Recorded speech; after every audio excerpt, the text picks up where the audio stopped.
Yo, yo, yo, what up? Crypto fam, how's it going, squad? Who we got in here? Francesco, Cadena, Britain. Oh, sorry. Didn't sound like I was playing in my headphones. What up?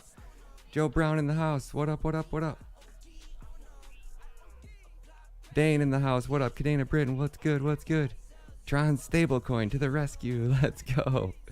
I have a feeling we'll be in members only chat here really quick. It's always funny. I make videos like this trying to help people. Like, I don't know. We're going to dive into ETH 2.0 really deep. So I don't really know. Is it a scam?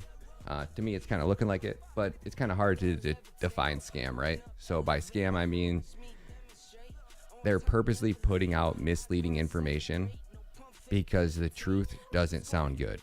So when you kind of have to hide the truth, I don't want to call it a scam, but I guess if you can't be truthful and give people accurate, honest information about both the good and bad about a project, if you have to hide things on purpose, I consider that scamming. You're misleading people. So do I think they're going to rug pull ETH and it's going to go to zero? Nah, not a chance. But do I think they're purposely paying influencers to talk certain ways about their project? Absolutely. Do I think that there's people that are heavily invested into it with millions? Absolutely.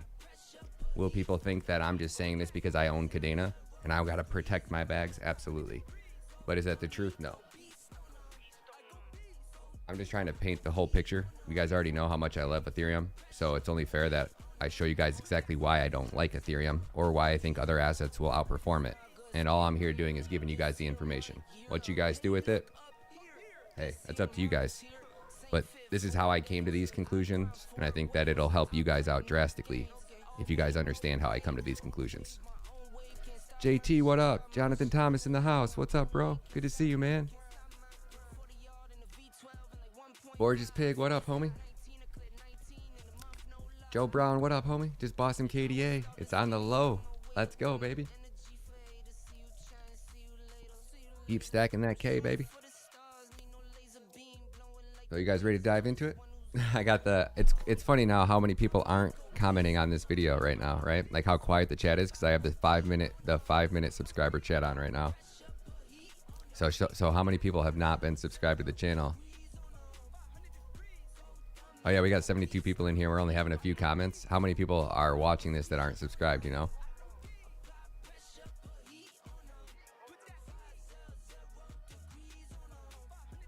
Yep, mining ETH to the wheels rolls fall off. I agree, man. I think that's a great idea. I'm mining it too. Well, not right now because I'm now on the PC, but I couldn't agree more, man.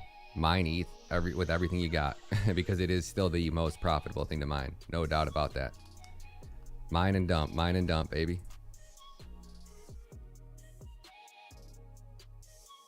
Yep. ETH is an OX cart full of scammers and insider manipulation. Definitely. Zaxy, what up, homie?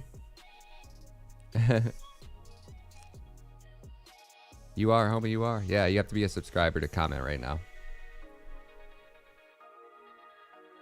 And you have to be one for longer than 5 minutes, so it's like you can't just turn it on. That way we avoid all the moon boys coming in here trying to shill the FUD.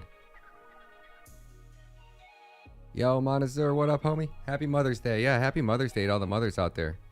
Happy Mother's Day.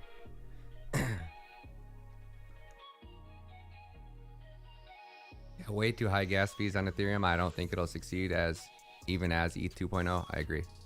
What do you guys think about ETH 2.0? We're going to dive into it in about a minute. I'm just going to give everybody time to get in here.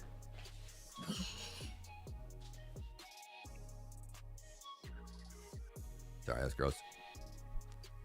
Yo, call me Reagan. What up, homie? Christopher Robinson. What up, bro? Ragnar, let's dive, bro. Let's dive deep. Let's get it. Saxy, what up? Ethereum is using gimmicks, yeah. And I'll show you what I mean by, like, you know, just misleading people, even if it's just on the date or that it was even close to a date. And it's funny, you hear the people like, I've been, like when Cadena wasn't delivering, did you guys hear me over here shilling it? Hell no. Y'all watch me get pissed right off with you and pretend like I never even talked about Cadena, right? I was like, I'm just done, right? I'm not going to be the only one promoting this project, right? Things weren't getting delivered on time. Dates weren't getting hit. like we weren't hearing from their team, I straight up ghosted Cadena for like, what was it, like almost 3 months, because I can't shill a project, right? If I'm not there, right?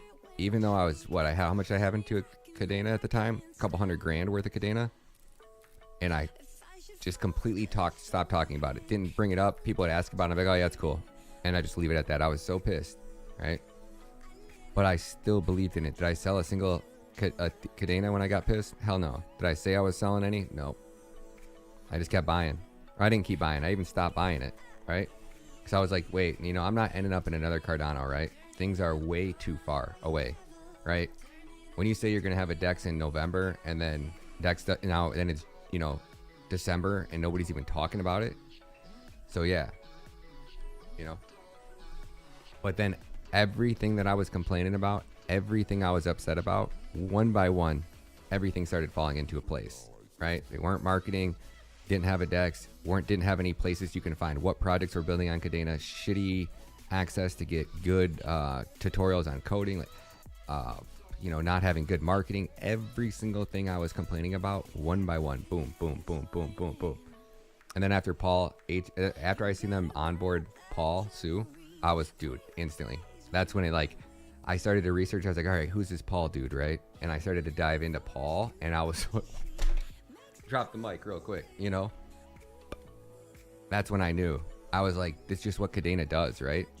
When Cadena is seriously failing in an area, they find the absolute best person in the world, to fill that shoe, and they onboard him. And why did Cadena, Paul is an OG, Dasonic, day one Bitcoiner. Paul's been in this game for a long time, right? You don't get somebody like Paul on your team by accident, right?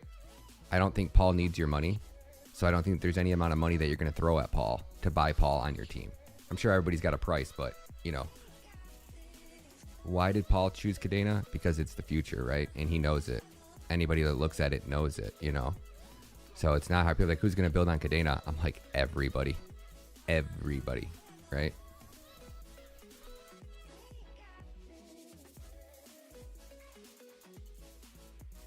Right now I'm talking about Ethereum. I'm talking about Cadena and why it's the future. I was talking about how I'm not a moon boy, right? Even when I bought and it had couple $100,000 in Cadena and price was tanking, and they pissed me off, and their team wasn't delivering, they weren't hitting deadlines. You guys did not see me on here still showing that shit. Not one bit. I straight ghosted Cadena for 3 months. And then when everything that I was upset about that wasn't happening started to happen, and they started really not just got their shit together a little bit, Cadena did a complete 180 in the last 6 months. They're ready, guys. They're not, I wouldn't be over here hyping it up like I am right now if I really didn't think we were right on the verge of, Cadena greatness. These market conditions suck. It's going to bring it down. No doubt about that. We've said that in every video.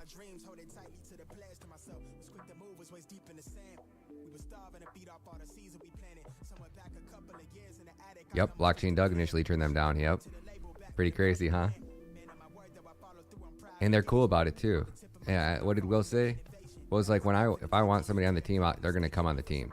Or I'm just going to continue to ask them. I forget what he said to Doug. What did he tell me? He's like, I think he just goes up to him and he's like, yeah, hey man. He's like, I'd love to steal you from wherever you're at or whatever. Would you give me the opportunity to hear you out? And if they say no, he goes, okay, well, don't get upset because I'm probably going to ask you that every time I see you. And he's like, and I just ask him the same thing every time I see him. That's how he gets. I'm like, that's awesome, man. Dude, you're super fucking talented. I would love to have you on our team. If you're ever interested, please let me make you an offer. And then just leave it at that. And then they just watch you just building, something so great, something so revolutionary. Doug, same way. Doug's so smart. He is making, gosh, I mean, Doug's $1 million employee. So he's got bread. I don't think he needs Cadena money either.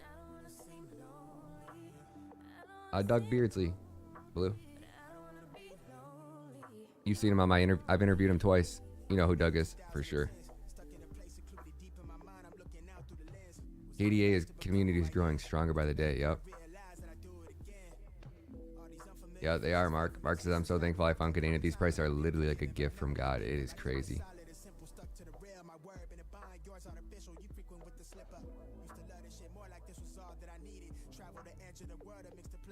I got attorneys, my man.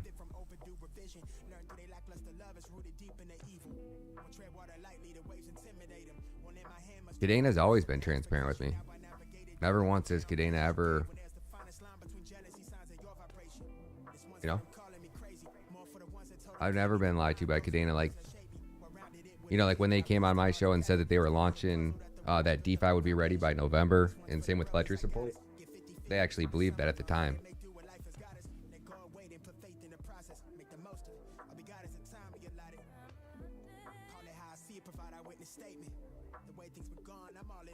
Cadex in their hand, not so much. I don't talk to them much anymore. I talk to Daniel still, but barely. Just, you know, I shot him a text when I heard he left Cadex, and I was like, I'm sorry, buddy. I'm a huge fan of Daniel. $1.37 RP, or $1.37 I think. Yeah, $1.39 ish. It does. This is what I said. Like I said, like Cadena would have been screwed. Not screwed, but you guys see how long it's taken. Like even the little things that Cadena has going on right now it's just not enough to really stabilize price when Bitcoin gets that bearish.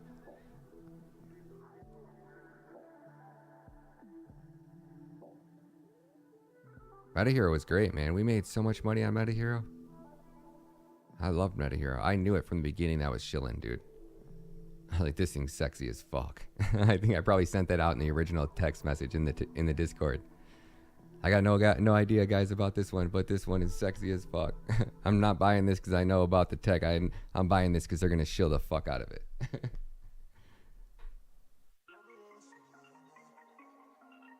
Velpad, we don't want a KDA pump, man. Nobody wants a KDA pump. I don't know anybody that does. It's at $3. What the hell? Are you gonna sell it at $5? No. But you're gonna still want a lot more of it, man.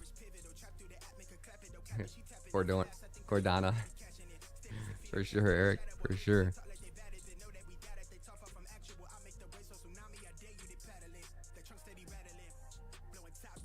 Just sold my home. Oh, heck yeah, Aztec Warrior. You could buy 10 of them. Yo, one hit a quitter. What up, homie? KDA about to change the game. It is. Said on many levels, man. Man, I love you guys, man. Let's dive into this. What do you guys say? So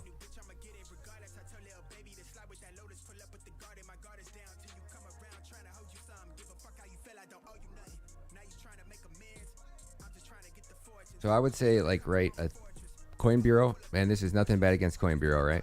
He's the biggest Ethereum bull, right? I would say in the game. And like just looking at his, like going back through his videos, and I just searched at the Coin Bureau ETH 2.0. You know, this was in 2020, so probably 2 years ago, right?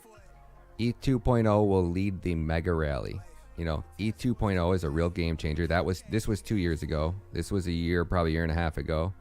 And I know he's just reporting on a lot of these things, but we're going to go through the last one because it was a little bit different, right? Like he's consolidating his positions into ETH, which I don't honestly think is going to be a bad play, because I think with the burn, and for somebody like Coin Bureau that probably has, you know, millions of dollars, like his YouTube channel is $1 million business. He's got plenty of money coming in, right? For him to put money into something like Ethereum, because I think he has more inside information. And what I think is going to happen with Ethereum, even if ETH 2.0 doesn't come out, I don't know if, say, gas fees, like if everybody, like a majority of businesses stop building on ETH and then ETH 2.0 never happens, right? And a decent amount of, you know, network activity leaves Ethereum in theory could become an affordable blockchain for something like just Bored Apes, right? Maybe just Decentraland, maybe just Matta, just a few games, and that's all Ethereum is used for. That, in combination with the amount of players that are trading Ethereum, right? And just taking a look at, I don't know anybody that's buying Ethereum. I don't really know many things outside of ApeCoin that, like, I don't even really know anybody talking much about Ethereum NFTs. It seems like the Ethereum NFT game is just going down. Like nobody even wants to buy them. Nobody wants to trade them outside of like the OG people that are already rich using them. But with their burn, I'm starting to think that, you know, I don't really know how to say it. I just kind of feel like that prices could continue to go up. I wouldn't like bet on it, but maybe if I was Coin Bureau, you know, maybe if I was Coin Bureau and I knew for a fact, based off of some insider information, that as long as the burn stays into place and the market goes bullish again, Ethereum should be able to rally just based off of trader momentum. Because a lot of people think when price is going up, that means that they've made a good investment, right? And it is if you're going to take profits on it, right? If you bought at a low and price is going up, doesn't matter what coin it is, at that point in time, it's a smart investment, right? Could be into Shiba, could be into Doge, could be into Blinu, right? But if you buy it and the second you buy in, price starts to go up until you close out that position, smart investment. As long as you don't close it out as a loss, right? So people say it all the time. XRP, when the market turns around, everybody's like, oh yeah, this is it. XRP, you know, they're going to win their lawsuit and they're going to stick it to the SEC and we're going to get a trillion, what they say the other day, got $10 trillion market cap on XRP or something like that. And I'm like, oh boy. Like, I don't think people really realize that XRP does 1,500 transactions per second, 1,500. Even if they did 30,000, right? It just 1,500 is the funny part because there are 6,000 tweets per second. The XR blockchain can't even support Twitter, let alone being the payment rails for a global payment system. So it kind of blows my mind to think, like, to meet the demands of global real-world adoption, the as powerful as your blockchain you think it is, like even Cardano in its current state, it doesn't even come close, right? Like they wouldn't even on 20 chains, no way, right? They're gonna be at like 1,000 chains. I bet we're at, and I bet every time we go into, like, I think we'll call it the chain scaling. Like Bitcoin right now, the Bitcoin halving dictates the bull runs. I think chain scalings will dictate the bull runs because it's going to show Ethereum's dominance to the world, right? When Cardano needs to scale up, it's going to be scaling up because the network's getting busy, dog. It's going to be so sweet, man. It's like so cool just even like I can't talk about Ethereum like this. This is how you have to talk about Ethereum. So let's go through this last one and break it down. I know you can't hear it, so give me a second.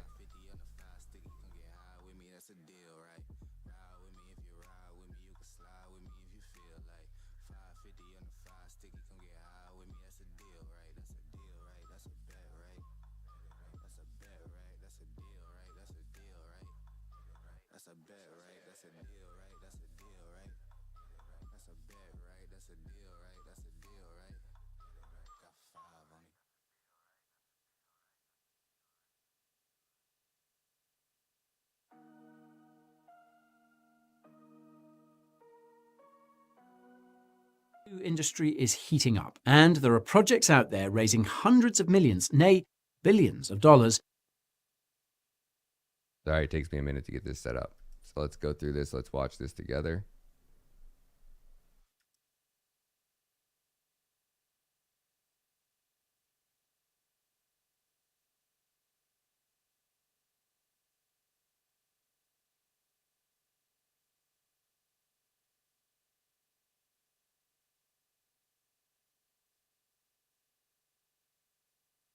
So this is Coin Bureau's video on Ethereum 2.0 and the merge. We're going to skip through his intro. You guys know what his intros are. So make sure you guys swing over and show Coin Bureau some love. I don't know if I have to say any of this for fair rights or whatever, but here's a link to his video. Let's dive deep. So for those who've been following the ETH 2.0 roadmap as closely as I have, you won't be surprised to learn that the actual name, ETH 2.0, has been retired. This happened a few weeks after my last Ethereum update video, and it took many people by surprise. The folks at the Ethereum Foundation broke down their thinking in a blog post on the Foundation website, which I've linked to down below. The Foundation was of the view that the term 2.0 was confusing, as it implied that there would perhaps be two different Ethereums. According to the post, quote, "One major problem with the ETH2 branding is that it creates a broken mental model for new users of Ethereum. They intuitively think that ETH1 comes first and ETH2 comes after, or that ETH1 ceases to exist once ETH2 exists. Of course, neither of those are true, something that we'll get back to in a bit. They took the view that it's much clearer to refer to ETH1 as the execution layer and ETH2 as the consensus layer, with both of these combined being Ethereum. This move by the Foundation split the community in half, with some for and others against. It is true that most have come to associate the upgrades with ETH 2.0, and this could further muddy the waters in the eyes of those new to the ecosystem. However, the Foundation does have a point. There are already stories about malicious actors who have attempted to use the ETH 2.0 moniker as a way to scam newbies, telling them to swap their ETH1 for ETH2 tokens, for instance. Moreover, not only was ETH 2.0 a bit of a misnomer from a technical standpoint, but also when it comes to expectations. It created the perception that, with this upgrade, we would see ETH 2.0, when in reality, the Ethereum upgrades were a multi-stage process with numerous different steps. That is exactly how these things are likely to progress from here, with the first upgrade being the merge, followed by sharding. So, that's the name change. Now, terminology aside, we're inching ever closer to that all-important merge event. So what he doesn't tell you, right, is the merge makes Ethereum a single chain, proof-of-stake blockchain, just like Harmony, right? And Harmony has been working on solving this quote-unquote sharding cross-chain communication problem since the beginning of Harmony. And they're behind on 2 roadmaps now, 2 years behind delivery date. But somehow Ethereum's going to figure this out, right? That's because about 2 weeks ago, a merge did indeed take place, on the Kiln testnet, that is. For those who don't know, we had a similar testnet merge late last year on the Kintsugi testnet. In that case, there were a few bugs that needed to be corrected, but it was invaluable preparation for the recent Kiln testnet merge. This was largely successful, short of a single client that was not producing blocks consistently. The reason why Kiln is so important is because it was the last merge testnet created before all the existing public testnets were upgraded. This means that we could well be on our way to the merge happening on the mainnet in the next few months. Core developers such as Danny Ryan have been alluding to the merge happening, quote, soon in recent tweets. You also have the comments by Ethereum co-founder and Consensus CEO Joe Lubin. According to him, the merge will come in Q2 or at the latest Q3. And I think that Joe's comments tend to add weight. That's because, as one of the biggest Ethereum dev companies, Consensus has to plan for these timelines. All of its products and roadmaps have to adjust based on where there could be protocol-level changes on Ethereum. So that's the lie of the land with the merge. Exciting times ahead for the Ethereum community. But what impact is this upgrade likely to have? I also want to point out, we can go watch his 2020 video, and he was saying the exact same thing, right? Exciting news. When? When is this exciting news? How many more times are we going to hear about Ethereum 2.0 and not have an Ethereum 2.0? Well, I think the most important thing to understand right now is what impact the move to proof of stake is going to have on scalability and gas fees. And the truth is, not very much. Allow me to explain. You see, there are 3 layers on Ethereum. You have the execution layer, the consensus layer, and the data availability layer. The merge will be an update to the consensus layer. On this layer, it will no longer be miners propagating the blocks, but staking validators. However, the execution layer will remain unchanged, and it's over here where you'll be paying the gas. This confusion around the upgrade is something that Vitalik has himself tried to clear up on numerous occasions. For example, I found his answer to this Reddit post about proof-of-stake scaling to be quite illuminating. So let me get this straight. Who has the most Ethereum staked? Vitalik? All the big VCs? Yo, Bike Rider, what up, homie? Thank you so much for the support, man. I cannot tell you how much I appreciate that. Big time. Thank you so much, man. All of you guys, really. I cannot thank you guys enough. So let me get this straight, right? They're designing ETH 2.0 to transition to ETH 2. And they are going to be paying all of these VCs, all of the gas fees from the miners, right? So am I understanding this right? When this merge happens, all the miners are done. No more miners, right? But anybody that utilizes Ethereum, how much money are people paying in gas fees right now? Oh my Lord. No wonder they want this to go off like this. Oh, this is all brilliant.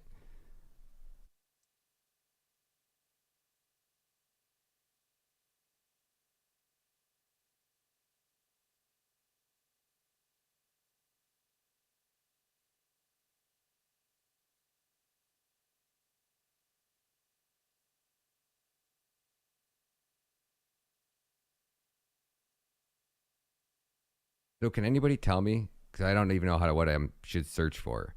I can get the average cost of gas, but how much money are people paying in Ethereum gas fees per day?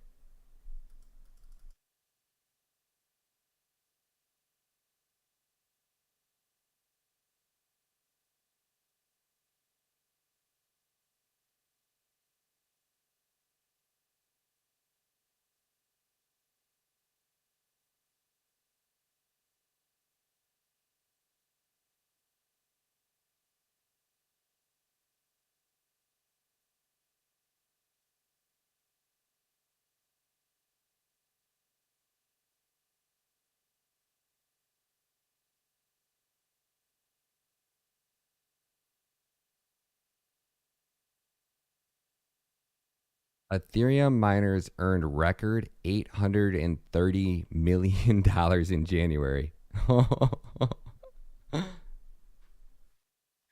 Ethereum miners earned record $830 million in January. No wonder.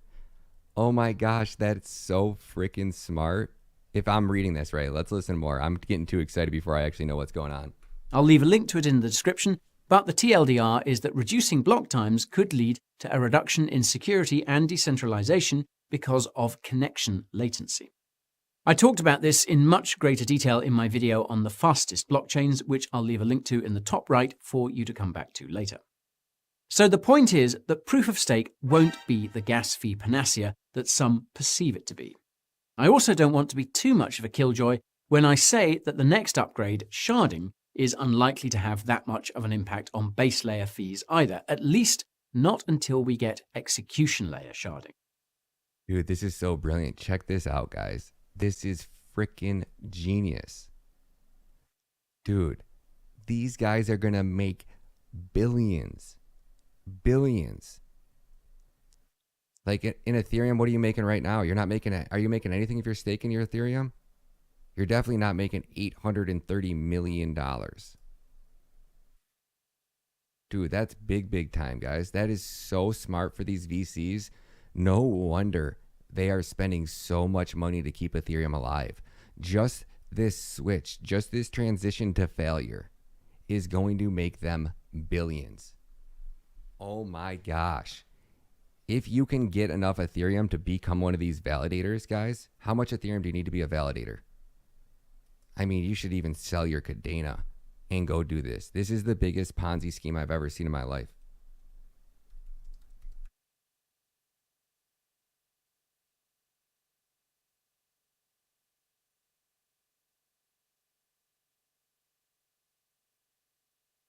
$32 ETH. How much is that?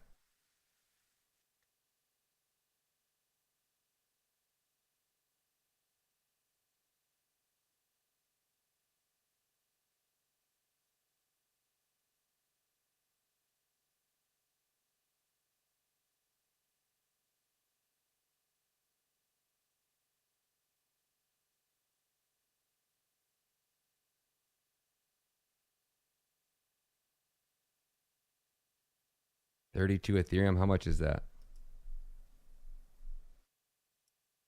Oh, this is brilliant, guys. No wonder. Oh my gosh.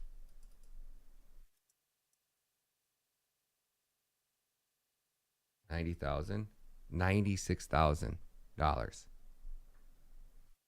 Dude, y'all gotta get, if you got 96, no wonder Coin Bureau's doubling down on his ETH investment. Oh, he's got to have validators running. Wow. That's so freaking smart.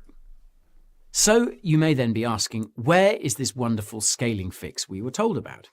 Well, that will come in the form of upgraded shard chains in conjunction with layer 2 execution layers.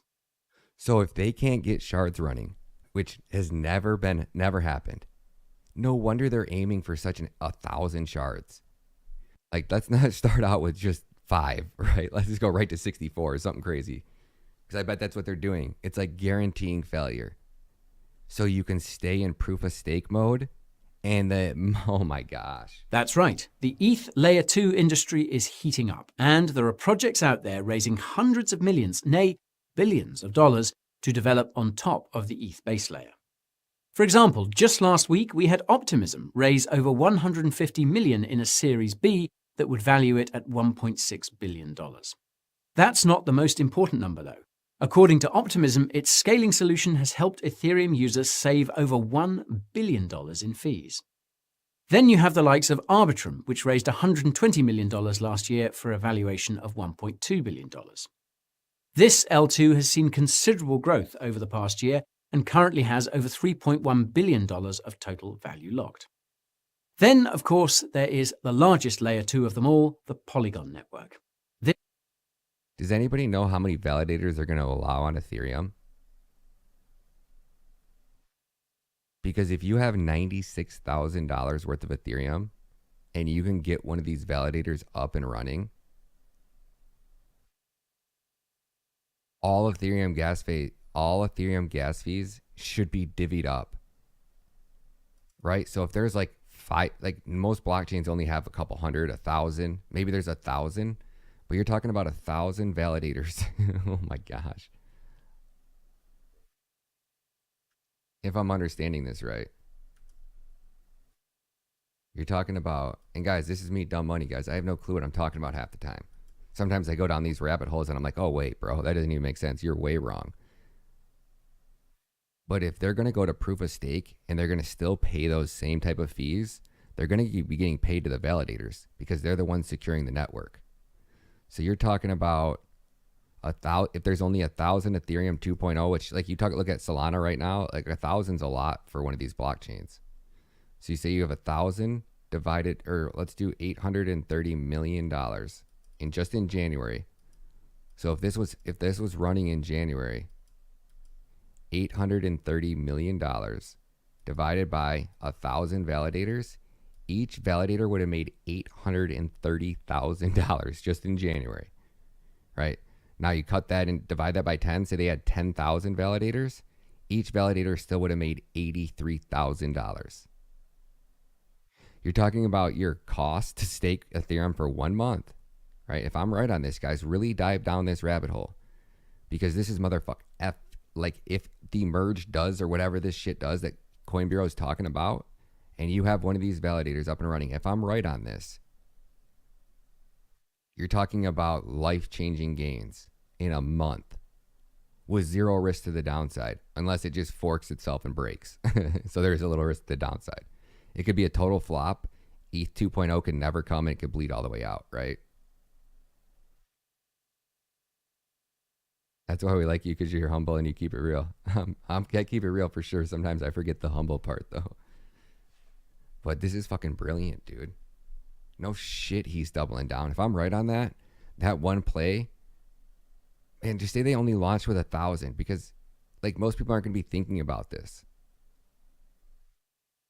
Like I almost feel if I have to open up the regular chat. Let me do this. Let's see who's actually not subscribed to the channel. Now they'll start commenting.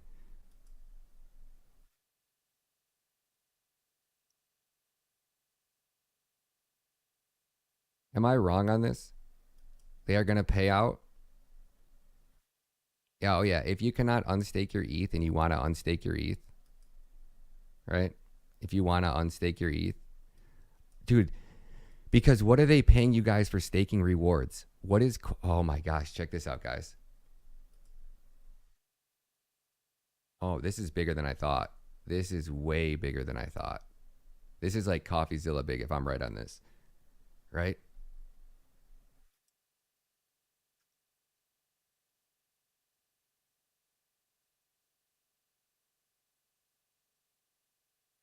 Can anybody in here tell me if I'm right on this? I'm trying to touch the states this time. 2021. Yeah, show him I can still rap though.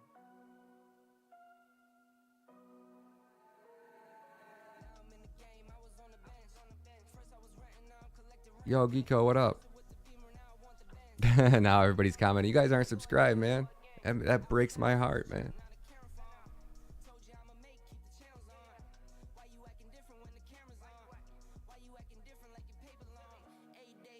Hey, what up, homie?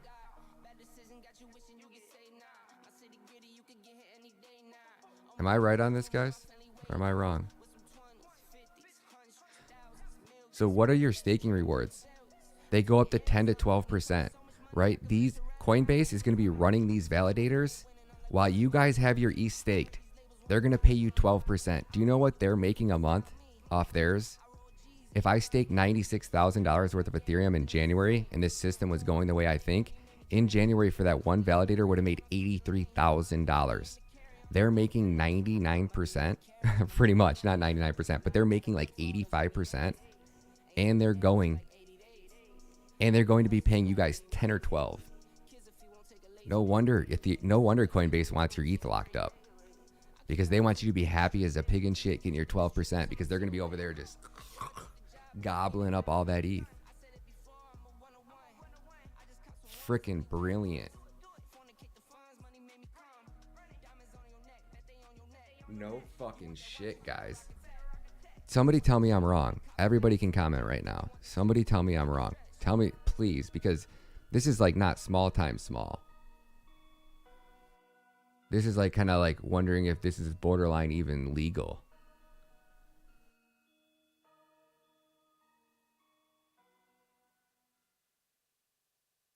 Tell me I'm wrong about that, guys.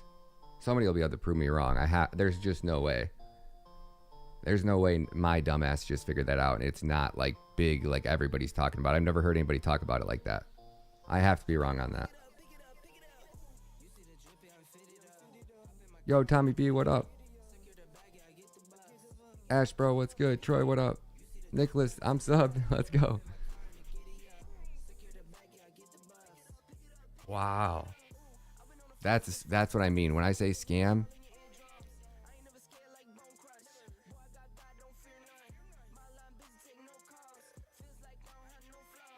Jeez. 3 million validators? No way. They'll never be able to get it. No blockchain even. Flux is the most decentralized blockchain in the world with 10,000. So there's no way they're going to have 3 million. They might have 3 million stakers. They might call their stakers validators. I'm talking about people running hardware.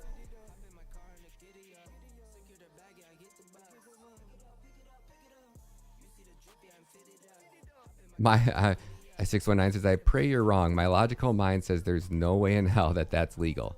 I'm thinking about it myself. It's legal, and it can't be like that. I'm typing to think about that system, but it can't be true. I know, Stefan. I think it is true. If Coinbureau is saying that the merge is going to happen and gas fees aren't going to change, but miners are going to die, those gas fees are being collected by somebody. So it's either the Ethereum Foundation is collecting all of those gas fees, or it's getting paid out to the validators. Wow.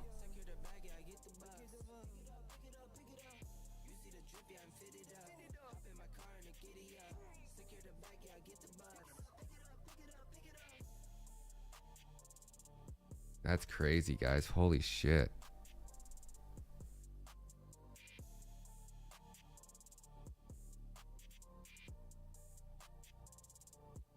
Yeah, no, Polkadot puts out only has an inflation rate of 9%. So Polkadot's only inflating their supply by 9%. And you don't pay any gas fees on Polkadot, I thought.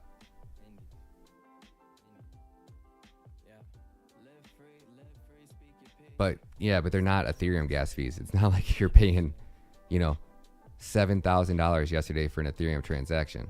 And the ETH 2.0 upgrade is not going to fix any of the gas problems. That's what Coin Bureau just told us.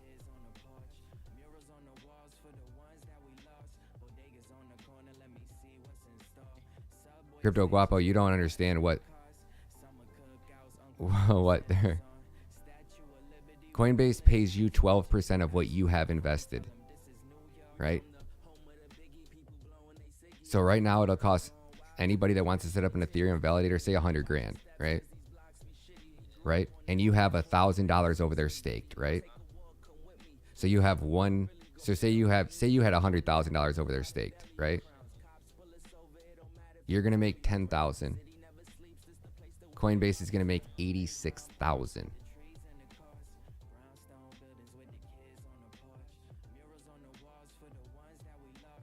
12,000 nodes on Flux. 12,000 on Flux.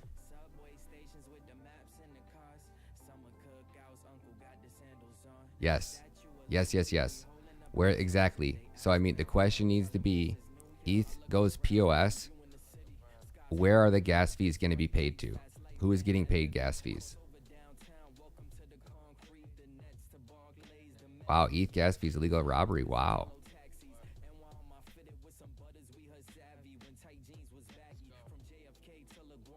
Exactly. Yeah, exactly, Calvin. ETH gets wrecked by a Bored Ape yacht sale landslide. Yeah, Bored Ape's landslide on Ethereum.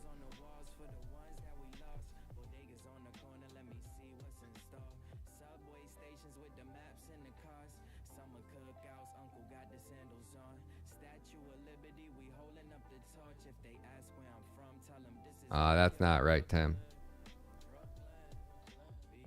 The maximum validators in Ethereum depends on the total supply of Ethereum. Each validator, if there's around 100 million. No, well, if there's 100 million coins and every single person, every coin that was out in supply. I see what you're going after. You're saying there's 100 million ETH coins and you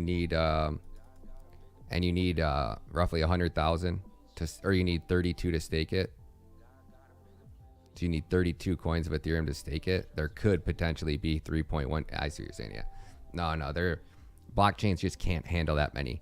You know, they're going to have X amount of shards. They said 1,000 shards. So I would say you'd at least have to have one validator per shard. But even if you did 3 validators per shard, I mean, if there's only 1,000 validators, which is very feasible.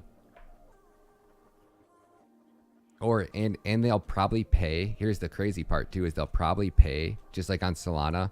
Like, I think it's like 11 validators on Solana process like 90% of transactions on Solana.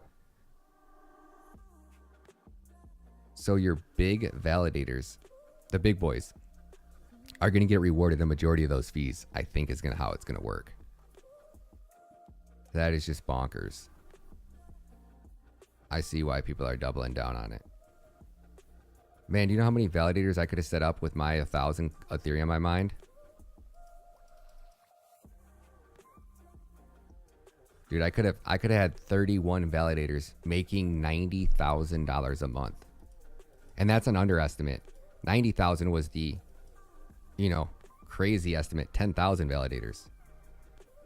I would have been making $2.81 million a year. I'm not wrong. Yo, what up, Matta Disposal? 200,000 validators. I'm not buying that one bit. I'm not buying that one bit.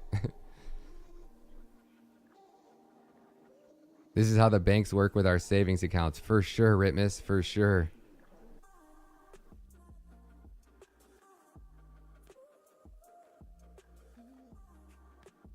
Right, there won't be, yeah, for K2700. K2027 says with KDA and other options, there won't be ETH gas fees. You're right. Nobody will be using it.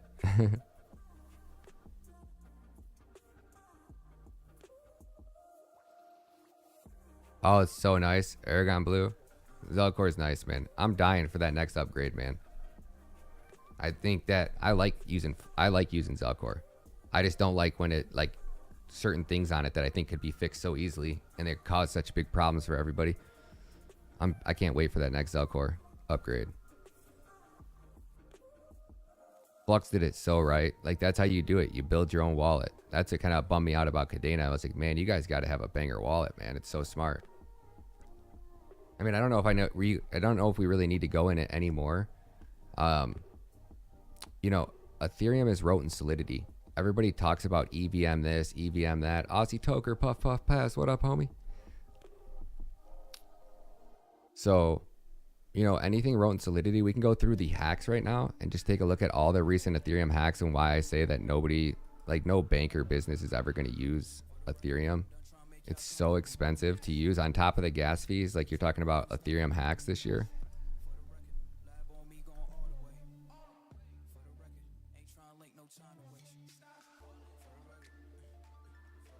So the Ethereum ecosystem has lost nearly $636 million to attacks to 18 hack events through Q1 of 2022. So let's zoom in on this because people really need to wrap their head around what they're talking about when they're saying that Ethereum is going to be the future and banks are going to use it and people are actually going to use it. It's so unrealistic to think that any bank, any institution, anybody's going to want to build anything on this.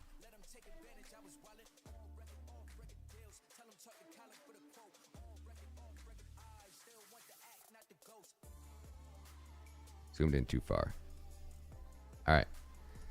The Ethereum ecosystem, right? Just this year, just in 2022 already, has lost nearly $636 million to attackers in 18 hack events throughout Q1, just Q1 of 2022. The largest of which cost the platform $173,600 Ethereum and $25.5 million of USDC, worth a total of $610 million. The Solana ecosystem, a rival to Ethereum, suffered 5 hacks in Q2 in 2022 of Q1, costing them $397 million.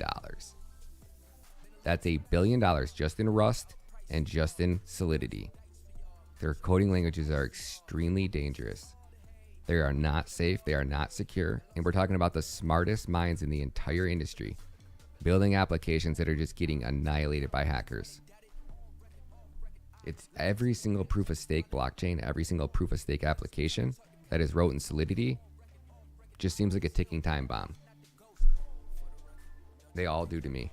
That's why I couldn't get out of them fast enough. And that's why I don't think that they're going to be the future of the industry. And I don't think anything's going to wag me because these coding languages are just so unsafe. And if we talk out of those hacks and you go to savebycadena.com. Now, I'm not saying that a Cadena would have saved every one of these. Some of them could have been just, you know, who knows. But if you come over here to savebycadena.com, 8 out of 11 projects wrecked in the last 10 months. Total $852 million could have been saved by Cadena. Compound, V Finance, Cream Finance, X Token, Punk Protocol, Poly Network, Popsicle Finance, Thorchain. So do you think any of these businesses are going to go, hey guys, yeah, come build on Ethereum. But you know what? If we would have just wrote our code in Pact, right? You think Compound is happy they built on Ethereum? V Finance happy they built? No. These players are ticked, man. Poly Network.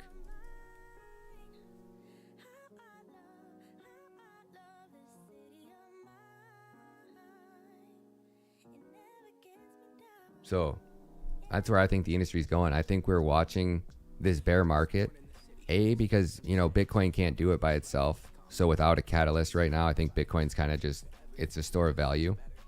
And until the world really rakes up and starts to really realize how much they need Bitcoin, I think we're just kind of at that limbo stage. I still think Bitcoin's going to be a, you know, $100 million asset or $100,000 asset, you know, a couple 100,000 even, maybe even $1 million. But keep it real and say, you know, 250,000 is realistic in the next couple of years.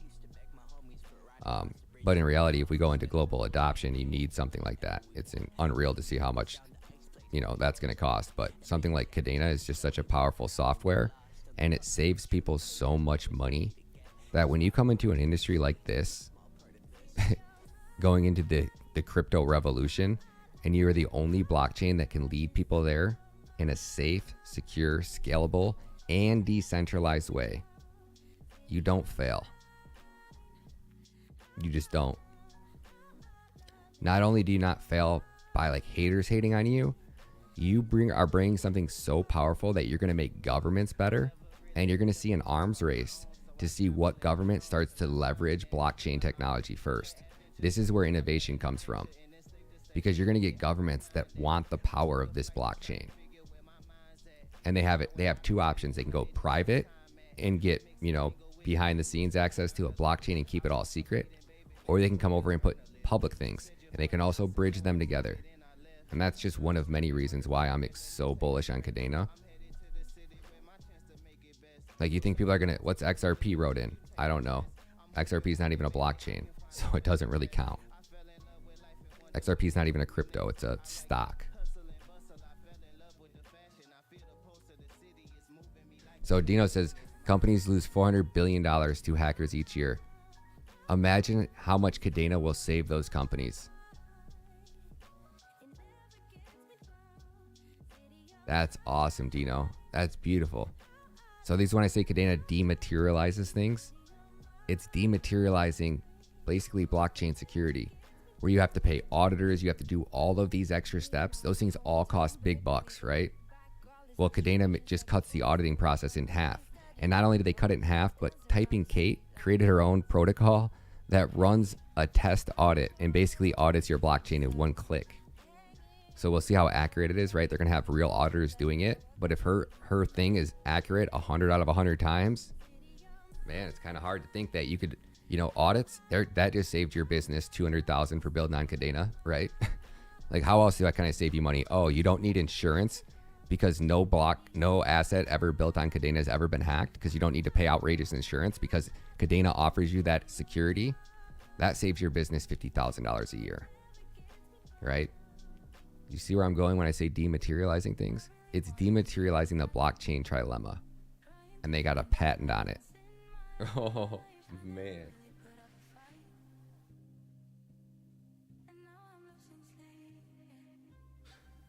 These market conditions are a once-in-a-lifetime opportunity. I've been through every bear market, guys. I rode them all the way down every single time. I thought I had this one by the balls, man. When we took profits and we got out of Bitcoin up here at 62,000, we sold 100% of our crypto. I thought we had that shit licked, man. I was like, not this time, suckers. We got this shit. Haha. Market makers, you're not going to get me. I'm not being that sucker that rides it down. And what am I doing right now? I'm riding that shit all the way down. They got me, guys. They came in with the second all-time high. I wasn't expecting that. They trick you every freaking time. You think it's doing one thing. I promise you it's not. It's only painful when she's teaching you a lesson. And that is the lesson of the day. It really is.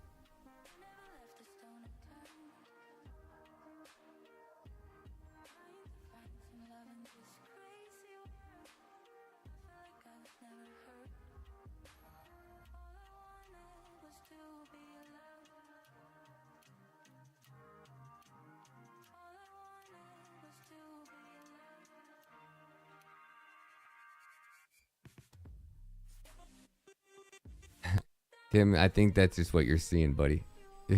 Do some research, buddy, to understand what 31,000 validators would look like. There's no, and they have to go in order, because they can't pre-timestamp transactions. Bonkers. Like Flux has 10,000 nodes. Those Flux nodes are completely different from what these validators are. Flux nodes are running infrastructure.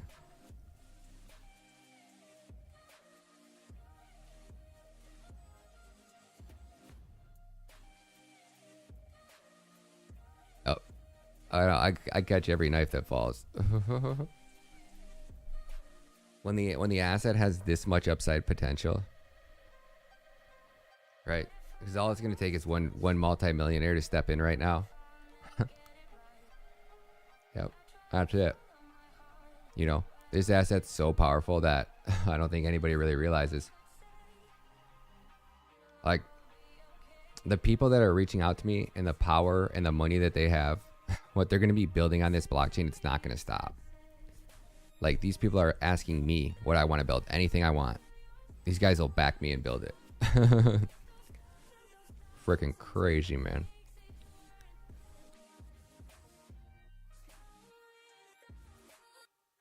Freaking wild, man. It's going to change the world.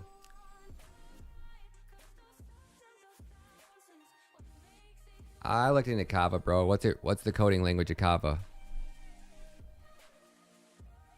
Is it wrote and packed? If it's not, I'm not interested in it. If it's not wrote in human readable code in a Turing incomplete coding language, I'm not really interested. Because if it's not, you're going to end up with another hack in 5 years or in less or in a year. I mean, normally it won't get hacked until they're... Oh, it's EVM compatible? Yeah, I wouldn't touch it. I can tell just by looking at it.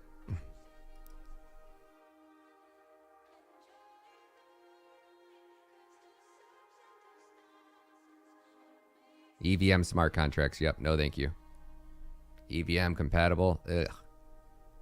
No, thanks. That's it, Jado. Sorry, man. I don't mean to bum you guys out, but like, there's so many, and like anything proof of stake is getting targeted by the SEC right now. So, you know, on top of regulations, on top of just being built in an architecture that can't scale, in a coding language that's not safe and secure, man, it almost scares me to the point where like people can't even be honest. Like I see why YouTube's targeting crypto channels, because so many people are about to lose a lot of money, man. I mean, oh fuck, trillions, dude. It's scary, man. It's scary to think about. Like, I don't even want to be. I think I should just keep my mouth shut and just play dumb, because this $1.5 trillion market cap is probably going to end up in like 5-10 projects. It's scary to think about how much money people are going to lose.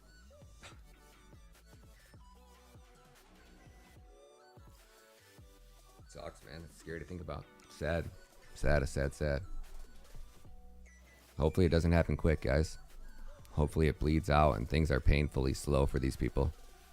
Hopefully everything doesn't start falling over like dominoes. I mean, it'll be really good for us, but really bad for the industry.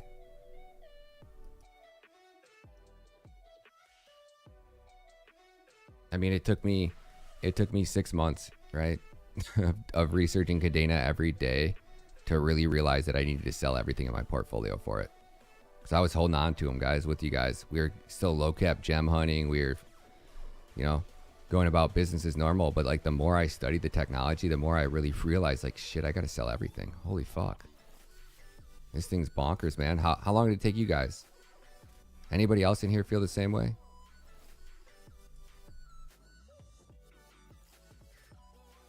So if it took me 6 months, you know, once people find out about Kadena, it's hard to not want to keep putting your whole portfolio into it, you know?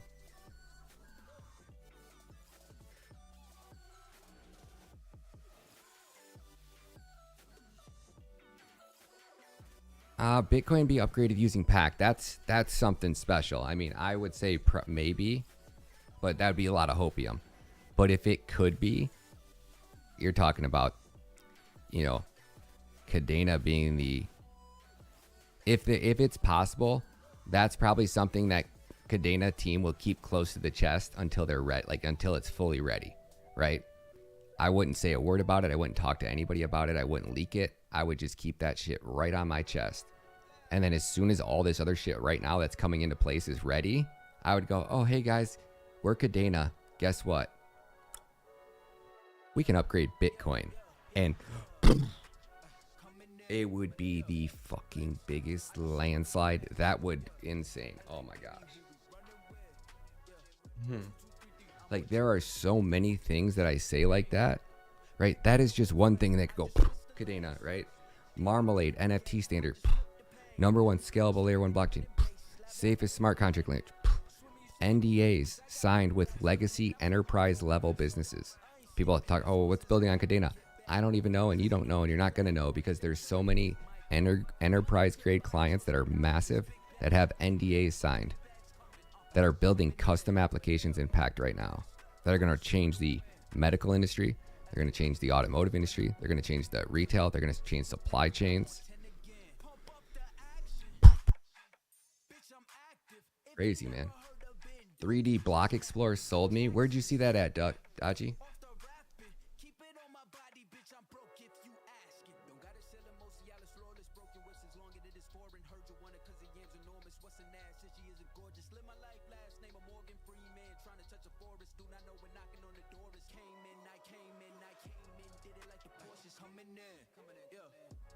That's what you're talking about?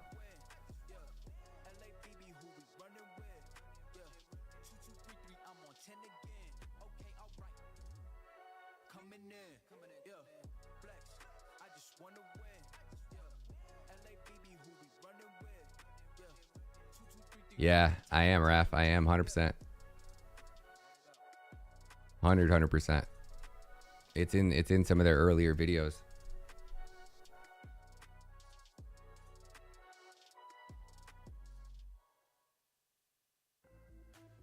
Yeah, that's straight from the Cadena founders' mouth. That's on their private, because they have a whole private blockchain that nobody even talks about. So they have a permissionless and a permission blockchain. It's badass, man.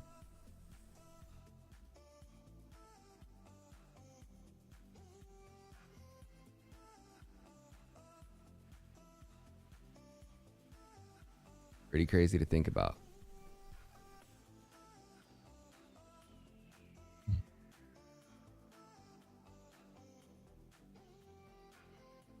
Oh, okay. I thought you meant they upgraded it into like a virtual, like, oh no, I don't have my Phantom wallet on this computer. Like Danny Rob. I was like, no freaking way.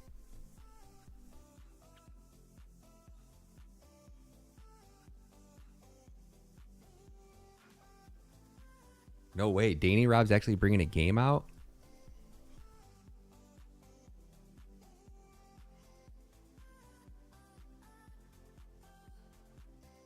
Damn. Oh, they changed it. Oh, they changed their site. Damn. I thought you meant like they actually built like a virtual 3D one. I was like, oh my gosh. Oh, wow. Yeah, this is what I thought you meant by 3D. Like, I thought you meant like an interactive 3D block explorer. And I was like, no way. I was like, no way. Like, dude, if Cadena built a 3D block explorer, like an actual virtual 3D block explorer, it would melt faces. That would be so dope to be able to watch chain web in 3D on a virtual scale. I wonder if that's possible.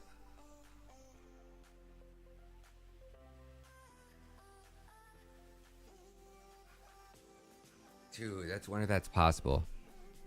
Dude, now that would be something worth getting a Cadena ecosystem fund for. I wonder how much that would commission somebody to build that for me. I wonder if you could build a 3D Cadena block explorer like that. Let me see. Let me post this. Let me drop some breadcrumbs on Twitter.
Where is it at?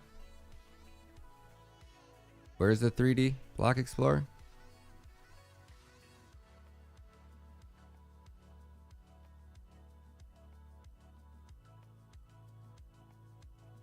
Landlord wanted me to pay rent. Mr. Monopoly, did you pass go?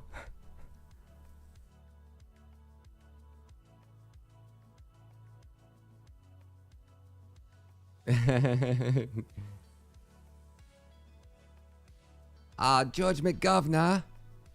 George McGovernor. What'd you say, George? We can't hear you, mate. He cannot hear you, man. Anybody know what happened to George?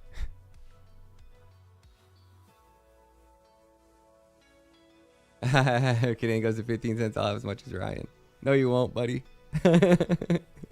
You're gonna have to work a lot harder than me to make that happen. I don't know anybody that normally does that, but I believe you can do it though. Where is it at, man? Click get started at the top.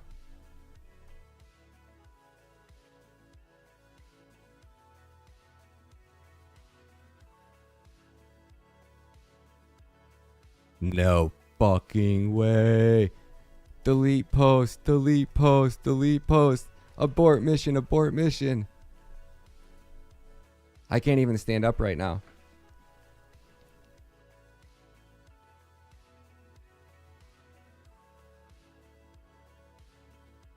No fucking way.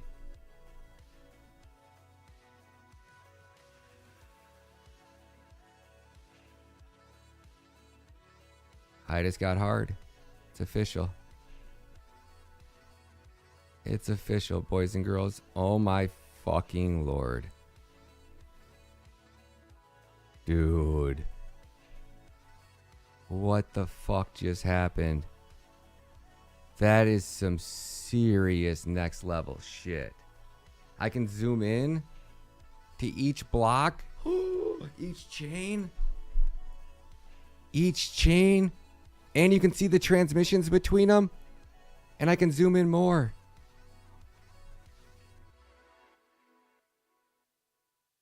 If your face isn't melting right now, just leave. Go buy Cardano.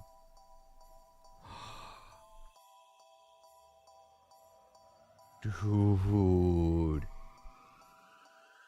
That is some serious next level shit. I don't give a fuck what anybody says.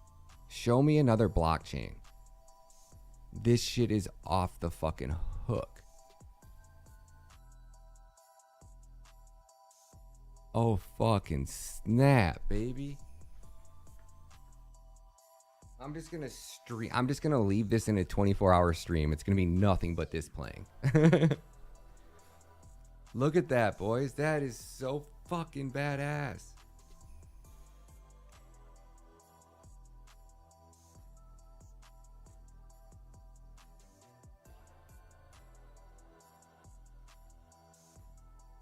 Oh, you click on him and it takes you right to that ball.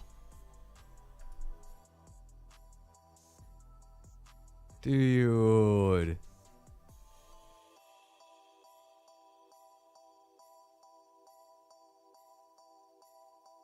Dude. Yes, son. God. Shit, man.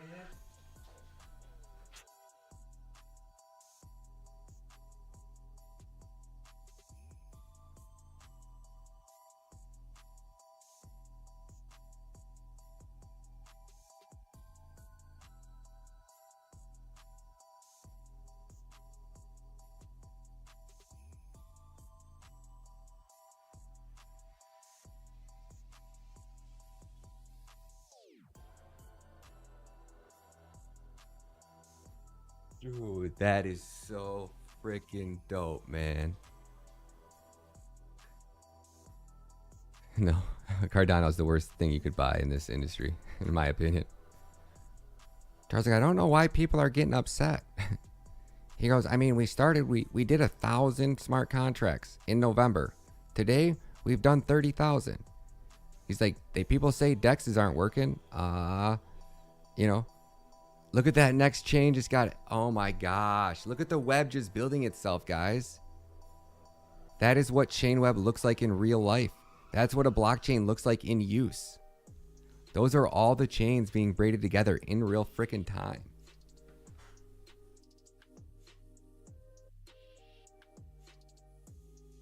Dude, I've always wanted to see what a blockchain would actually look like visualized. Always, like since I found out what blockchain was. I was like, why isn't it staying in still? It's because it's growing. Those are new webs getting added. It's like a spider building its web. That is so freaking badass. It's like a bunch of little spiders all building their webs together.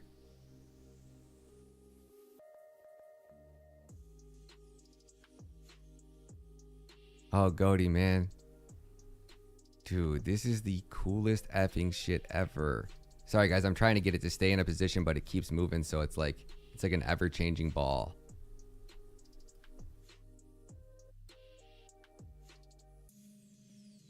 There it goes.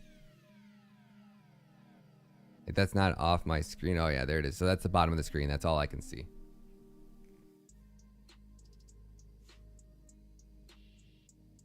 But you can grab on the screen and I can make it transform. Dude, we are literally watching the Cadena blockchain making itself in real time. That is some badass shit, guys. This is how you know we're in the real deal right here. This is how you know, man. Get out there and build, Dodgy. Only thing stopping you is yourself, my dude. I know at least 10 people in here that said that exact same comment and are now building on Cadena.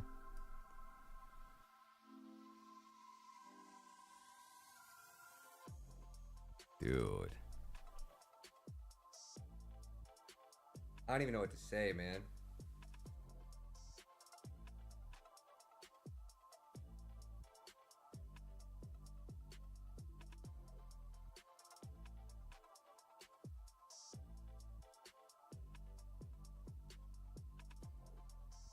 Time to sell the dogs. I need more money. Oh my gosh. Like when I say they're building shit that's on such a next level, when people ask me, well, can you explain the difference between Cardano? I can't. And this is just so much better in every way. It would take me hours to explain why the difference is.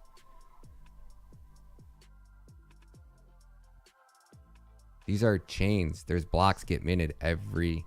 These are not transactions. The little dots are probably transactions. These are the chains getting built. There's a block minted every 30 seconds, no matter what. So each block's getting added to the chain on every chain. So freaking badass.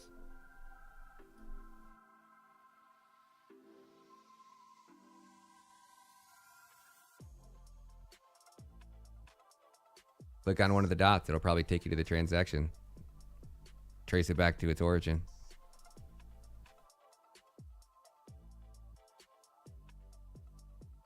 They can. K27. Yeah, we bought our kitties. The first 10K Cadena NFT collection minted out. Like, I mean, 2,500 of them in what, 10 hours.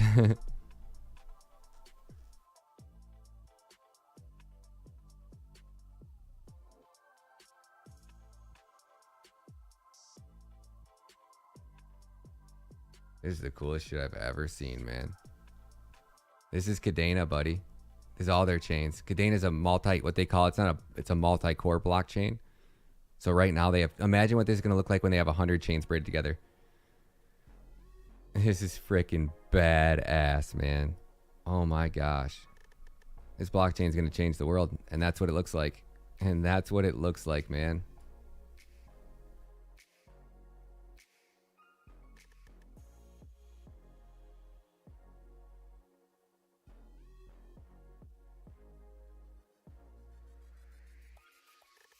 Yep, Spence, that's why I got money in every Cadena wallet, my dude.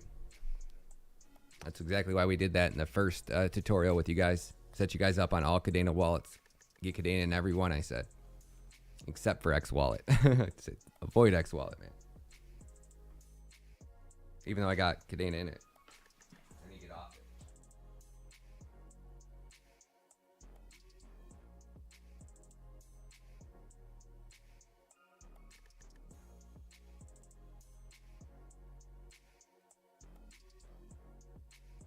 No, I didn't get any bananas.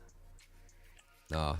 Kitties is a 10K mint, and that's the first big, the only mint that sold out, I think. I'm really picky about, and I wasn't even gonna get, I wasn't even gonna get any kitties, you know, but their team reached out and they showed me enough to make me have trust in their team and trust in what they're building. So I was like, yeah, heck yeah, you're gonna make pack tutorials for free for me in exchange for me talking about your NFT project, so I can help put a bunch of pack tutorials out there to help you guys. Yeah, I'll promote your project. We sold it out in 10 hours. I think they got their money's worth.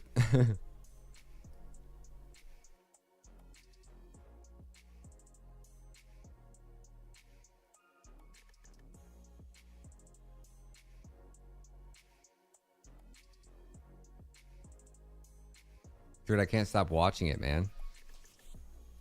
Like, I want to play with it. I just want to move it around. This is the coolest thing I've ever seen in my life.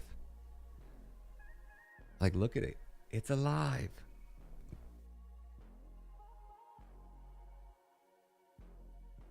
Hey, have a good one, Cody. Have a blast, homie. We were disc golfing today, man. Had a blast. I like Zelcor. Yeah. I have never had any issue. Oh, yeah, I have. I lost Cadena in Zelcor, so always send your test transaction. Make sure you're sending it. Never used without a K address.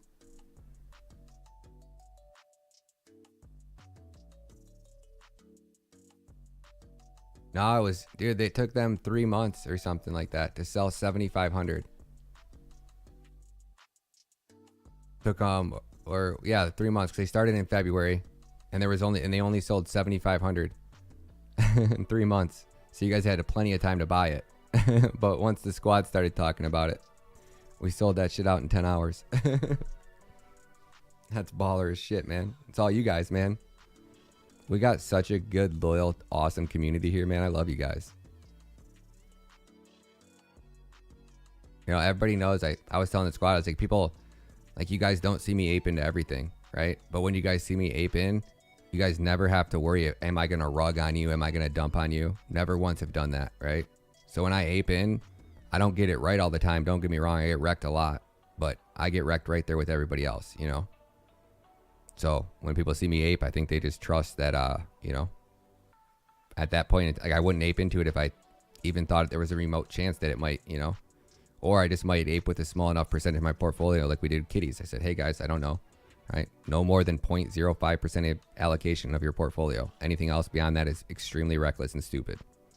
So even if it rugs, oh well, we lose 0.05% of our portfolio. Ooh, you know.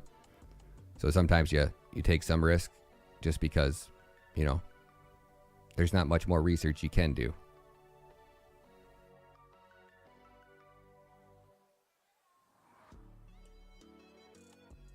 So yeah, when we ape with an army. Like I said, we're going to move markets.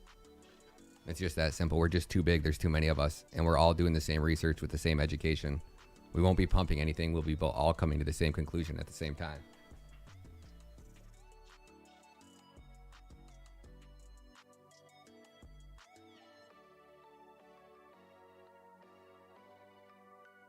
Yeah, like booty apes, man. Those cocksuckers got me. Big time, man. And the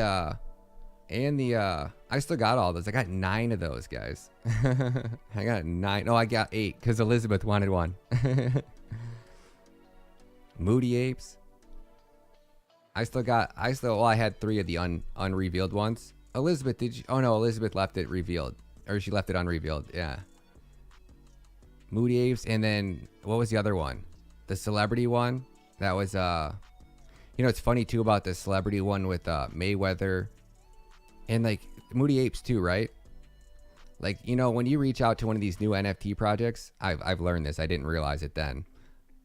And they don't want to come on your show for an AMA, that should be the first red flag. Like, honestly, I don't even know if you guys can get their attention because I had to send them links to my channel. Like, I don't know if you could pretend. It's almost like you could buy yourself. Like, if I was an NFT, whatever, like if I was going to get big into the NFT game, a way to protect myself is I'd buy a Twitter account and I would buy 100,000 followers on it. And I would reach out to these teams and say, hey guys, I'd love to bring you on my YouTube channel. I got 50,000 followers. I got a couple of YouTube channels that focus on NFTs. Would you guys be interested in coming on the show for an interview? They probably won't even check your YouTube. They'll probably just see your 100K on Twitter and not really think twice about it. And every time an NFT product has turned down an AMA, it's turned out to be a scam. Every single one, right? And it's like, I think that these people don't, obviously they're already planning on rugging it, so they don't want to. The Moody Apes one, what was that other one? The bunnies, board bunnies or bad bunnies, board bunnies, whatever it was. Like the board bunnies, I was like, okay, cool. It's the same people from the Bored Apes, right? And they got people like Floyd Mayweather promoting it. And it was just so like, I was like, all right, Mayweather, you know, most things he touches that he actually is serious about, they turn to gold. I didn't know he has been running NFT scams on everybody. And then he had like 5 other people. He had Chantel Williams. He had something Jeffries. Like he had like big players, like one after another. And I was just like, oh my gosh, so smart. He got all these celebrities in on it. Fuck, man. I lost like 10K on those damn Bored Apes. Not really 10K, but at least probably 8K or 9K, something a lot.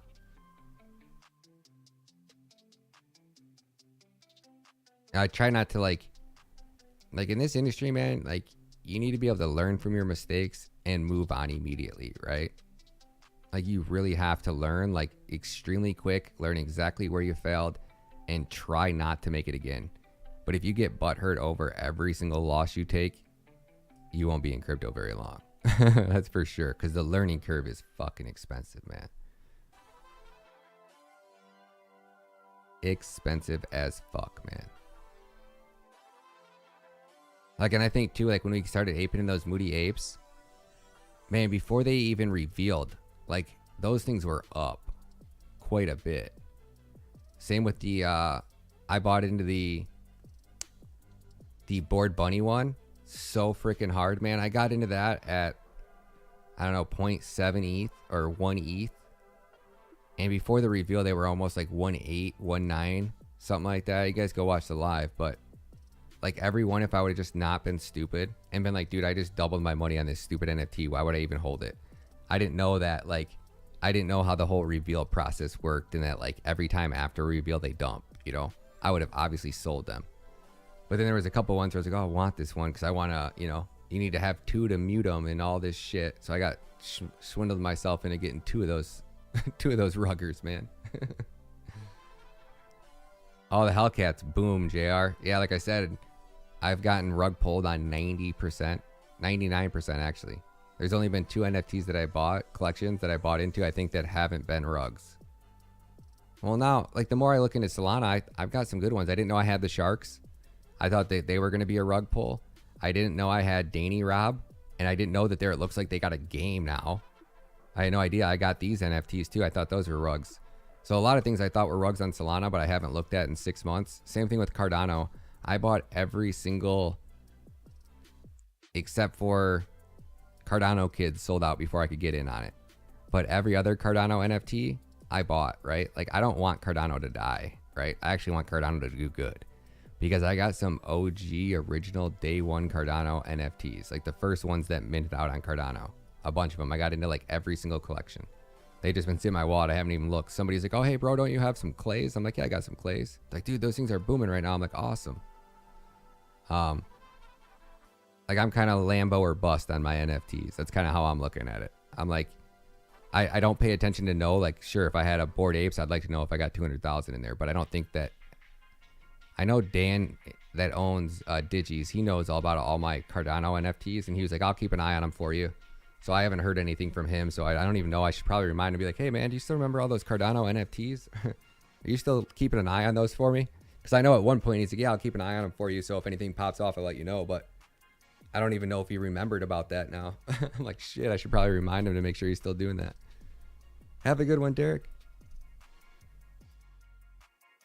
Yeah. I don't, and Java says I don't F with NFTs anymore, right? I don't either, man. I mean, there was points where I was like, dude, I'm going to stop crypto, man. NFTs are where it's at. Like, you start watching some YouTube videos, man, and you get really gassed up. You're like, man, these guys are making all this easy money flipping these NFTs. What am I missing, man? Like, because everybody's like, oh, like, to get in on this one, you need to have a whitelist or you need to do this. Well, luckily, this guy's got like 5,000 followers. Like, I got 5,000 followers, so I get these whitelist spots because I promote for them. And I'm like, shit, I'll hook the squad up, man. If this shit's that easy and I can get all these whitelist spots for you guys, I'm like, let's fucking party, man. We all make money together. Hell yeah, that's what I'm all about. I was like, I'll make the videos. We'll all get in on these whitelist spots and we'll just fucking hustle these NFTs. Let's go, baby. And then I spent a few hours in a Discord and I was like, this shit's for the fucking birds, man. I was like looking through some NFT collection. I just found a couple I liked and I just started reaching out to the source. I was like, hey guys, you guys want to come on the show for an AMA? I'd love to fucking interview you guys. Hook it up with some NFTs so we can do some giveaways. And the other ones like were like kind of like, oh, we'll give you like Moody Apes. Like we'll give you a Moody Ape, right? But they never even fucking paid me the Moody Ape for one. And number two, they didn't come on the show, right? I did the live stream and they're like, oh, sorry, man, we're not gonna be able to make it. Oh, okay, guys. They probably never coming on the show anyways in the fucking first place. And then the board bunnies, I was just like, all right, maybe like, all right, they got Floyd Mayweather promoting this shit. Like, they don't give a fuck about me, right? I'm too small time for them. So I thought that collection was like so big that, they were beyond coming on a YouTuber's channel, Nah, they weren't.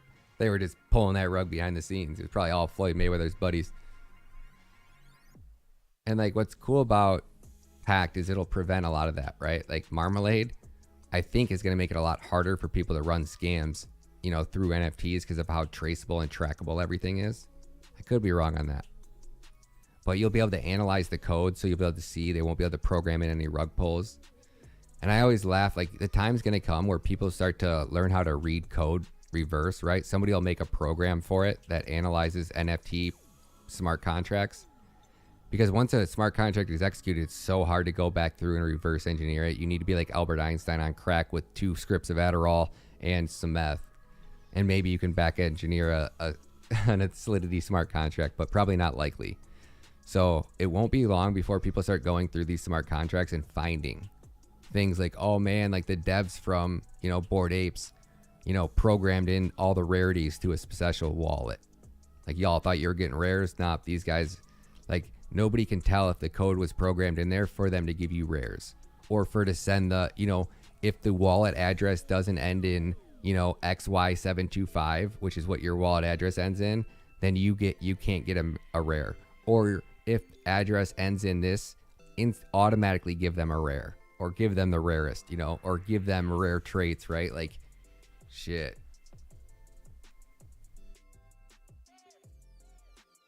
Pact is built with Haskell, right? So they took Haskell and created a coding language with Haskell, which is Pact, which is a human-readable smart contract language.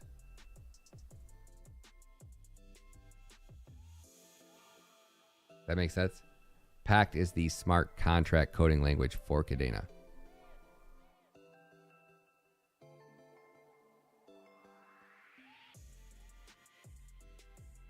Rug Doctor does that for DeFi. Yep.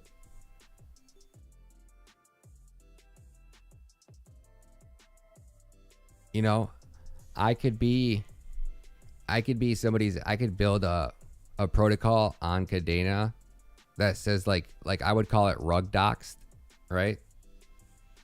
Rug doxed, right? So you can come to my site and you can provide me.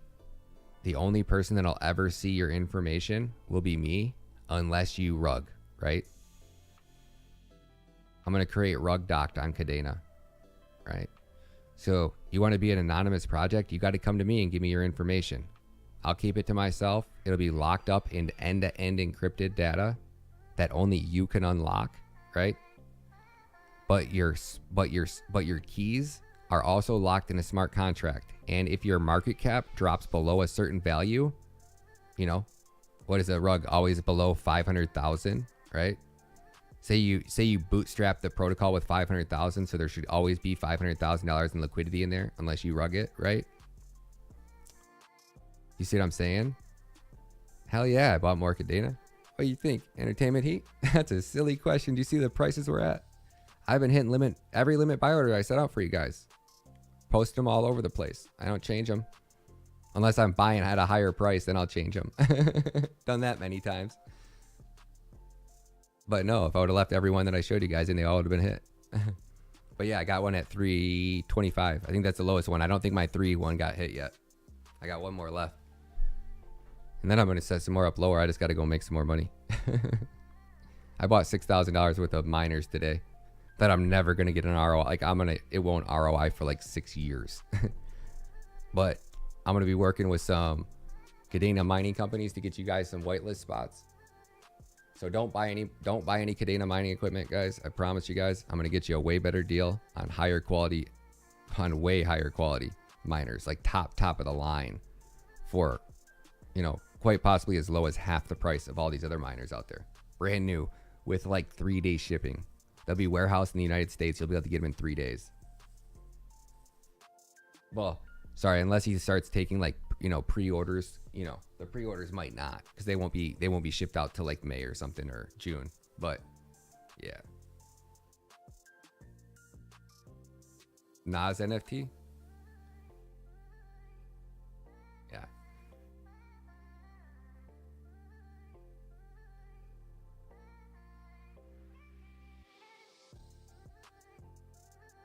Oh yeah, there will be, but the faster ones won't be out till the ones that melt faces. They won't be out. But that rug docs would be a thing, right? Like that's a legit thing, right? You're so confident. You want to be a docs guy? That's cool. We got no problem you being doxed. But it's it's doxed and die, right? Or it's doxed or don't die, right? It's burn the boats. No, Steve, I sold all my Luna. I'm not worried a bit, man.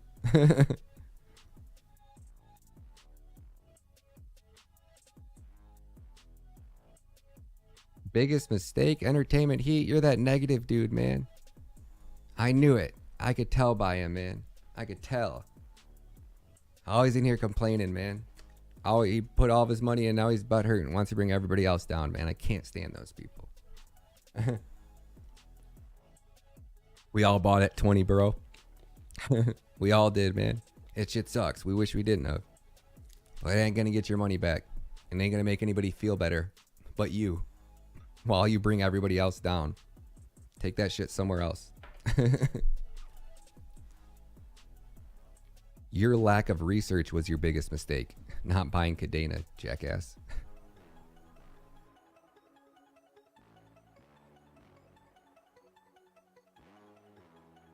Heck yeah, Mike. Heck yeah, Mike. Mike says, I've been to Kadena before I seen Ryan's channel, but it's so nice to find somebody that loves Kadena. You're welcome here, Mike. You get it, man. We all rode that shit down, That shit sucks.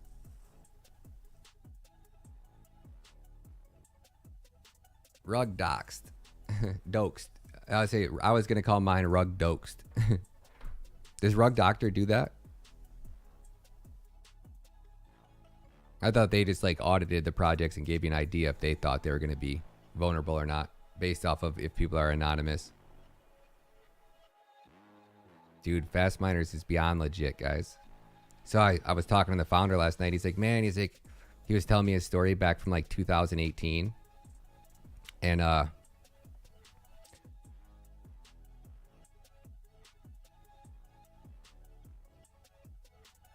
heck yeah, Mr. Monopoly. Good for you, man. Yeah, I never thought we'd see these products again. Oh man, I'm so excited. I don't even know what I was talking about. Oh yeah, so Fast Miners guy was telling me his story, right? Like in 2013 2013 he was mining, or sorry, I think he started mining Bitcoin in either 2013, 13. And then by 15 it got harder. You couldn't mine it on a laptop anymore. And then at that point he stopped mining, but he was still friends. He had met, because back then it was like a community forum where all the miners like hung out and talked. So he was like friends with the people that started Bitman and like all these other big time like mining whatever. So he ended up becoming their, he ended up getting a deal with them where he's like, I want to be your main, distributor. So he started distributing to all the big Bitcoin mining farms. Like he was the rep that you had to go through basically to get, Ant-Man in your, in bulk scale. Like he was the guy to talk to. And then after he did that for a while, and then he's like, yeah, then I was like, I was online to do something. He's like, you know what? I thought basically, why am I just selling to the big guys? Like, I'm buying all these in bulk. I'm getting all these deals. I can get, I'm selling 180,000, however, 100,000s of these Bitcoin miners that he was selling. And he's like, I could get them, I could buy one extra one if I wanted at the same cost. And he's like, well, then I thought about it. Well, what if I build a warehouse and I just stock them? He's like, because I seen all these other places were doing like, 6-month shipping and this. He's like, I got the upfront capital just to buy them all in bulk. He's like, so what if I buy them all in bulk and then I stock them in the USA warehouses and I offer 3-day shipping on them? And he's like, we did the first thing, and like, there we placed it, and there was like 100 people or something like that they told about it, and then he's like, and everybody was calling us a scam, saying how shady we are. And then we hired influencers to talk about it. And then the influencers started getting hated on. Like, they were scamming people. He's like, and then the first wave of people got their equipment. And he's like, every single one was tagging us, posted on social media about how legit we were, how they got their equipment in like 3 days. And he's like, and we freaking exploded. So yeah, is Fast Miners legit? Oh yeah, they are beyond legit. They're the real deal. They're making the most top of the line mining equipment that I've ever seen in my life, with players like legacy players that are making certain parts, the most important ones, the chips, from like the big dogs. Like specific. Oh man, I don't know what I can leak here, but when I say they're going to melt faces and be exciting, and you hear people talking about like the crap quality of gold shell miners and how crappy they are, people are like, oh, I don't even know if I'm going to get a 2-year ROI on this thing. Like, it's so junky compared to other like old maybe Bitcoin miners or whatever they had before. When I say that these miners are going to be top shelf, I mean, they're going to be, these are things that if the hash rate or difficulty didn't go insanely high, because of newer equipment coming out, that they would run for probably 4 years, like a miner should, with very little, repairs needed.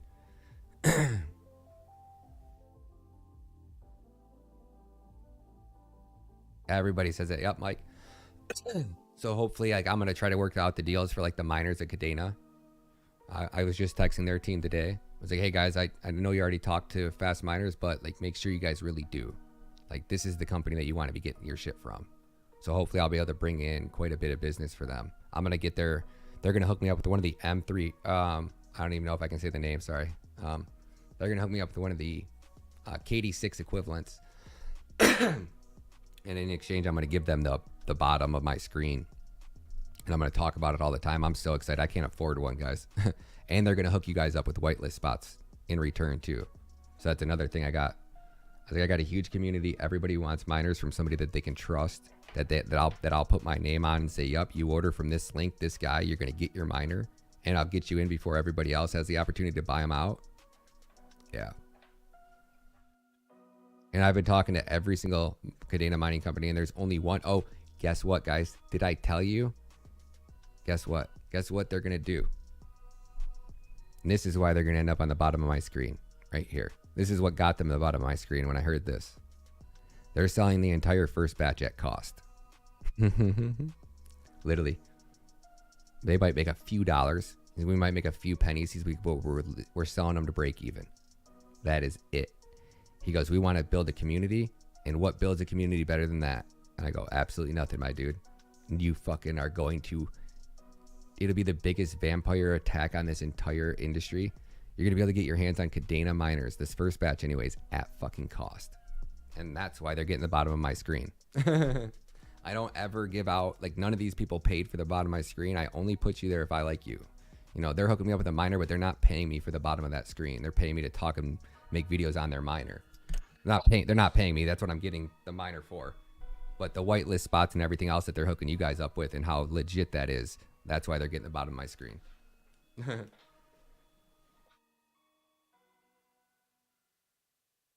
That's some real deal shit right there, man. That's what builds Cadena. That's what we need.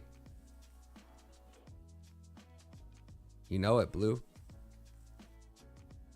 You know it, homie. They're going to build the most loyal army.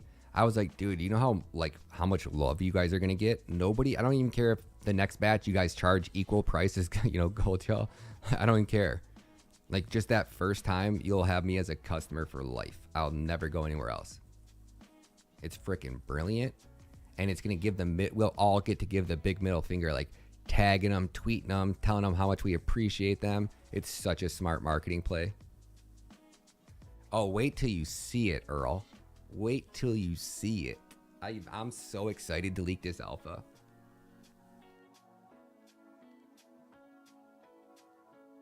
Let's just say you're not gonna expect it.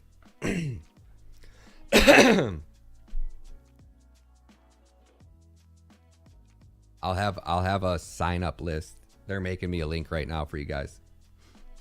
So the private Telegram will get it first for sure. Thank you guys, big time. Yeah, you guys do, Earl. Yeah, you do. Thank you guys for the support, man, big time. Everybody's gonna get it eventually, but you guys and the members are gonna get it very first. So you guys get the opportunity to sign up. I don't know how many they got. If they got, thousands, I'm sure they do have thousands. It would be stupid for them not to be making a lot, but.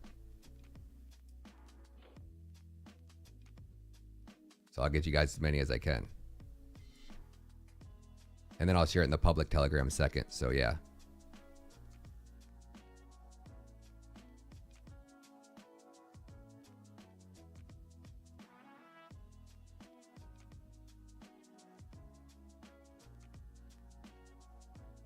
You know it, Earl. I got to take care of the people that take care of me, I wouldn't be here without you guys. So, of course, you guys are going to get it first, man. That's a no-brainer, man. I would legit not be able to be here if it wasn't for you guys. So, thank you. When YouTube does shit like this and, takes thousands of dollars a month away from me without any notice, and I didn't do anything wrong, man, I wouldn't be able to be here. You guys allow me to be on here live with you guys all the time. If not, I'd be making regular videos and not here live at all. Because that's what makes the money. So I appreciate you guys big time. Oh, they're going to have warehouses all over, Adrian. But they'll definitely have them stocked in the USA. Yeah. So guess what else you don't have to pay? Import tax. You don't have to pay duties on top of the 50 grand you pay Gold Shell. You got to pay another 12 grand to get it in through customs. Chantel, you really want to study. Big time. But yeah, like everybody that got in, like that's why I kept buying all the Cadena down here, right? So say the miner's 30,000 right now.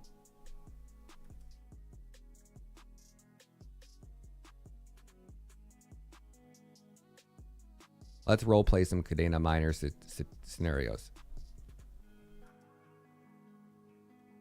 Y'all get your pens and papers out. Class is in session.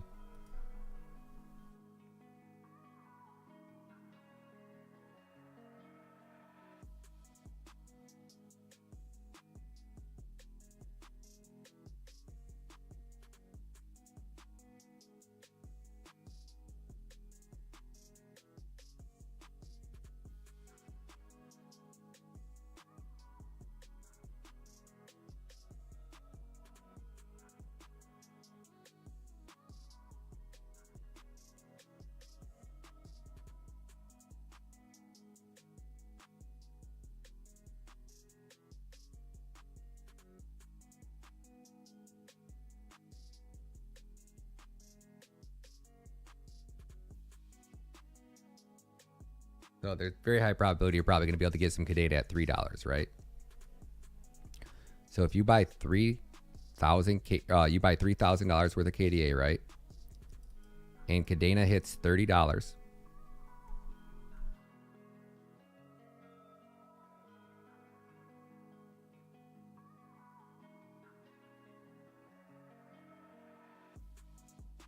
You sell it for $30,000. Now, I would be more smart, and I would buy $6,000 worth, right?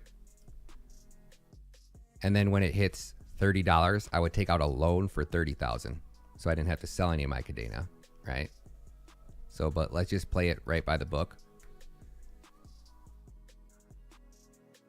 Sorry, I didn't realize I wasn't on screen there.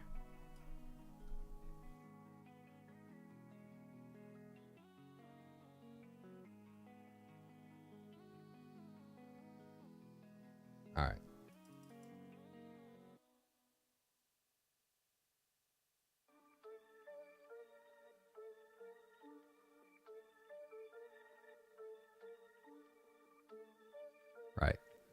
So let's say right now, these new big dog miners are going to be $30,000, right? So in order to get one and not pay 30 for it, you got to have an asset that's going to appreciate in value.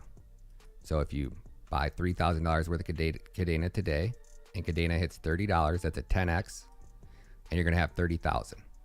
So you spend 3,000, you wait however long it takes, and when it converts, you can get a $30,000 miner. Now that miner right now is mining you roughly, I don't know, what are the big dogs mining? 30 coins a day.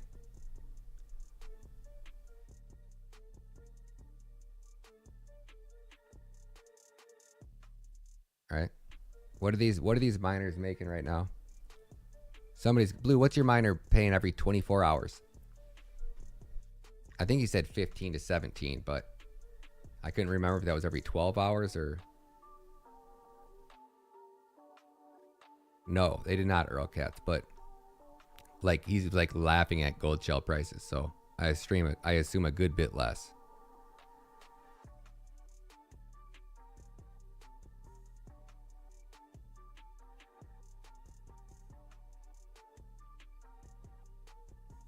$16.5 KDA per day.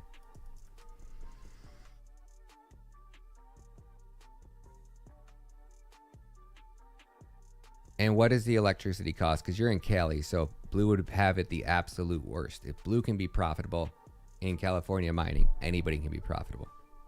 Yo, Tech, what up, homie?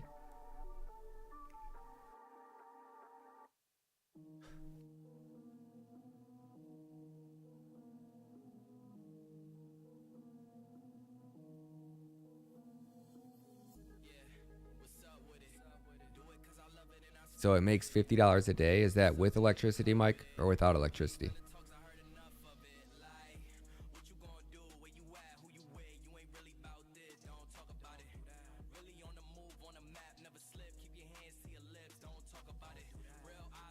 $8 a day for electricity. So 8 a day and it's making 50. So say, let's just round down and say it's $40 a day, right? And that would be an underestimate. So let's just say it makes $40 a day.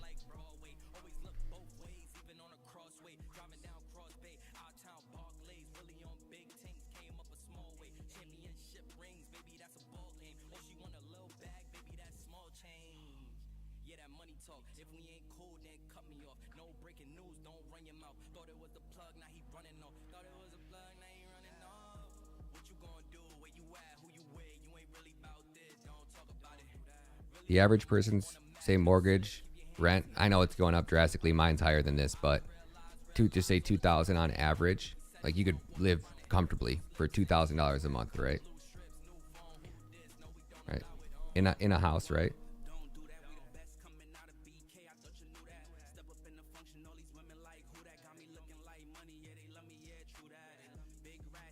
And then say you got another $2,000 a month in bills, right? Your miner's making you $40 per day.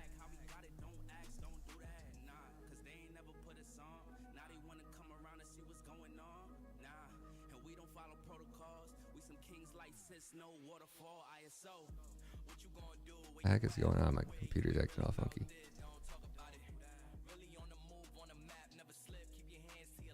So 40 times 30. That's $1,200 a month, right? That's one miner. So my goal, I need to make $4,000 per month, right? Divided by 1,200.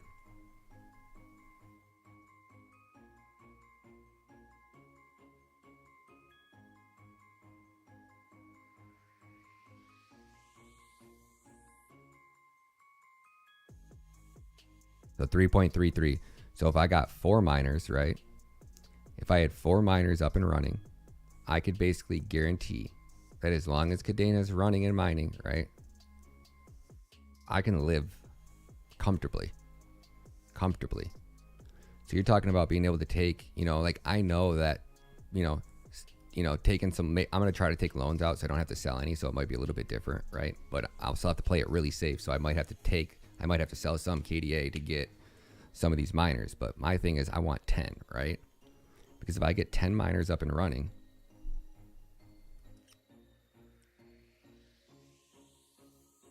average person's expenses are 4,000, right? So to cover that, to cover 4,000, like a $4,000 a month living lifestyle, you need basically 4x miners. And 4x miners basically can make you a $4,800 a month lifestyle, right? So if you want a lifestyle that's going to allow you to spend $4,800 a month, and that's all you need to make, well, then that's how I'm looking at it. Now, I know what it's like to live, you know, on a $9,600 lifestyle. So that means if I want to live on a $9,600 lifestyle, I need 8 miners, right? Like investing in Kadena, doing DeFi, right? That shit takes talent. And there's always going to be major risk to the downside. Now, talking about 12 miners, right?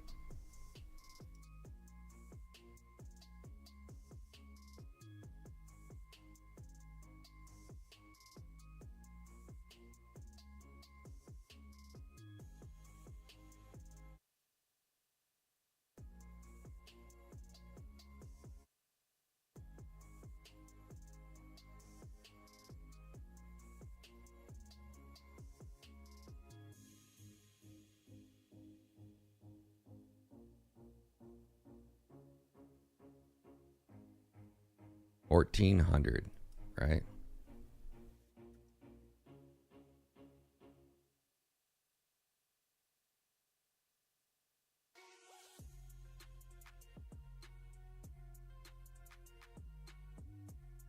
So you have the ability or way to basically invest every 3,000 you invest right now. Like Kadena doesn't have to moon, right? Kadena just has to be Kadena, right? So I'm trying to go with this. Stick with me. You guys already see that Kadena is too powerful to fail. So it's not going to fail. Might take longer for them to figure things out because of how they're scaling and sharding. Doesn't look that way, but it might happen, right? But we've seen how long Cardano's been staying in the game, and it's a turd nugget. You know, so Kadena is going to stay in the game no matter what. So if I need 12 miners right now, that means that I need to have basically 3,000 times 12 equals. So basically, if I can get $36,000 more worth of Kadena at this level, right? When Kadena hits $30, I will be able to start up a business that's going to generate me $14,400 a month of passive income. I'll have to work like 2 hours a week to manage that shit. No, they don't need good internet. You want consistent internet connection? No, but people mine on like the crappiest internet in the most remote locations in the world.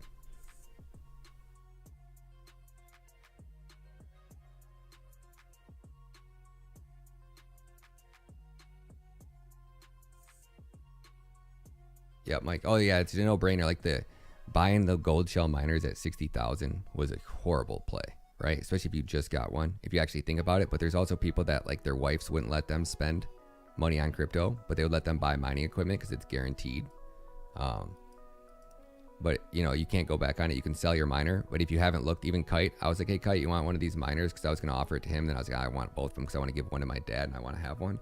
But Kite said no. He's like, I'm getting, you know, he's like, they're selling the KD Pros on eBay right now for like 600 or something like that. They're cheap, like cheaper than he was even giving it to me for less than he paid for it, you know.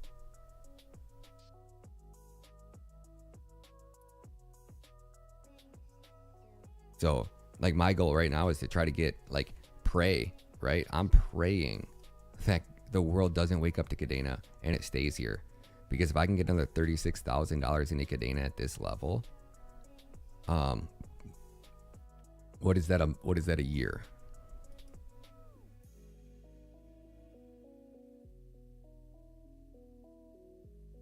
So if you're making $14,400 a month, times that by 12, that's $172,000 a year you're generating just off your miners.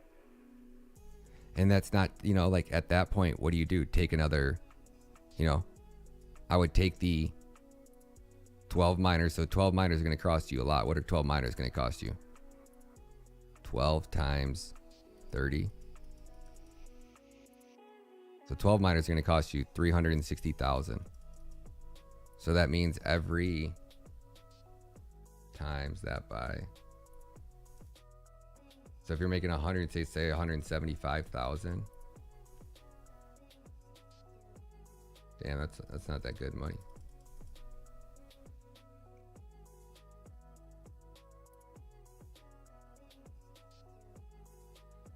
It's gonna take you 2 years to ROI. So you mine for 2 years, and the next 2 years you're gonna make, because you got to buy new equipment every 4 years. So you'd have to generate 360,000 to buy new equipment. So that would cut that in half. So that means you'd make, 14 miners are only gonna make you whatever 175 divided by 2 is. Yeah, I assume mining profitability will have to go up. I think it's just not as profitable because it's new right now. I would almost guarantee that it's more profitable than that. Divided by, but then again, maybe that's why people have these ginormous farms. Divided by 2. That would mean you're making 87,500 a year. And then you got to add in, 14 miners, you don't really need much but a barn.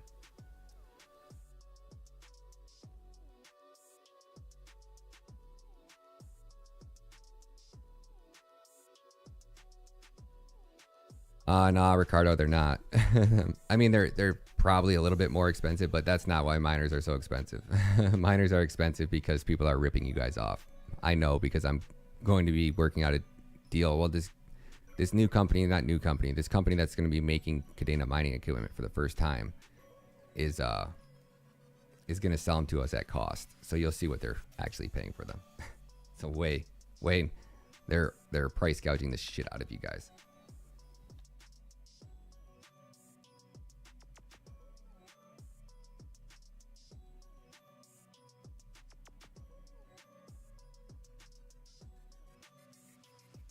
Nah, Greg, it isn't. The hash rate's increasing because more powerful miners are coming out, right? But like technology is pretty much getting to a point, especially when like we see Bitcoin going to the liquid cooling, right? They're getting more powerful because they're adding better features to them. But normally it's about every 3 years, 4 years, a new batch of miners will come out because it takes them that much longer to develop new chips, and they're pretty close. I thought they were anyways. Before I seen the liquid cooling, last I heard that like technology evolved to a point where like with the circuit board and what they had going on, like there was only so much they could do. But I could be wrong on that. So I thought somebody, watched one YouTube video and probably heard that. So pull money together to buy miners, I wouldn't recommend it. But you can buy it. There's some projects that are doing it. MOK, just holding on to MOK token will get you rewards because they're going to have part of a mining farm built into their game. So as you stake tokens in the game and you play the game, or if you hold their NFT, like certain NFTs are going to get you a percentage of the rewards every month. So yeah, you can buy these NFTs and they'll represent your percentage of a miner, and you'll get paid whatever that miner makes every so often. But it's not nearly as profitable as you'd be just buying your own miner.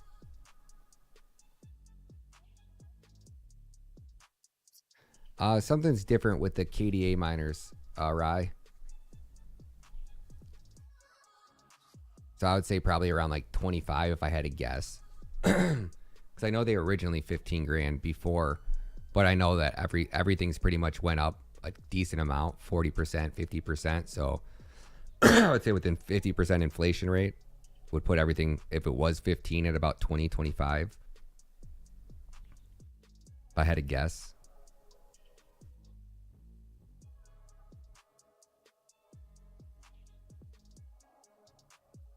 Oh yeah, Tech. Yeah, every one of the members, you guys will get first on the list. I'm gonna get a sign up link for people that are serious about getting them. So you can get an idea of how many people in our community want them. So yeah, I'll make sure I tag everybody. I'll make a special video about it for you guys so nobody misses it. That way you guys all have a couple days, and then after a couple days, I'll share it out in the public Telegram for you guys.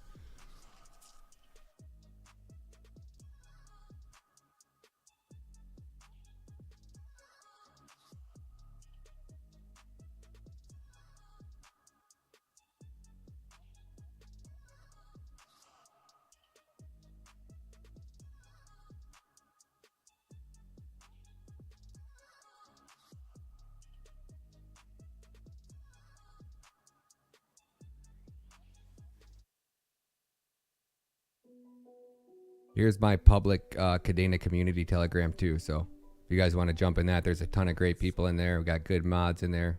Try to keep the shilling to a minimum.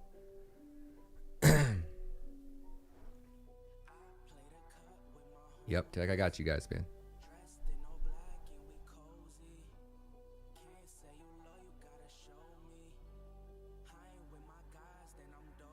Nah, Steve, it's ASIC biting, my man. Yo, viral YouTube, what up, homie? Dude, did you guys see that? Have you guys seen their block explorer yet? If you guys are just going in and check this out, check what the Cadena just added to their blockchain, or to their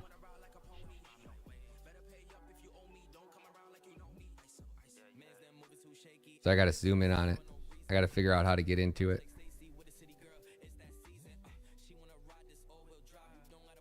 Come to daddy. Look at this. This is Chainweb. This is Cadena's blockchain in real effing time, guys. How badass is this? If you guys are just getting here, check this out.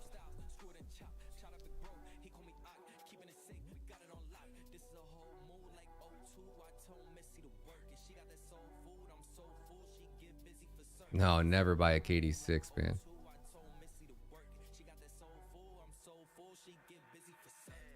Flux that somewhere around here. Right here, actually.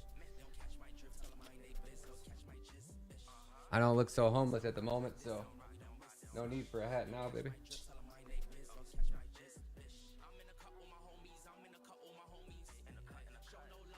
Me too, jump. Yeah, just in time. You weren't here earlier. Yeah, you guys didn't see this. This is what a multi-core blockchain looks like, guys.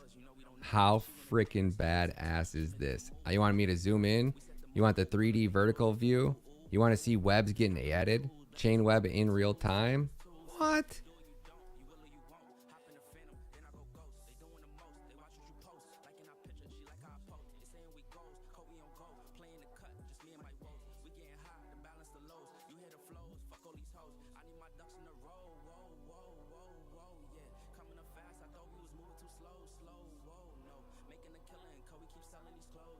Yo, what up, Doji? Doji Mad Geezer. I like that profile logo, homie. Derek's too. Look at Derek's got a sick one too. So does Rick. Rick's got a badass one too. Just in time, what up, homie? Scam Doll, what up? Oh, that's gonna be. Wait till you guys see my video tomorrow. My Cadena price prediction video tomorrow. I'll cover that in there for sure, Scam.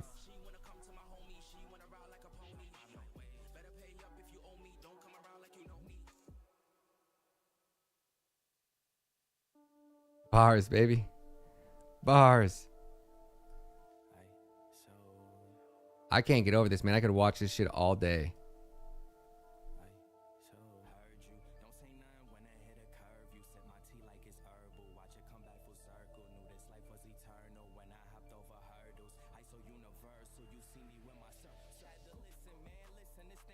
Like, I'm obsessed with this thing. You click on one. You want to know what the block is? You want to zoom into that one? Like, this is so freaking cool. You want me to zoom out? I got you guys. Freaking mind blowing, man. Gramps is good, man. He's got a giant black eye. My grandma says she punched him.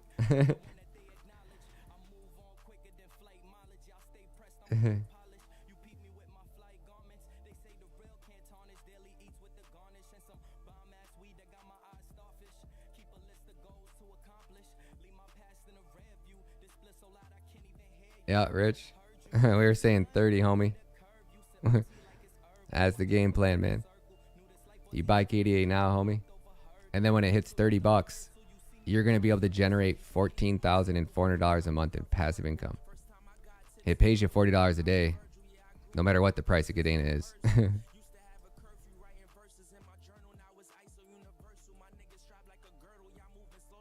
Yeah, this is the Kadena chain web, guys. It's their blockchain. It's a 3D version of their blockchain.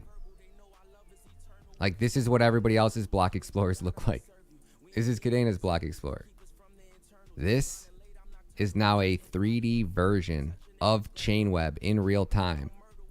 Their blockchain being built. Every one of those dots represents a block on the chain that just got minted.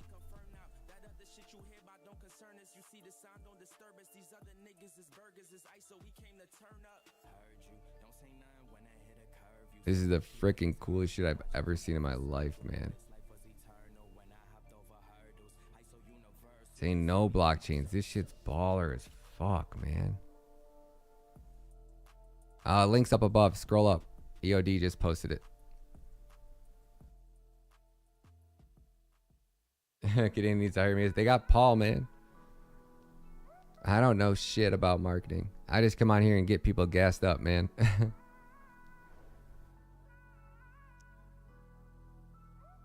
They're doing a... Dude, there's so many levels above us, man. They're building something so freaking amazing, man. I appreciate it, but man, they're doing everything exactly how they should, man. Look at that. Look at that web of chains all the way back to the beginning of history. Look at that thing.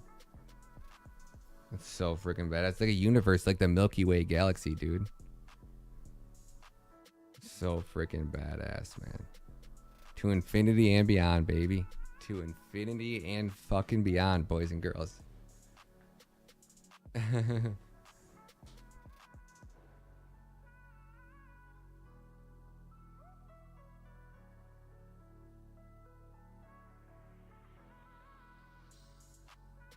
Yeah, definitely peppercorn. We all know. We all know, Ricardo. We've made several dedicated videos saying everything you're saying, homie. We get it.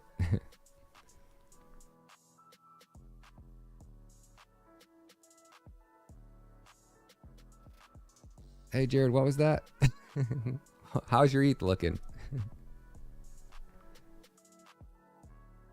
Badass blockchain, guys. It's the real deal, man.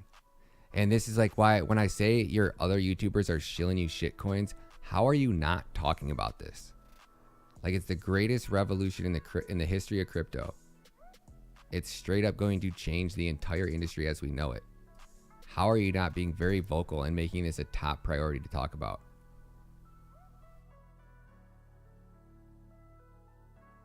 Yeah, man. Min blocks every 30 seconds, bro. 30-second block times. 20 blocks every 30 seconds. Boom.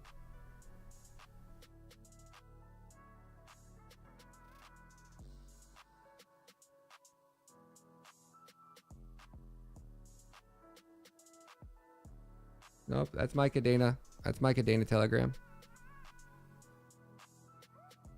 Nice marketing pitch there, Derek.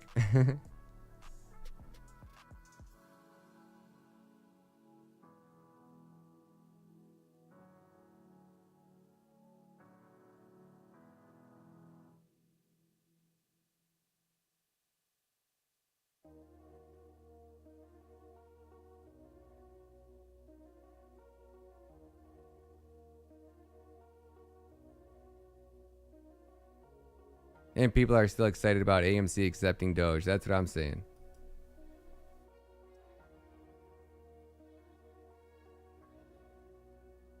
People out there promoting Costa, saying they're selling their Kadena. Promoting Costa, saying you're selling your Kadena.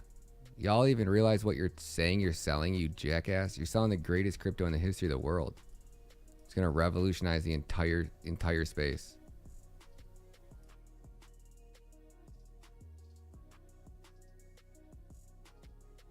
Maybe one hit up, maybe, but I still feel like that's like then nobody should be following them, right? Because that's the shadiest shit ever, right? I couldn't get on here soon enough. As soon as I realized what I was sitting on, I was like, oh my gosh, guys, right on here with you, buying almost every single buy order I've bought of Kadena has been on here with you guys. I've documented the entire journey.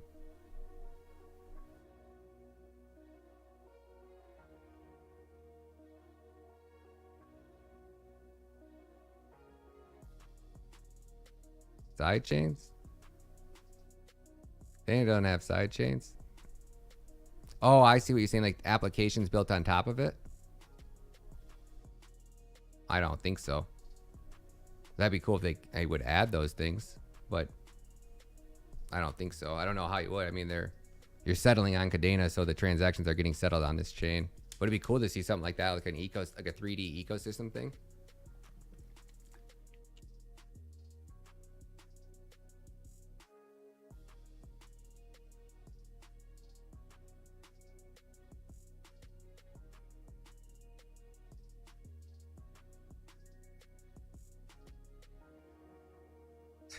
We get you, Ricardo. We understand, buddy. Nobody's advising anybody to buy a miner. I made a video specifically telling you not to buy a miner. We get you, buddy.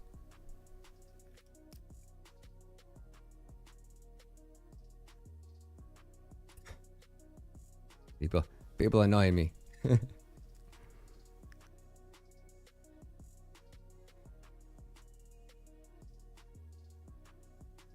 Hey, much love, Robert. He says, every time I mention Cadena, I get muted or ignored. KD8 is the truth. We know it. It is, man. It is, buddy. And it blows my mind that no wonder YouTube's shutting down everybody's channels. Like, the more I look at it, I'm like, oh my gosh. Like, they're right. Because everything that these people are promoting, 90% of them are going to zero. Or never going to make anybody money from this point on, you know?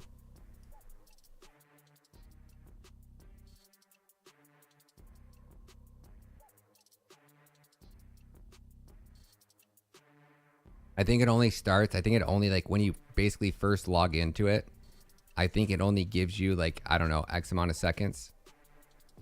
And then it starts to populate. Like I had this thing on I left it running. So I think it's just like part of it. This is just when I basically opened it up, plus like a little bit before it, maybe like the last 100 transactions.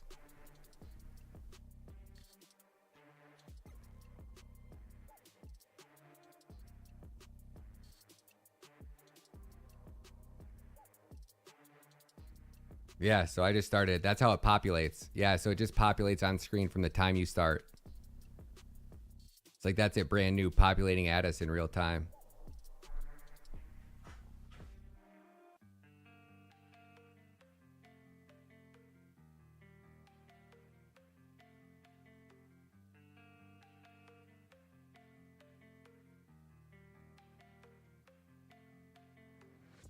Isn't that cool as shit, guys?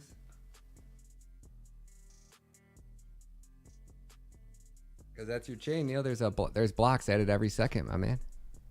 It's your blockchain. It's your chain of blocks. It's building itself. It's what a blockchain looks like when it's building itself. It's the coolest shit I've ever seen.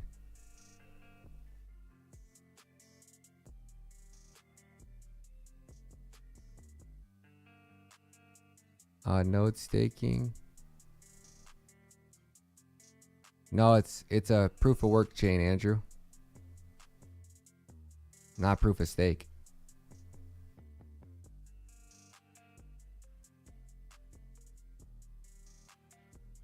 It's so freaking badass. Yeah, so no.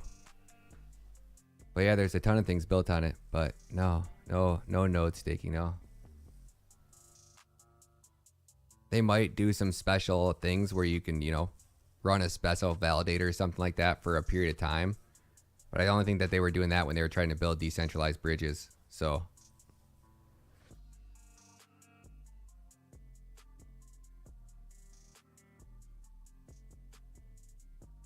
gee, I think Bitcoin miners are more profitable than Cadena miners, aren't they? So yeah, I do. I think, I don't know, I'll do research though. Somebody was in here earlier saying that it wasn't profitable just to own one. So I don't know.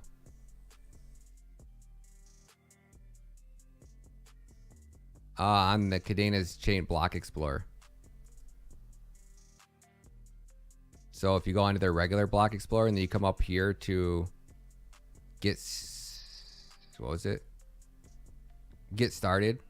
Go down to see chains in 3D experimental.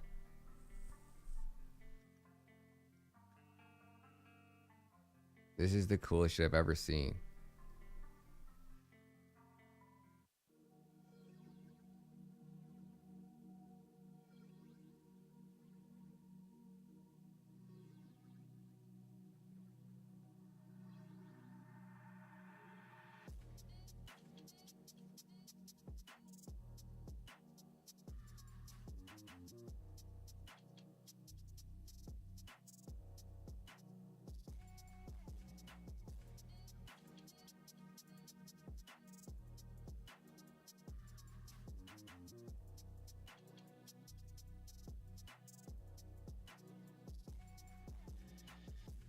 All right, we just went live again on Twitter, so I want to show everybody on Twitter. If you guys are just watching this, guys, this is Kadena's 3D blockchain. It's their blockchain in real time in 3D.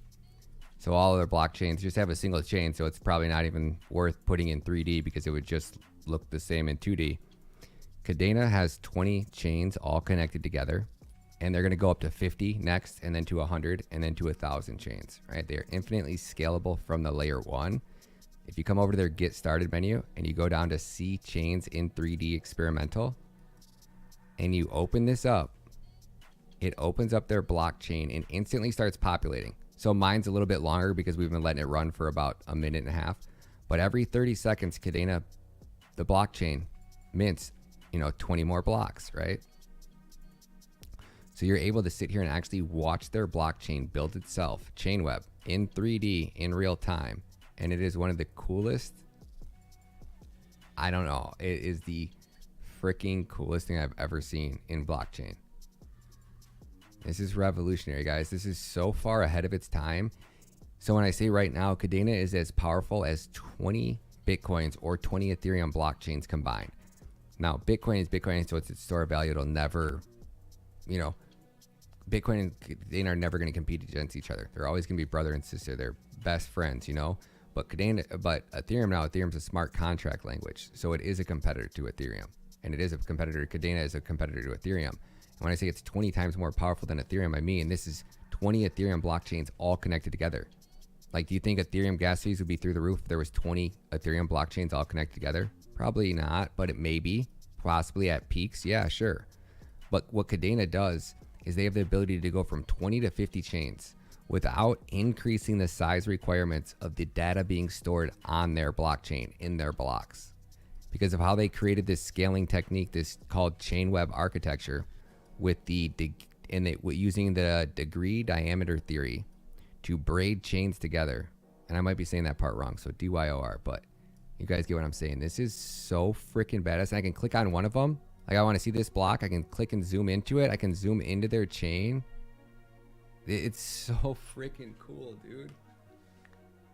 Man, it's like, I don't know, this is why it blows my mind that not everybody's talking about Kadena, because this is what blockchain technology was designed, guys.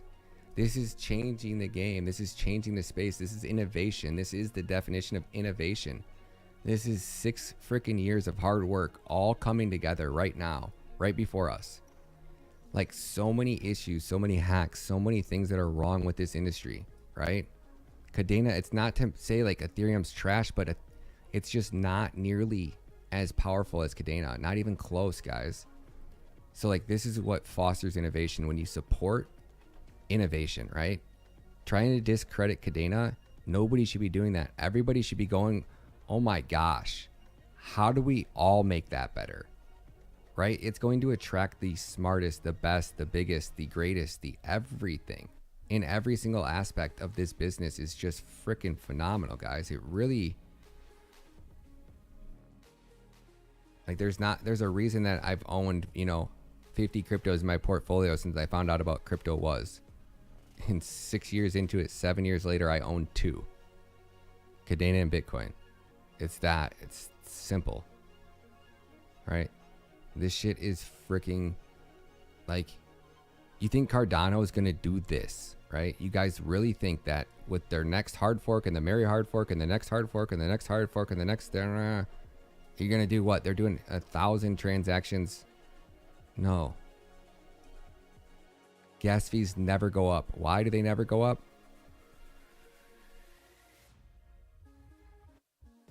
So in the Land Ape NFT sale, when Ethereum gas fees were $7,000, in one NFT mint on Ethereum, people spent more in Ethereum gas fees than will be spent on the next 100 years of Ethereum, of Cadena's blockchain running.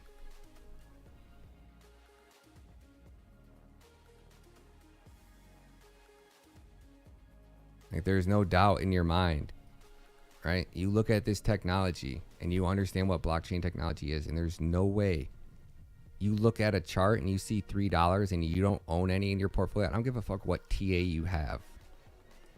This shit is going to change the mother effing world, guys.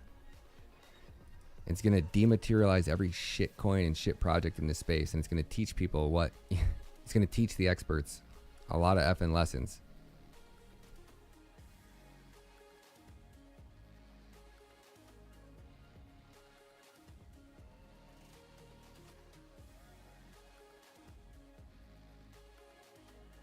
The one where he apologized, Fear Gala, where he took Will out to lunch and apologized.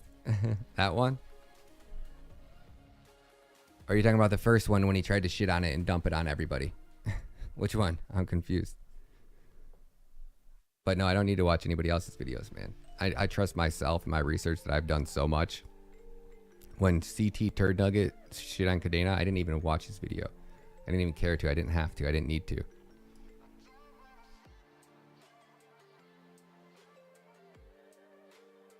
Or is that the white paper dude? If that was the white paper dude, I may have shit on him. But I don't know.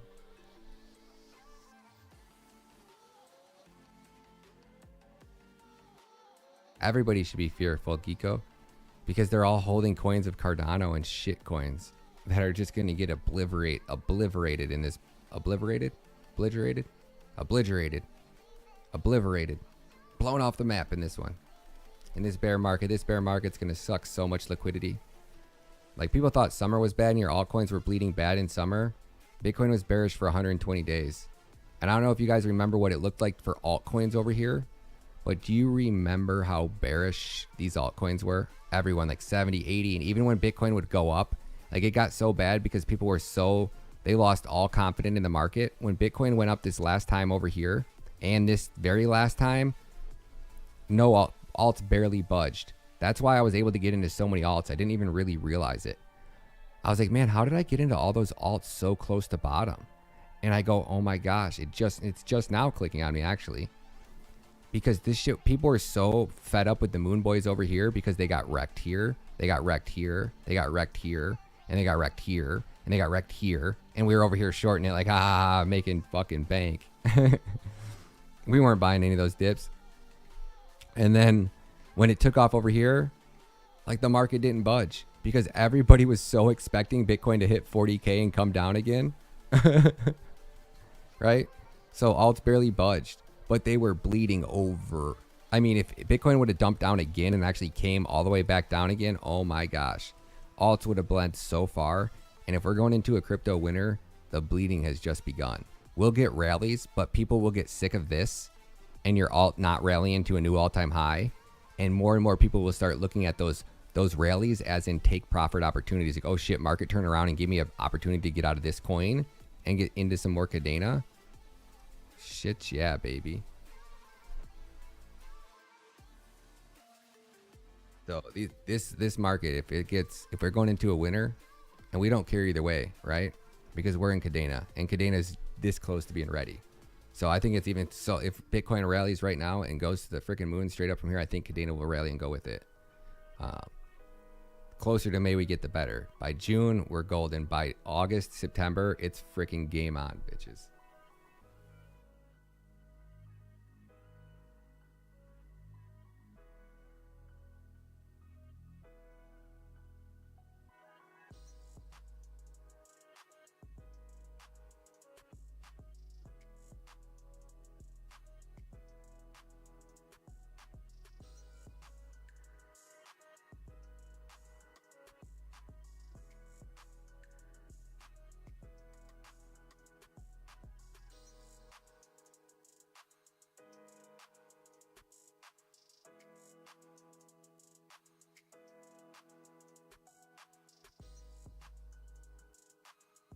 In KDA and BTC we trust, baby.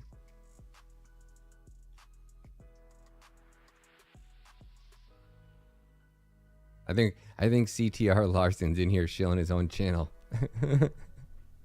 I know times are tough, buddy. You don't have to get down to that level.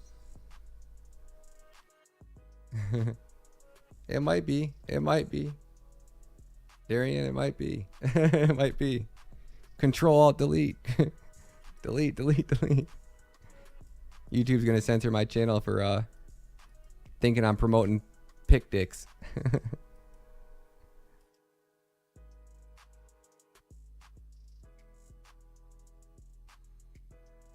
And you guys not gassed up, man.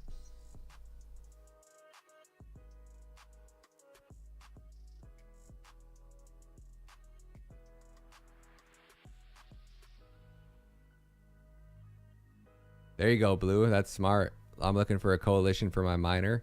There you go, buddy. Honestly, with gas prices, you know, or I mean, electrical prices in Cali, it might be more profitable for you to do that.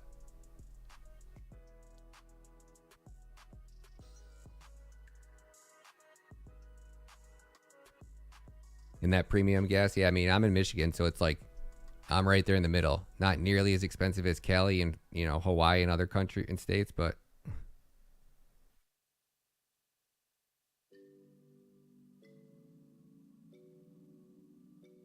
yeah, yep.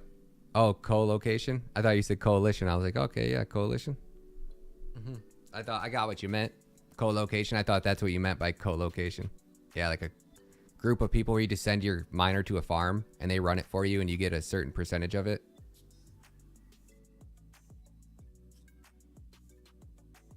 Ryan, have you checked Elon Musk's latest tweet? Nope, but I want to. Please tell me it's TwitterTube. Please tell me it's TwitterTube. Please tell me it's TwitterTube. Man, everybody should be saying this. From testimony captured of the 36th commander of the 36th Marine Brigade of the Armed Forces of Ukraine. It turns out that the internet terminals of Elon Musk's Starlink satellite company were delivered to the militants of the Ukraine Marines by military helicopters. According to our information, delivery of Starlink equipment was carried out by the Pentagon. Elon Musk thus is involved in supplying the facet forces in Ukraine with military communication equipment. And for this, Elon, you will be held accountable like an adult, no matter how much you play the fool. What?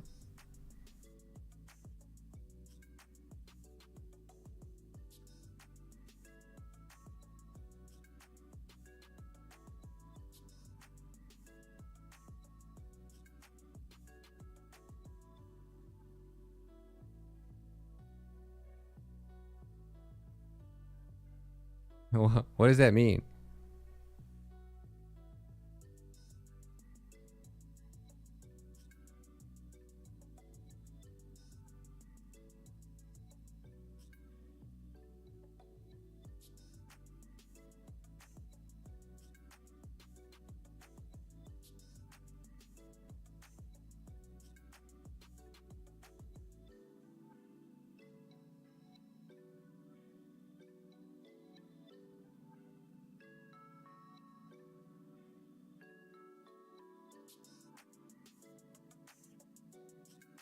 I'm lost. I'm lost.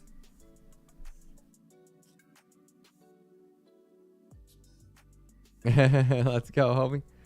Don't wear blue and yellow. I got it, bro. I wouldn't ever. Green and white, baby. No, I'm just kidding. I'm not. Don't matter to me. I got solar too, but 2 Teslas and miners pay about 10K for electricity. Holy shit, blue. Oh, a year. Okay, that's not that bad. Better than gas, I guess. So I'd say that's a decent deal.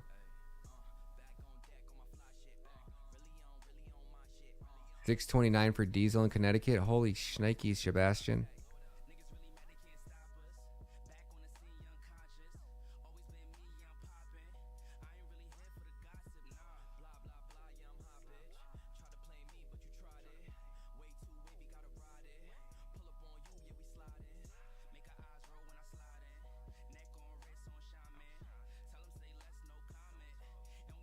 If Twitter acquisition is complete, company will be super focused on hardcore software engineering, design, infosec, and server hardware. Let's effing go, baby. Yes.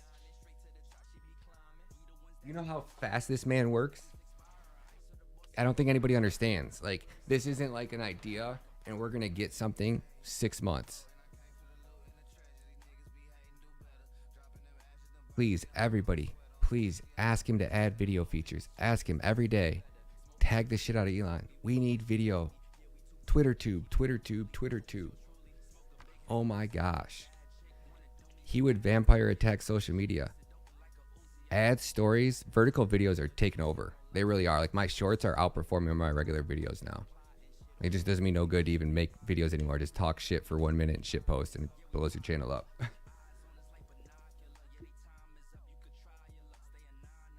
So smart, man.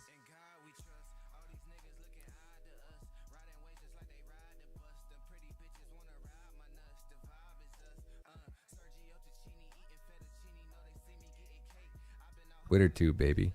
TwitterTube would be banging, man. And instead of stories, make them sweets. Sweets. Twitter sweets. Chirps. Yeah, chirps would be the stories for sure. That's a good one. Chirps would be your vertical videos.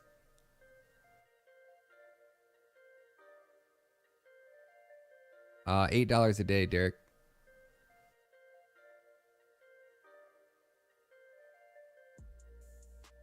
Yep, Modern Disposal has it right. There you go, baby. 0.00012 BTC per gallon in North Nebraska. I like that, man. Good job.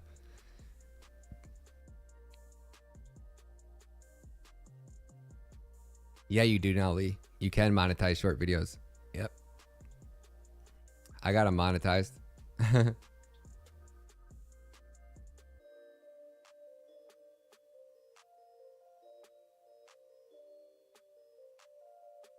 Kitty Cartman voice. I want at least one kitty.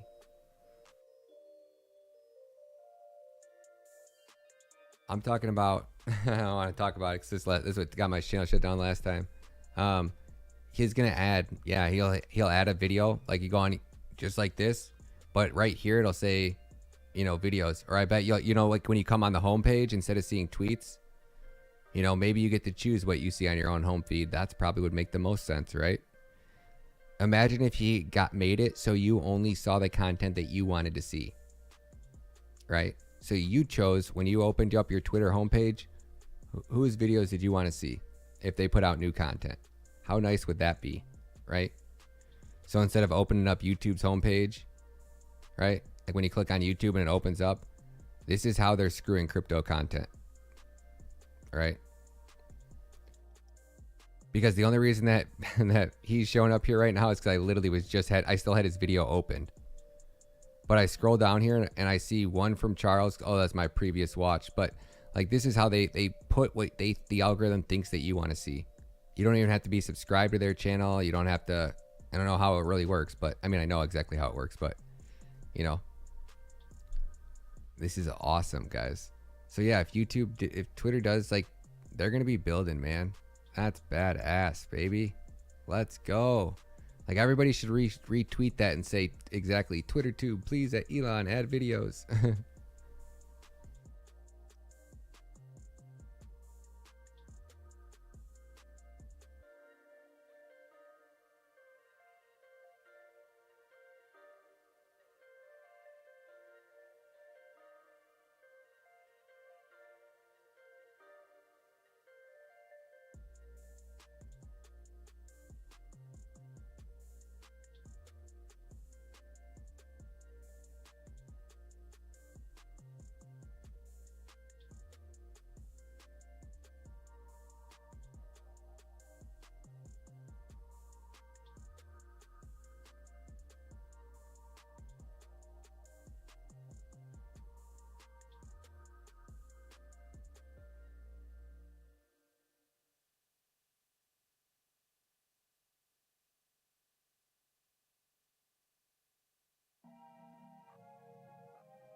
If you don't mind, if you don't mind adding a feature so your subscribers can select whose content is shown on their homepage when they log in, that would be great.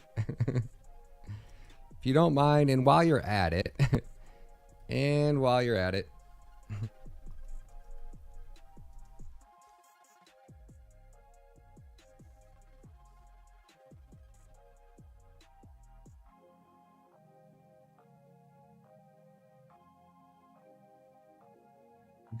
a customizable profile page would be nice. And I want it by next week, Elon, so chop chop.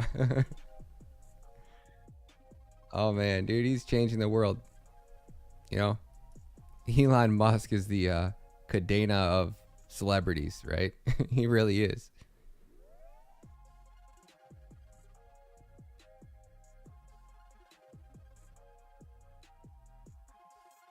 No, that's not our crypto rig. I don't know who crypto rig he's talking about, but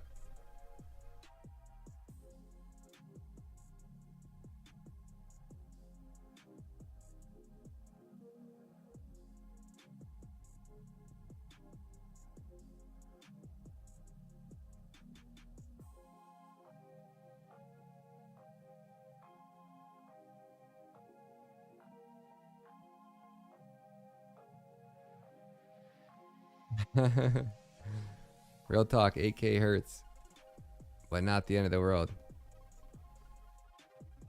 It's principle. Yep.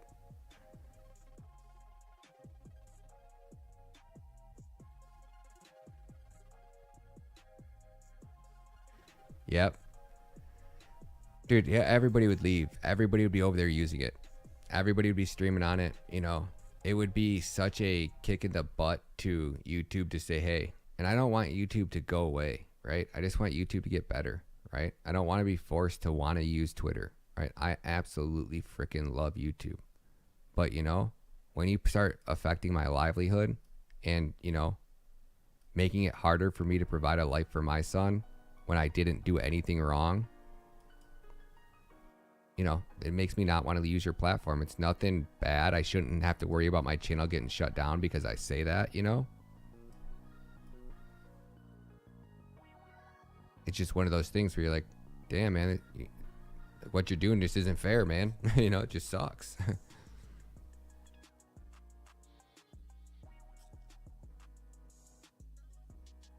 Yeah, they will, for sure, Mike. No doubt, man. I agree, Mr. Monopoly. I do. I would be worried. Like, if I was Elon, I would have the biggest secret. Like, I would have my own secret service. I wouldn't eat my own food without somebody eating it for me. Like, you know, and he lives in like a modest neighborhood too.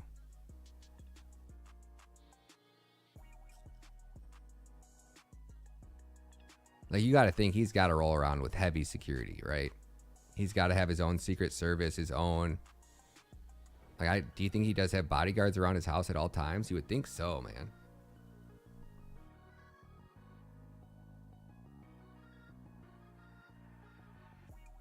Oh yeah, they were already doing that, Mike. They were. AZTV's right. CNN and MSNBC were saying the exact same thing, man.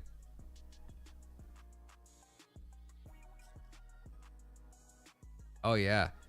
Oh, because all the Democrats started picking fights with him on Twitter about shit that just made them look like idiots. And Elon's got such a bigger voice and such a bigger community. They really were like, oh shit, he's a threat. He's going to call us out for lining our pockets on insider trading in the stock market. Oh no, we can't be exposed on that big of a stage. Joe Rogan started calling people out. It was like the two of them were just getting targeted by every Democrat, every senator. The entire left side has became like you're still on the left side, you're a radical. You know, like they call us racist and shit like that. And I'm not even on either side. I've never cared about a side until now. Right? So like the left has went so far radical that if you're still on it, you're radical. You know what I'm saying? Like, it is off the Richter scale. You live in a mental institution if you can get behind anything that they say. If you trust a single word that comes out of their mouth, if you trust that every single station isn't reading the same script that they're giving to by their director, It is the most divided country that we've ever seen in our lives.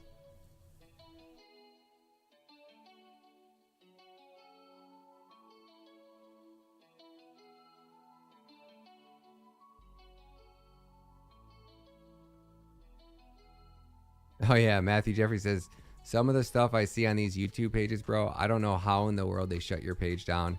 And these guys get away with all types of breaking the guidelines. I know, Matthew. I try so hard to be by the book. I have disclaimers in every video. I have it right on the screen. I tell you guys not to buy crypto. I do dumb shit. I'm on here. I'm like, this guy's just fucking retarded. Like, watch me lose all this money. Don't do this. Sometimes I get lucky and it just plays out. But it's always within the back of my head that I plan on losing it, you know? Ah, yeah, different crypto, Rick. That's some big YouTuber. They're not friends. Don't insult our crypto Rick like that.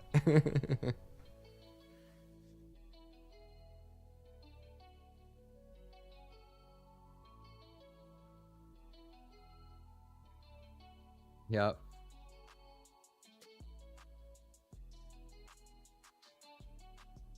What up, Josh? Good to see you, man. Thanks for checking in.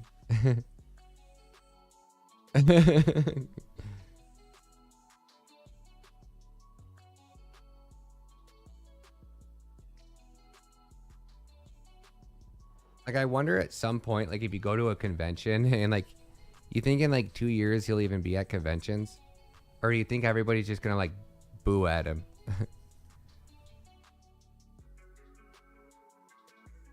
Because this industry is changing, guys. If you guys haven't realized it yet, I mean, most of you guys are home kidding, so I know that you guys are realizing it, right?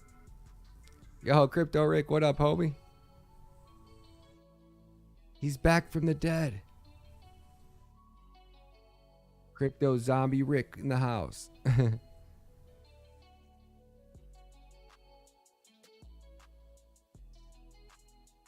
Yep, no doubt.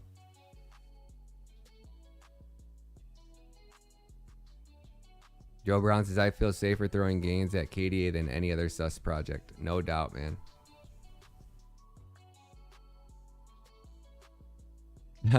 Adrian says, a lot of YouTubers not doing videos anymore, especially one saying buy the dips in September. You got it, bro.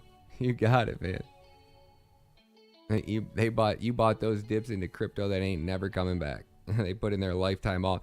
If this crypto winter is bad, you guys still got it. I'm telling you guys, y'all still got a chance, baby. Y'all still got a chance. Hey, Mike, go back. You're right. It's not a scam. Go back and watch the beginning of this. Go watch it. I agree. ETH is not a scam. It is freaking brilliant. Go back and watch the beginning of this video. It's so smart. It's stupid smart. And I'm not saying that sarcastically. Like, if you got 32 ETH, you're going to be a very rich man, my friend. You best do everything in your power to get one of those validators up and running, Mike. If you're saying that, I bet you got 32 ETH. Do you, Mike? Dude, if Mike's got 32 ETH, he's going to make more money than all of us, man.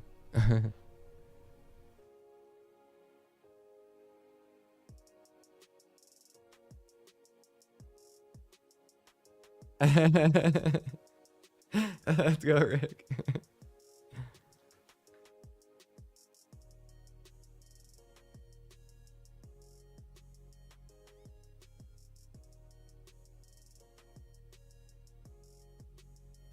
That's funny. I would if I felt like not getting my channel shut down.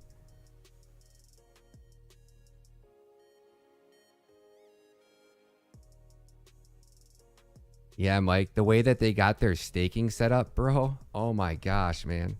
I mean, it's a scam it depends on, like, I covered that in the very beginning. Yeah, it's not a scam, but it's like the biggest So we went back and we watched Coin Bureau's video, and Coin Bureau's saying that what did Coin Bureau say? Basically, Coin Bureau said when the merge happens, the merge isn't going to change gas fees, right? But miners are going to die. So when miners die, right, and you guys are all paying those gas fees, like we went over here. What was the other one? Right here.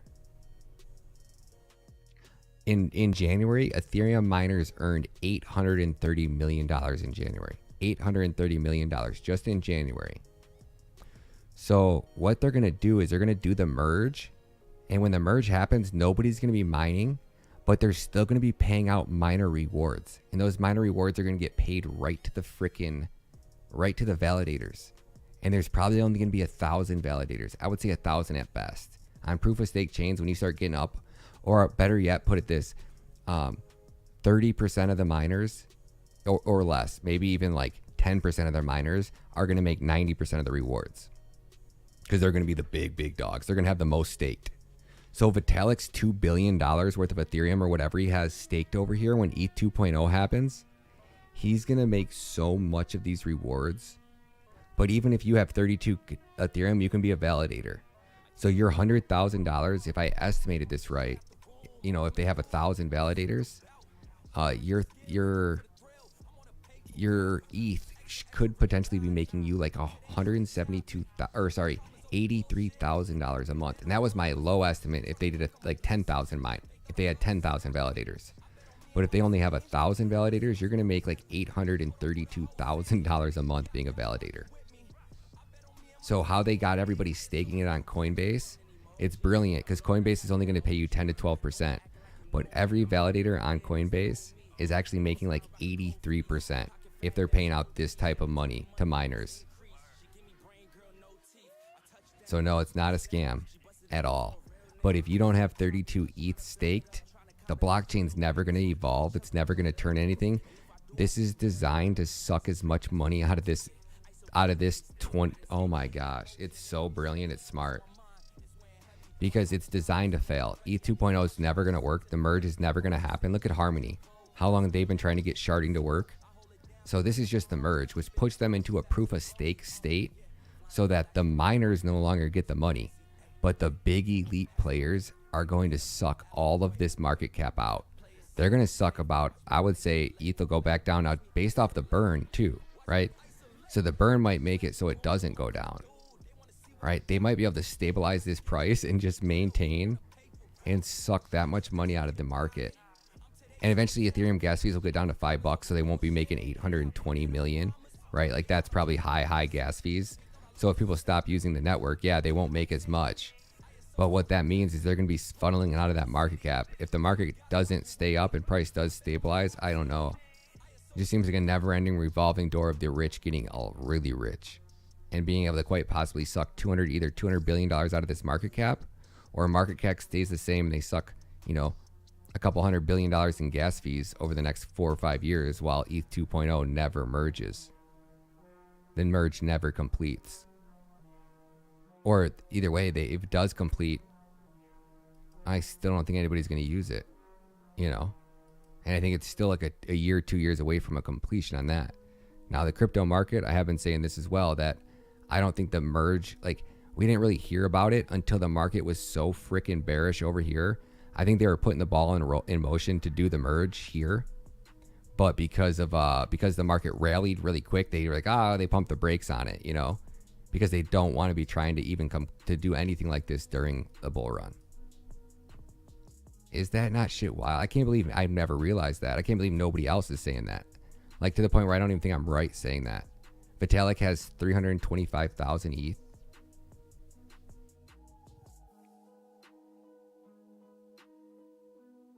So he has 325,000 Ethereum. Divide that by 32.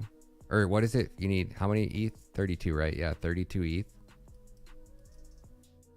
So if Vitalik's going to have 10,000, he could potentially have 10,000 validators. So you know they're probably going to only allow, like Flux is the most decentralized blockchain in the world with 10,000. I don't think that they're going to have even close to that because it's a proof of stake chain and they all frag and have issues. How many validators does Harmony have up and running?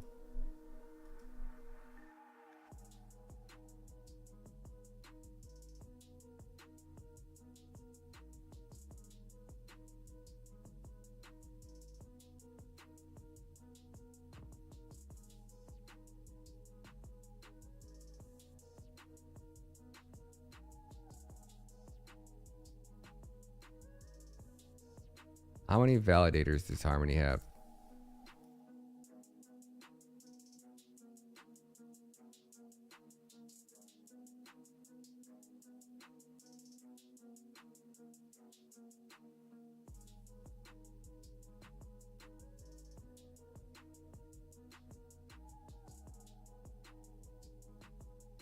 Eventually, there will be 1,000 validator slots on Harmony. That's what I'm saying. These proof of stake chains can't have more. Eventually, there will be 1,000. I bet there's only a couple hundred on Harmony right now. So, like, what I would do if I was Ethereum, right? I would say, yeah, you know, validators, anybody can be a validator, right? You guys get 10% of the rewards or 20% of the rewards. And I'd be Vitalik over here, and I'd be running 1,000 of them myself, or however many, 500 of the beefiest, baddiest validators, and I'd be making all of this money.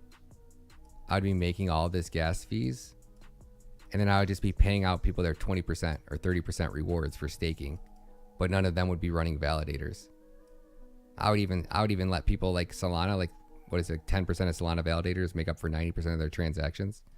It's the beefy ones that get all the rewards, the big dogs, right? And they'll make the big dog requirements like, you know, you need 2,000 Ethereum or something crazy. So 99.999% of people won't do it. So just the most elite will make a majority of those rewards. It's freaking brilliant, man.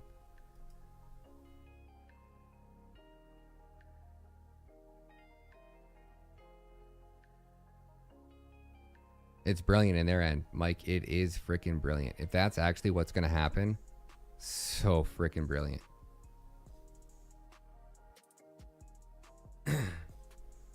No wonder people are calling it a pyramid scheme, and like the people that know that that's happening. I just can't believe I haven't heard anybody, but I don't watch other people's crypto content, so probably other people are probably saying it already.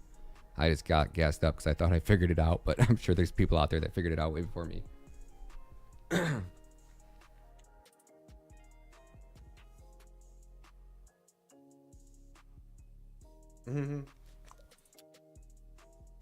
Blue said, so to sum it up, ETH 2.0 is a scam. Really brilliant. Really brilliant, man. That's so freaking smart. I can't believe I never thought of that. What do you think, Mike? Are you still in here? Was that Mike who was asking that? Yeah, Mike, you still in here?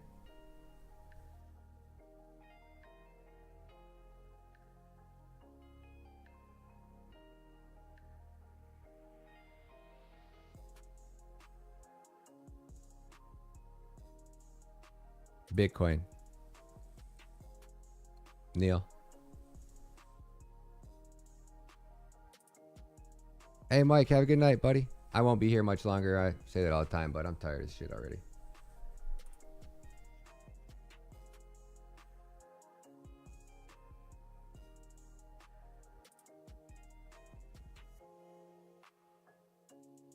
Yo, Fabian. Thanks so much for the support, homie. Can't wait to see you in the private lives tomorrow night. We go live in the privates at 10 p.m. every night, Monday through Friday. So if you got time tonight, Mike, go back through and catch yourself up in the private. If you come over to the members only tab.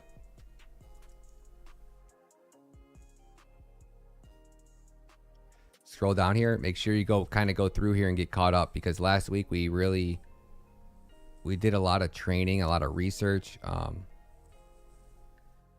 You know, make sure you at least go watch the Cadena wallet videos, get all your wallets set up, try to do your best to get caught up. So that way next week, we're going to hit the ground running. We're going to go through 5 of the best Cadena projects.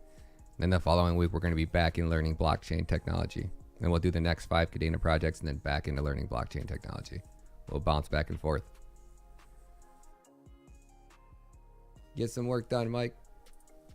I was with my mom's for breakfast this morning.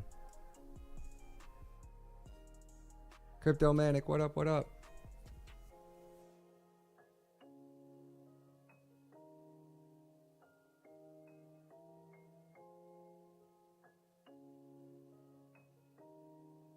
Hell yeah.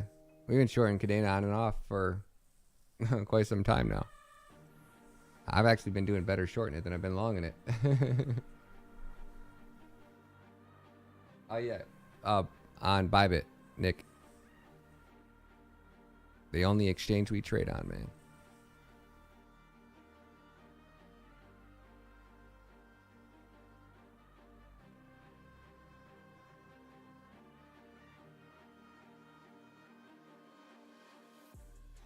Yeah.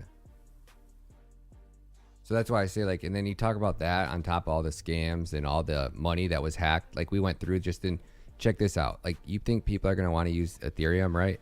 The Ethereum ecosystem lost nearly $636 million to hackers during 18 hack events throughout Q1 of 2022. So just in Q1, businesses using Ethereum lost $636 million. The largest of which was a platform lost 137 Ethereum, 137,600 Ethereum, and 25 million in USDC, worth a total of 610 million. The Solana ecosystem, a rival to Ethereum, suffered 5 hacks in Q1 of 2022 at a cost of $397 million. You think people are going to keep using these blockchains? Would you, if you're a business owner, would you want to build your business on Ethereum or Solana or Cadena?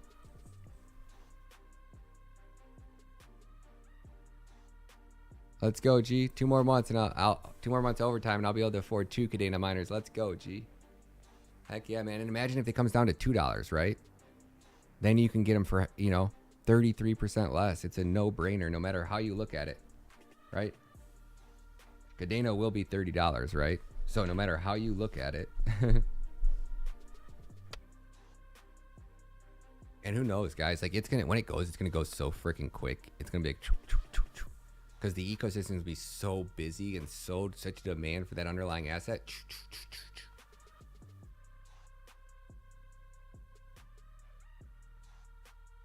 Derek, you're front running me at 301. I'm just kidding, man. I gotta stop telling you guys all my limit buy orders. You're beating me by a penny. No wonder my bags aren't getting filled. It's freaking badass, man. See, now look at how long the block is. Look at how long their blockchain is now.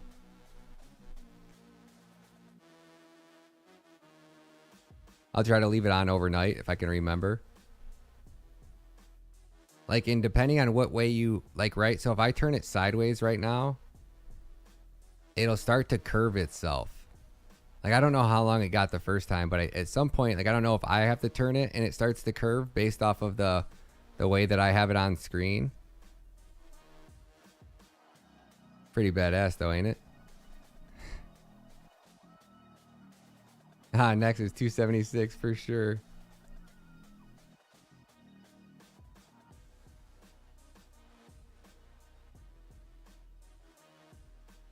No, Josh.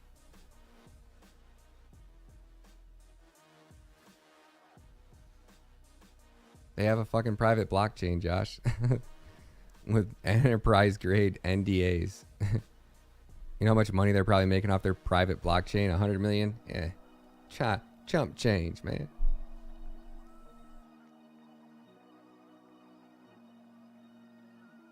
There's a reason they can pay people like Doug $1 million a year. And they're making fucking bank.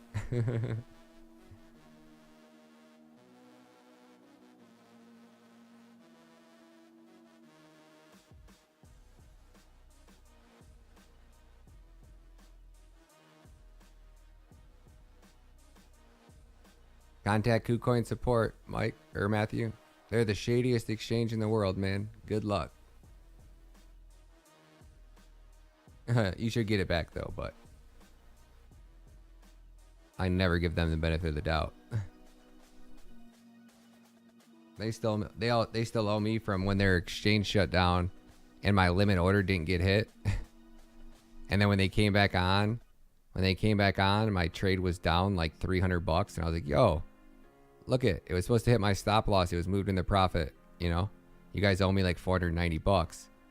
And at the time, actually, I did it live with them and was like, hey, what do you want me to do? I'm only down like $20 right now, but I was supposed to be up like 300. What should I do? I go, should I close out the trade? Should I, what should I do? Oh, you just need to hang tight, sir. Hang tight. I'm like, I'm losing money. What do you want me to do? Hang tight. Well, we have to get a specialist to figure this out. We'll contact you by email. Like the next day, I did it live with you guys. The next day I went live and I ended up contacting them by email. And it was like, and the email person was like, well, we don't know. We're looking into it. And I'm like, whatever. I was down like 290 bucks. So I'm like, screw it. I'm just going to close this thing out. I'm done. I don't want to lose 500 because of KuCoin's shadiness, you know? So damn, sorry guys. I'm trying to get this so I can actually see it.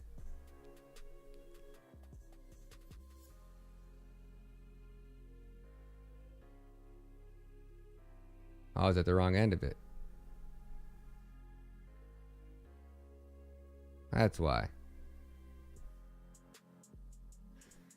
And yeah, they never gave me any of the money. And then they reached out and asked if they could sponsor the channel if I wanted to work with them. I was like, are you fucking kidding me? Work with you, pieces of shit? Fuck no, man.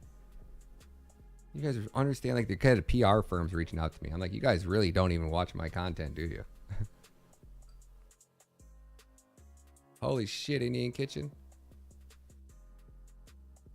Congrats, homie.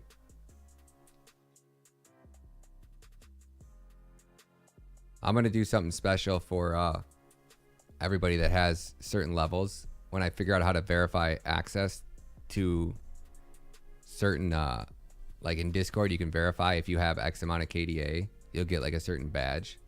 So I'll be able to do some really cool shit for you now. That's awesome, Indian Kitchen. Congrats, man. They do that in the, whose Discord was that?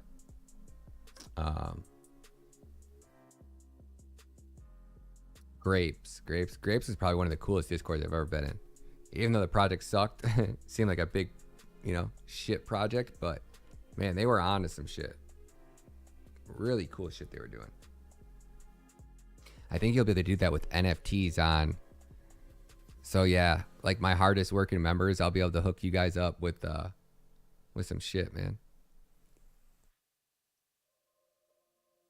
Good for you, homie. That's insane, man. That's badass as fuck.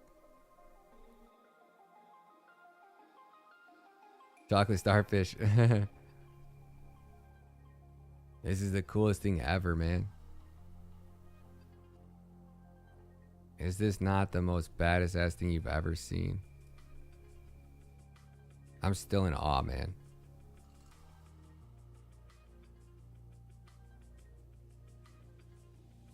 No, this was Grape Discord. I don't know, man. Hopefully far, buddy. I can't get enough of it, man.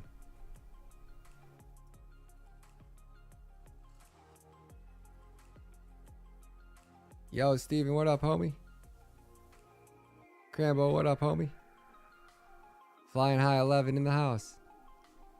Yeah, you guys got the badges, man.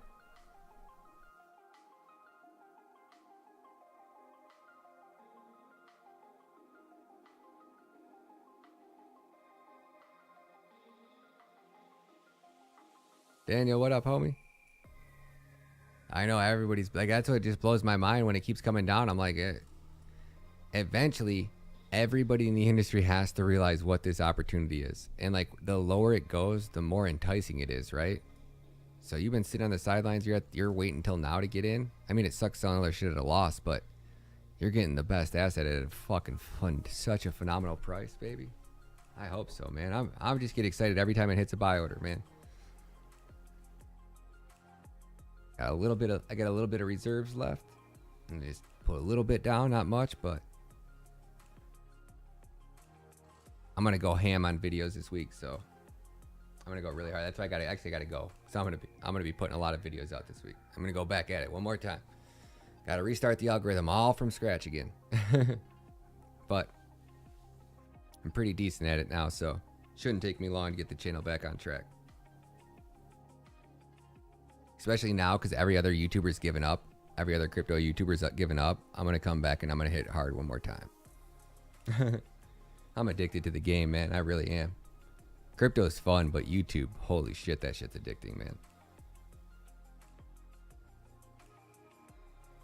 Especially when you start, like, once you start learning how to edit videos for the algorithm, when the algorithm actually likes your channel. And with all the other YouTubers taking a break right now, I want to make sure my content's out there and on fire whenever it does turn around, you know?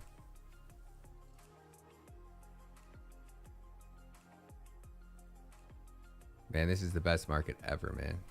It is such an awesome opportunity. I'm like, man, I can sit over here and live stream for 4 hours a day and bitch and complain, or I can just, you know, fucking get back to work, man. Get back to work, man. And just give it the good fight one more time. No, but everybody else is so bearish on YouTube. I'm not going to sit here and complain about it. There's never been a time when I've been in a, you know, shit position where sitting here bitching and whining and not putting in work has ever done any good for me. I don't know how else to do I don't know how else to grow on another platform. I don't really want to grow on another platform. My Twitter's growing fast as I possibly could grow it. And I got no other option, so I'm just going to work harder and keep going.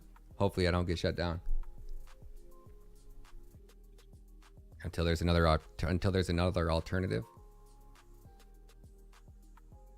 Or until I get enough miners running, right? I don't care. One of the two is going to happen first, right? I'm either going to have a dozen miners. I'm going to be generating enough money where I don't give a shit.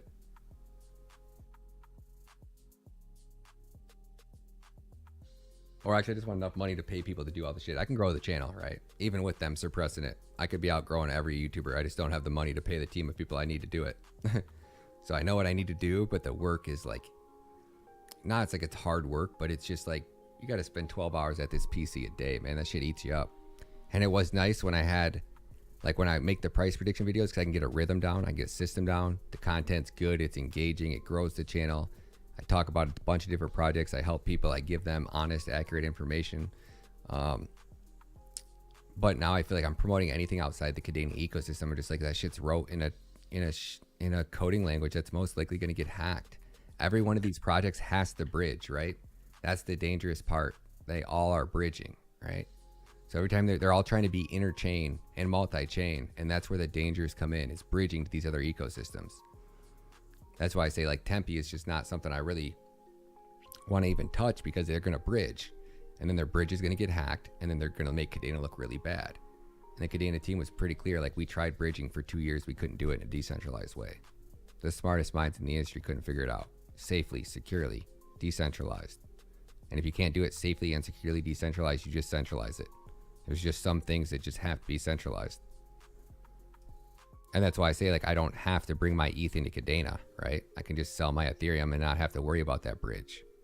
That bridge is only dangerous to people that, or, you know, now it's centralized. So centralized things fail. Doesn't mean that, but it does mean that there's a higher probability that it won't.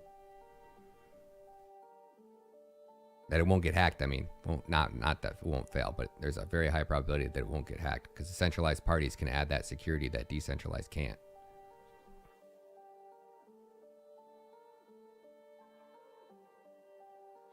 Let's go, Justin. Heck yeah, homie.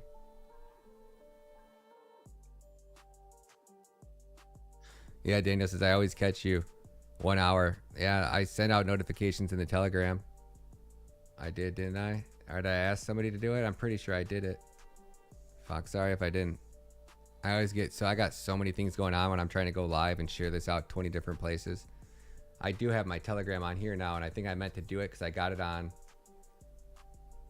my desktop. I normally never was able to have that on, and now I can have it on, so I gotta keep remembering to do that.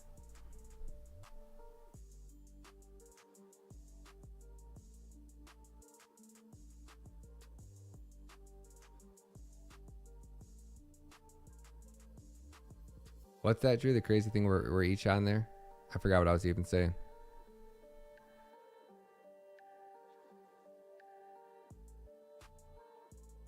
I already done that, Mark. There you go. I didn't even leave class and I was already rewarding myself more KDA. And the fun part when you have it, like, it's FOMO now, right? And it's that simple, right? It's buy now or FOMO later, right? Because I know, like, every single time that I've not bought and I've not let a limit buy order get filled, it's ran up and I've FOMO'd in higher, you know? So now I got to the point where I was like, all right, I just have to be happy with the amount of Cardano I got, right? If it's not like a big buy, right, I might as well let my limit orders get hit, you know? It was hard this last time, even watching it not hit that 341. I almost moved that 341 up so many times back to 350. And I just let it sit this time, and I'm glad I did. It actually, they all got hit, you know? That is the purpose of limit buy orders, and I always don't listen to them. Because I just want It's like, I don't care what I pay for it. I just need that amount, right? All right, I'm buying another 300. I'm buying another 310, right? Like, to me, it should matter, and it definitely does matter, but I'm always just like, I want instant gratification. I want them coins in my wallet now. These guys are going to regret not buying as the price just keeps coming down, but I'm still just the same feeling, man. It hasn't changed, man. I get just as excited buying Cadena, if not more excited now, you know?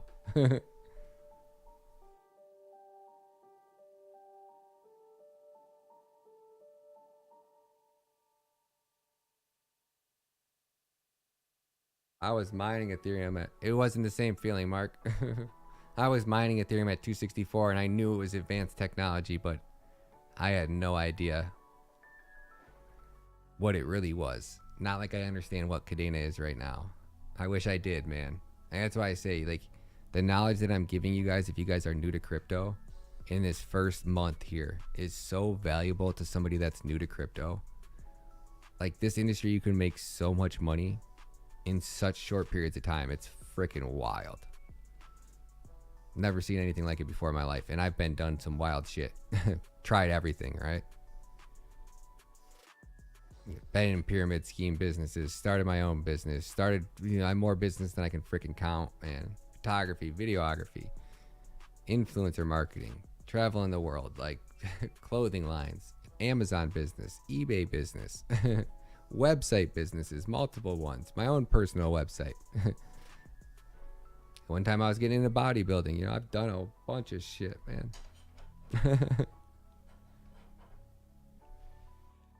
And I tell you what, there's nothing like crypto, man. Nothing in the world like it. I've done stocks too. But I was just buying them, not knowing, right? I would just go right to Edward Jones or right to the place and just buy stocks with a broker. I guess that's what you call them, the broker people you go talk to. And no fucking clue what I was doing there either. Looking at some of the stocks that I picked out, like, I don't know. I guess I just happened to be buying stocks at a really good time. I had no idea they were printing money, like the press was going out of style.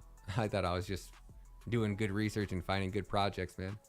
Even my dad was like, wow, you got into GE, you got into this, you got into Bank of America, I was into some really good ones. And then I got into aluminum, into Alcoa, because Alcoa makes the aluminum coils for like Ford, GM, all the body parts. And I was working at the manufacturer, and aluminum parts were just starting to become a big thing. So I got into a couple aluminum things, and then I got burnt on the iPhone. Was the iPhone 8? Or is it the 9? Whatever one was supposed to come out with the first, like, bulletproof glass. And then, yo, Q1 Mod, thanks so much, man. I appreciate that, buddy. Oh, no, it'll flip ETH way before that. Q1 Mod. Probably 2024, 2025. Yeah. I mean, it depends on how long the merge is. You know, if more people start waking up and realizing, like, okay, if I don't have ETH staked, and if I'm not running an ETH validator, I'm not going to gain much by that ecosystem. I might gain 1 or 2x, best case, man.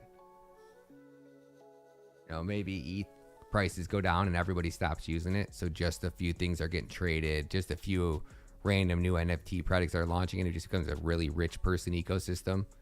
Like, you need a lot of money to play Sandbox. You need a lot of money to... I actually don't know about Sandbox, but I know that they're on Ethereum, so I think ETH gas fees are a thing there. To trade their NFTs, I think they're on OpenSea. And maybe they bridge over to Polygon, but then they're going to get hacked. And then they're bridged. Like, look at the crypto bridges that are getting hacked. And now look at these guys are cross-bridging NFTs. It's so shady, man. It's so fucked up. Let's split up a CryptoPunk into 16 different royalties, right? So like 50 different people can all own a percentage of a CryptoPunk. And then let me give you the ability to bridge those pieces out into other ecosystems. So I'm like building you a bridge to split up your CryptoPunk into 50 different shards of punks. Then you got punk shards. You got punk shards running all over the fucking place. I got a sharded punk I sharded on a Solana over here, and then I bridged over through the wormhole to the Polkadot Galaxy, and then I took Moon River down over to Huckleberry Farm. And then I jumped off on Huckleberry and I ended up over here on VY Finance. You got all that, guys? So who wants this quarter of a punk? This quarter sharded punk, you know? What is this? And then, by the way, now we're going to start selling you guys insurance. Do you think crypto insurance is going to be a thing? I sure hope it is. We're talking about, I want to short the insurance company. How do I do that? They're going bankrupt. You want to start a crypto insurance company? Are you out of your mind? I hope you're not insuring blockchains. You ain't going to last long. I'm shorting every crypto insurance company that hits the market. Hopefully they're wrote in Solidity. And ERC20 compatible. Give me an EVM blockchain in 2025 that runs in Solidity, and I'll show you whatever blockchain I'm shorting with everything in my bankroll. Too soon? All right, I'll stop. Take it easy, guys. And he said he was going to bed.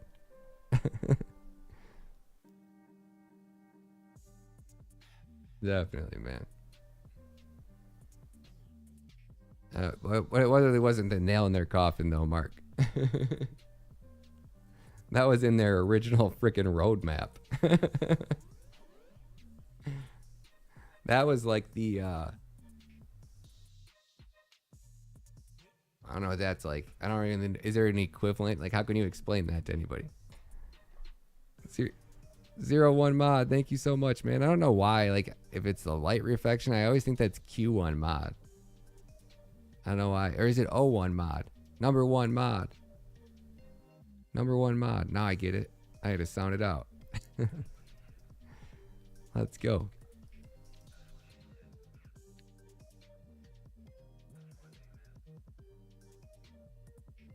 And like you can even see, look at the Cardano ecosystem, right? Like Cardano has things running, but just barely, right? But they haven't, according to Charles, they have been making little improvements. So their ecosystem does get a little bit busier, right? So like if that's their network getting busy and that's the response from Cardano, you know, obviously it's going to bleed out because it's just people don't believe in it. People want to sell it more and more. But, you know, you can see when these ecosystems go, and I don't know if that was just them pumping their coin or whatever it might have been. You know, it might not even be what I think it is, but that could be eco development and why Cardano, you know, took off pretty good. Could be.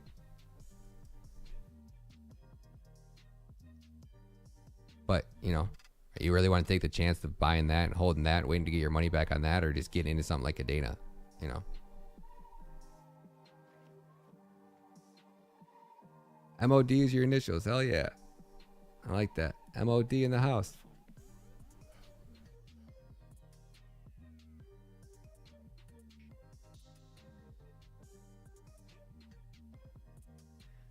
Because you have to be willing, bro. You have to be willing to tell everybody everything you told them about every other blockchain. Throw that shit out the window. Right? So you got 2,000 people. You know, I didn't even know about Cadena until September. Maybe it was August. Right? So like in reality, like I was shilled so many projects, and you know, so many of my subscribers come in here and tell me to check things out. You kind of just get like, you know, almost like numb to it. Hey man, check out this project. It's like half the time I don't even read like the, you know, if it just is, hey man, check out this product, or if it doesn't go into like, you know, something that catches my attention, like I just, you know, more 3D chain web, please. You got it, bro. Check that thing out. Oh, it's like the infinity symbol. How do I get a screenshot of that? How do I get that angle on there?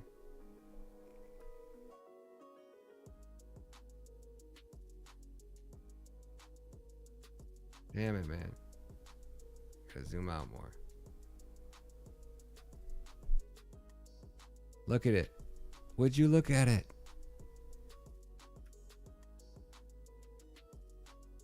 I thought there was a way that I saw the infinity. Oh, yeah, there it is. I'll get it back. I'll get it back.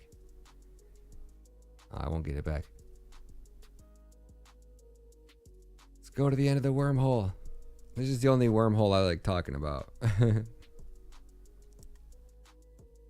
Yeah, because of, right, that's it, man. It really is. That's what I had to do, right? I was speaking highly of Crow, and then I was all of these products. And it took me a while, right? Like I had to see some things before I started getting more confident. Like, yeah, dude, I wouldn't hold that shitcoin. I mean, there was points where I was like, oh, dude, like Cardano's way more established than Cadena right now, right?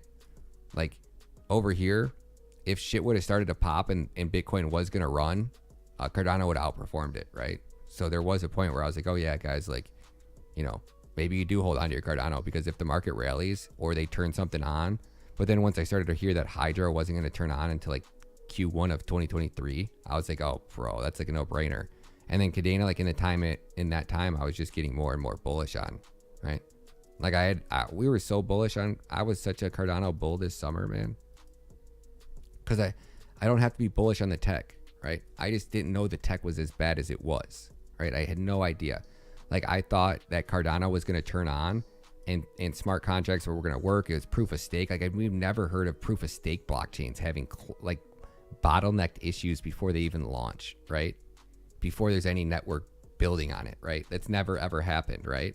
So I was like, I know what happened when smart contracts turn on, and I know how many people were pre-building and ready to turn on when those things happened.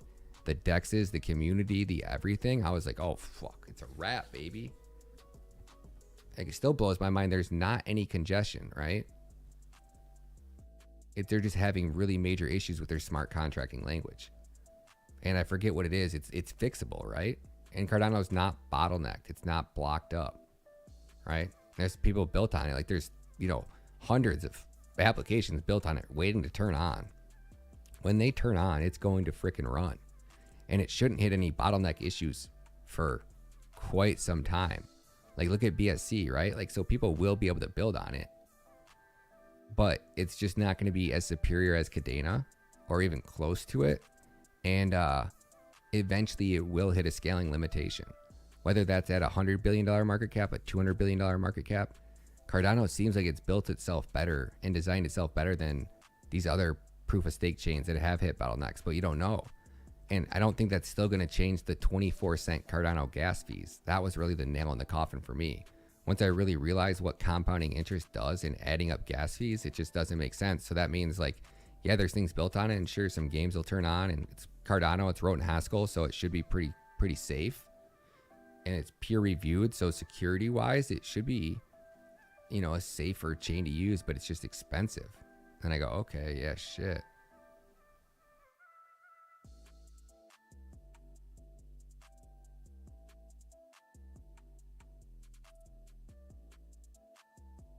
You got it, Ash, man. Ash will be our guinea pig, you know.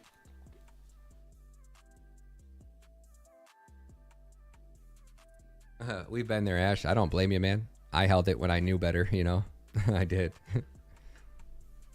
So I don't blame you, man. At one bit, man. I've been there.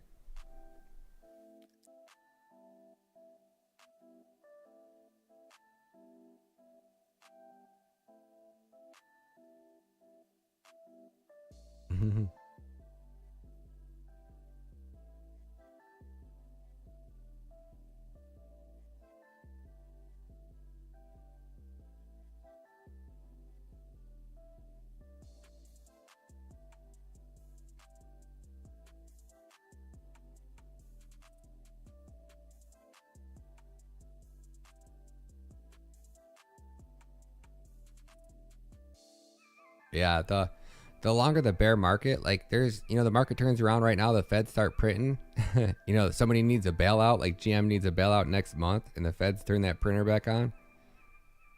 There's still so much dumb money in this market. You guys know how it gets when the market gets bullish, and we've been on this big of a bottom, the whole market will rally, right? You know, but if the market stays super bearish like this, that's when people really got to worry. We don't, because Cadena's going to come down. Our portfolios are all going down. There's no stopping it. But eventually, when things turn around, we are in a freaking phenomenal asset. And then after that, it's just how quick can we get people to build on it?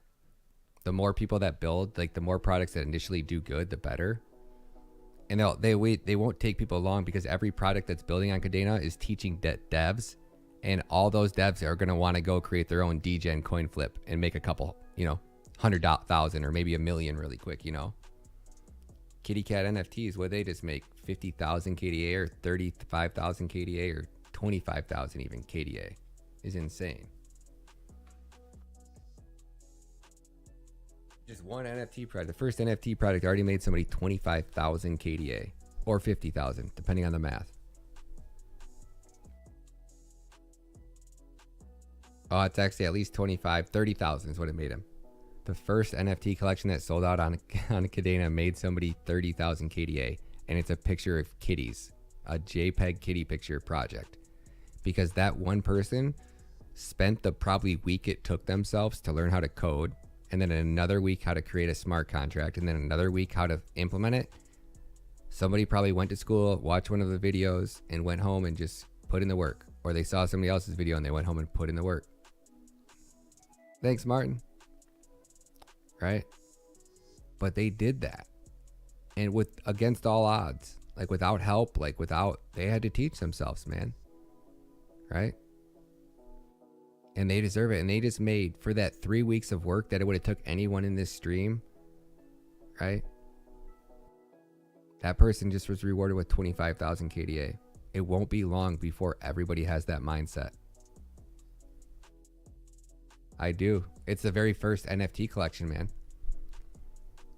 I've never been into these JPEGs, but like we went through the CryptoPunks, and that's the craziest part, was like looking at what CryptoPunks you think were rare versus what was actually the rare ones. It's pretty crazy, man. Yeah, if I'm right about Kadena, there's a high probability that the Kadena NFT game is going to revolutionize the world. And we've seen what it did to Ethereum and the NFT. People want NFTs. They want the game. But the game's so effed up on Ethereum and it's so crooked and there's so many scams and rug pulls, everybody burnt out.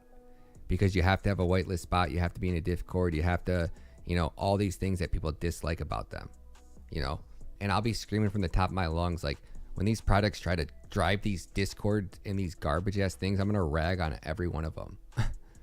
Like, do you guys get more people wrecked with your shady ass Discords than you effing do? Build a Twitter, build a legit business, build a community the right way, right?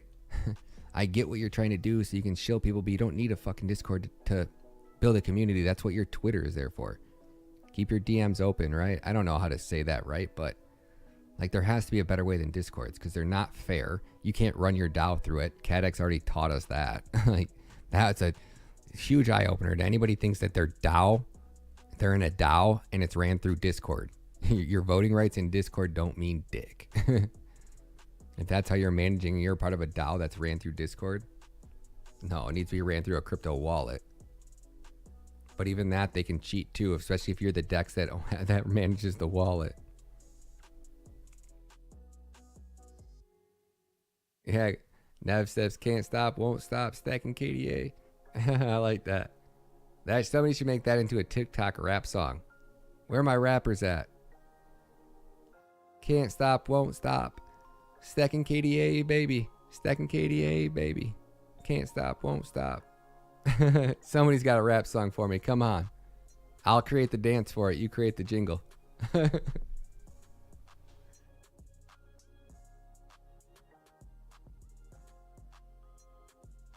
Yep. And Kitty Cat didn't beg me to promote their product. They didn't never ask me to retweet anything, nothing, right? And that's why I like them the best, man. They see me make a post and they say, hey, I can add a lot of value to your life. And they didn't ask me for anything. And then he actually goes, and then I made another post about hiring somebody, giving a product free marketing work for doing something for me. And he goes, hey, actually, instead of paying us to make the videos for you, what if you just, help us promote our project? Done deal, man. Hell yeah, man. Those are my favorite. Dan, same thing, man. I love the products that actually put in the work, Slayers too, right? Slayers come at me with a fucking shots by Matta, the coolest fucking NFT design I've ever seen. You want a profile picture? It's yours. I'm like, fuck yeah. Y'all know my sweet spot, man. But I feel bad when the other products that like, hey man, we made you this, we gave you one NFT, and I'm like, oh thanks, man. Like, no offense, man, but I don't know how to say it, man. I don't want to offend anybody's feelings, but like that NFT melted my face, man. They did such a cool job on that. Like, I couldn't have designed a cooler one. Like, if I was making a bunny NFT of myself, I wouldn't have been able to design it any cooler, man. Rambo's got 4 kitties. Danny B's got 10. ADS IDO. Oh man, the market cap is everything, man. We're gonna cover it in the live, so I don't know. We're gonna cover it in the private live, so I'll have a video out for you on Friday. I think we're covering that.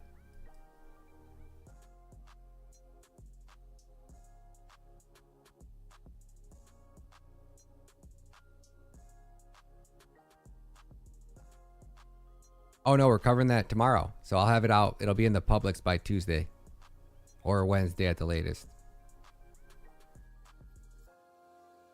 I couldn't give you an honest opinion of it until we really dive into it, so.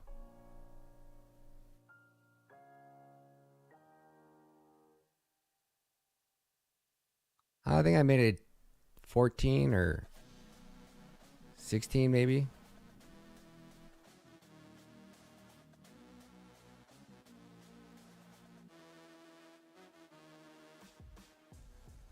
No, Dodgy, I haven't.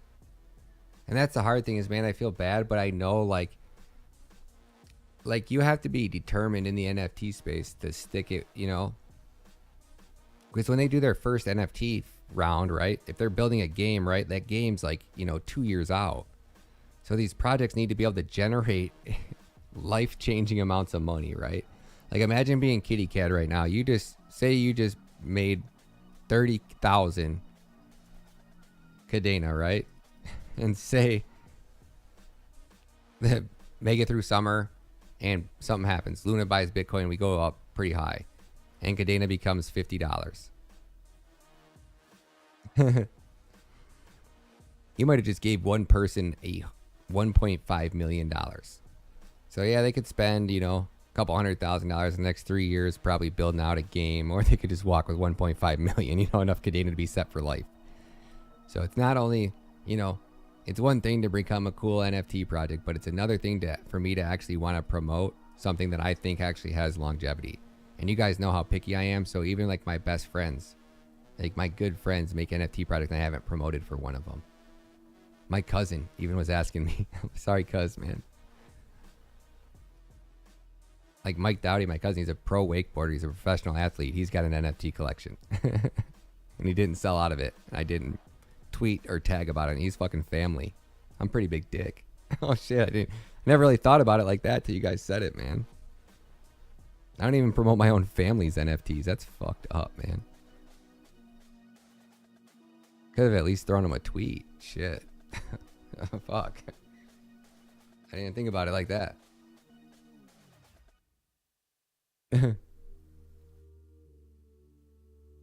Oh yeah, little wagmies are tight, man. I tweeted that one. That's sweet, man. I do like the little wagmy one. That was tight as fuck, man. I didn't know that was an NFT collection. I thought Little Wagmies was... I thought that was just like a username and he was an artist. I didn't know that was even an NFT collection, I don't think. And you sent me that. Like, Little Wagsme made you... I don't remember what you said.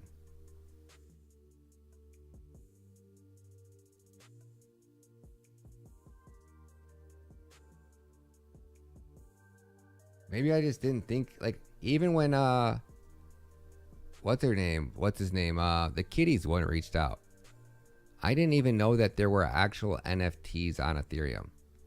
Like, I thought there was no, I didn't know we had a standard. I didn't know we had wallets we could store them in. I didn't know. So when I heard people talking about NFTs, I'm like, what NFTs are they talking about? Like, how are they making NFTs? I had no idea that Kitty Cats was out from February. No idea.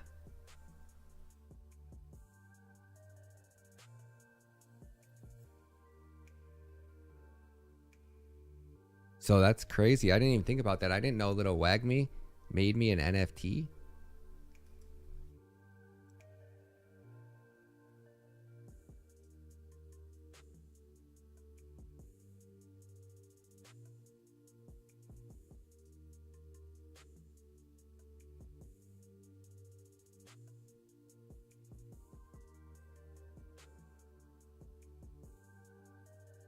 Oh yeah, yeah, they're really new, you know. You know, it's one thing like to make me one when you're just starting out, you know, and you only got 100 followers. Like as much as I want to promote for it, I don't want people just starting NFTs and then making me one just to try to get me to promote it, you know? Like I want to see them doing work and putting in and growing a community and, you know, doing the work. Alpha Slayers got lucky, man. That one fucking blew my mind, man. They even had my Cartier glasses on, the hat perfect, the look to it, like that one, you know, that one got me really excited.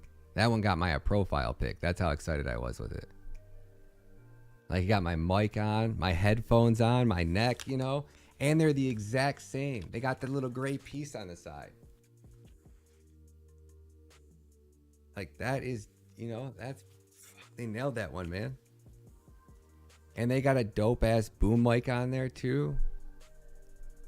And they gave me a gold nose, man. That shit is dope, man. That one melted my face, man. I was so excited about that. Little Wagme one's cool as shit too. But that one they put, like, they really went into some time on that one, man. And I think that NFT collection, if they bring those to market,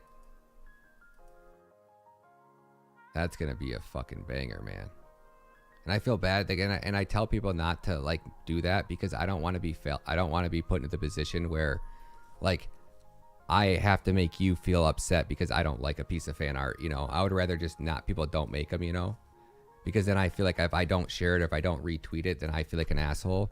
But I've built a really good name and reputation for myself for not promoting just everything. You know, and I don't want to change that. So I'd rather people just, you know, do your own thing. You know, if I see it out there, I'll love it, but please don't make fan art just to try to get me to share it, you know?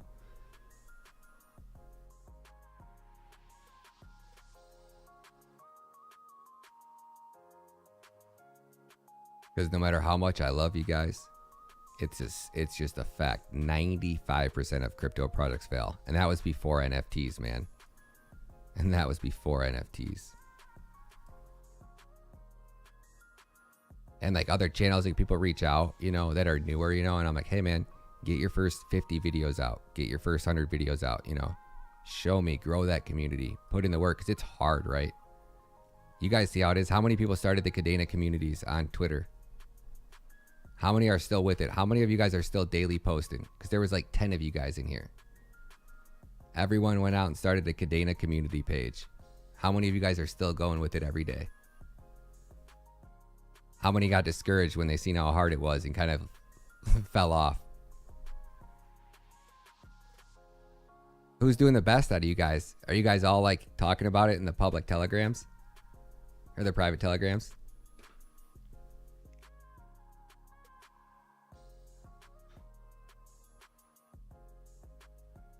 Still posting. Let's go, Rick. I did. Let's go, Digital Apollyon. Still posting.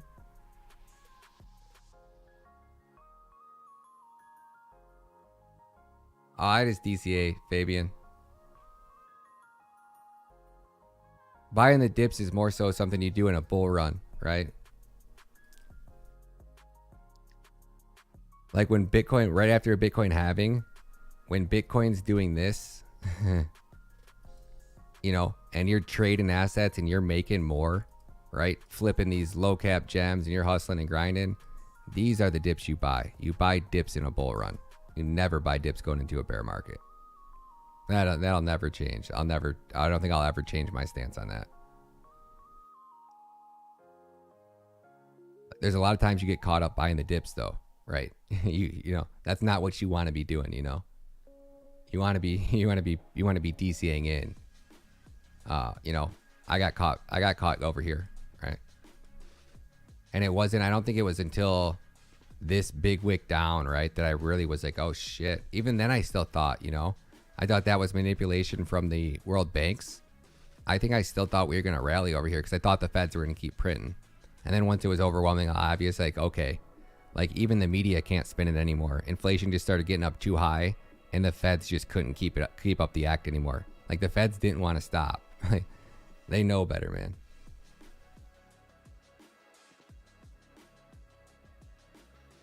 You got an iPhone, Rick?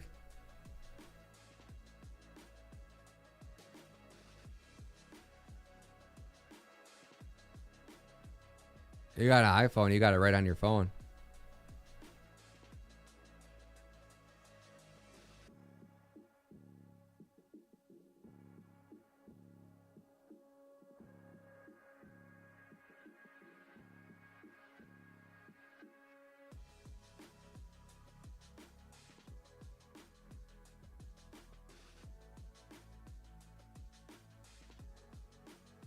Give me 1 second.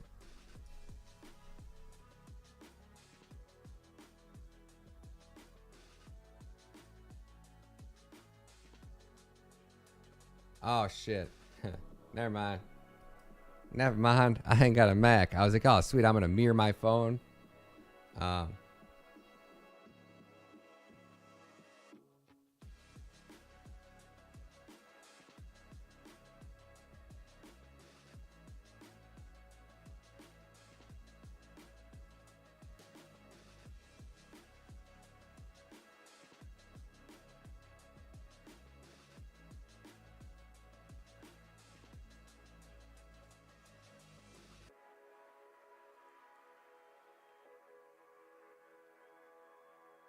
So the app is called Photo Leap.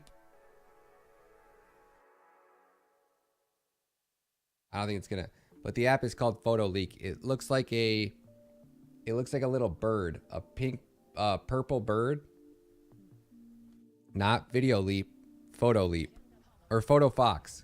Well, now they call it Photo Leap. Photo Leap. Yeah, you want Photo Leap, and then you're just gonna come in. You're gonna click Add Photo, right? And you're just gonna choose a photo from your camera roll. And then you're just gonna click the little 3 dots up top, 3 boxes, and then click the plus button. You wanna add a layer, you wanna add a text, you wanna add anything. It's so self-explanatory, and I actually think I actually got videos on that on my channel. Search how to use Photo Fox, or search how to use Photo Leap, Ryan Matta. There should actually be videos on that.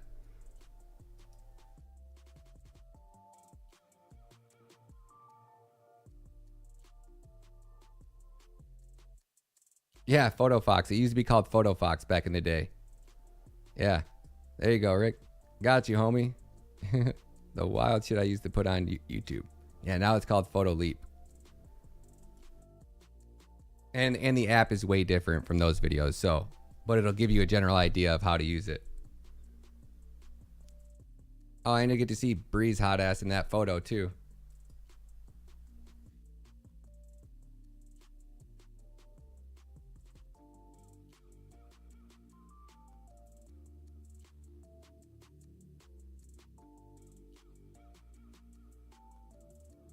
Yeah, that's a great video to watch. I was in Punta Cana.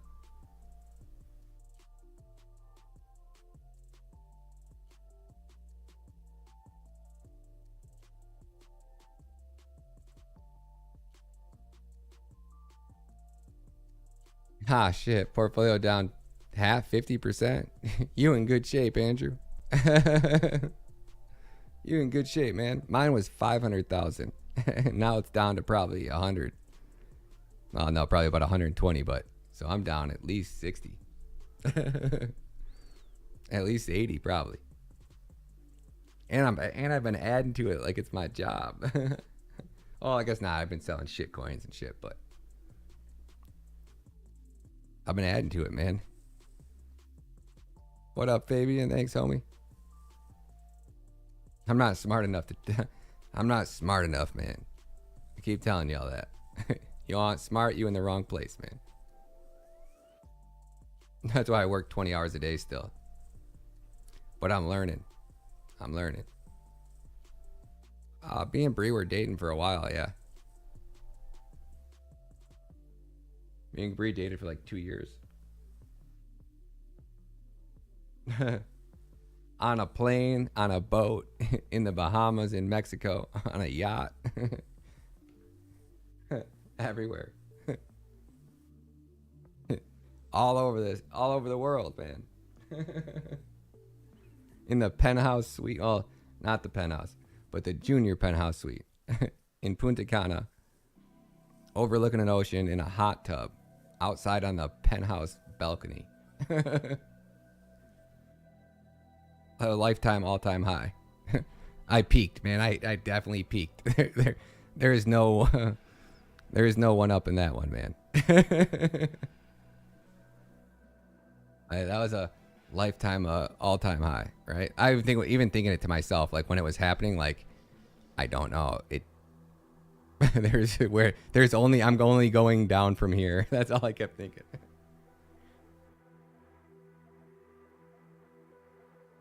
Oh, tip counts. Yeah. Getting on a plane. She go, you ever get late on a plane? I'm like, no. She's like, what? I'm like, no. I wanted to. Hell yeah. She's like, yeah. He's going there. She's like, I'll go in the bathroom and then come in like 5 minutes behind me, and I'll come in like 5 minutes. Like set a timer on the phone. Come like 3 minutes, and I'll unlock the door in exactly 3 minutes and just walk in. Just a tip, man. Just to get in for a second, just to say you did it. The tip counts. I'm like, man, I got the coolest girlfriend in the fucking world.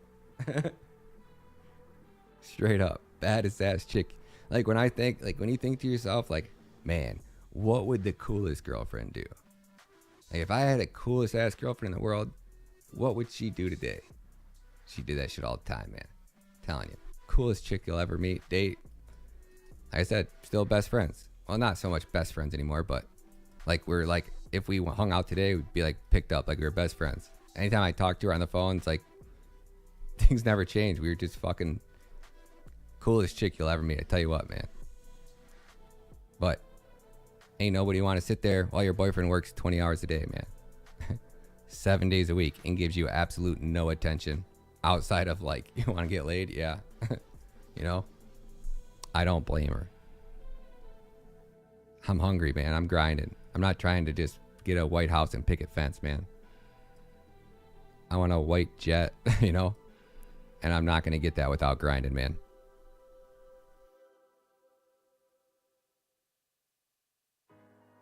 Bree makes really good money. Really, really good money.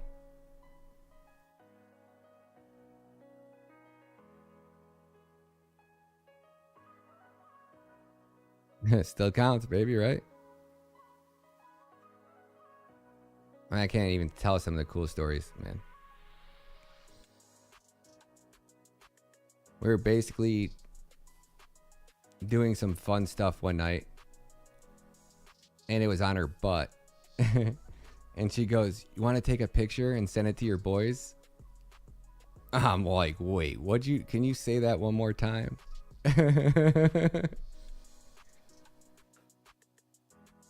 You want to do that on my butt and take a picture so you can send it to all your boys? Yes, please. Snap, do you mind?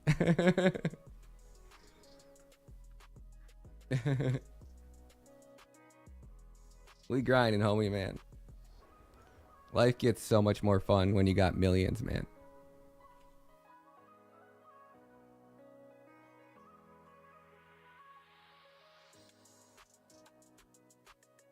New article released from CatX.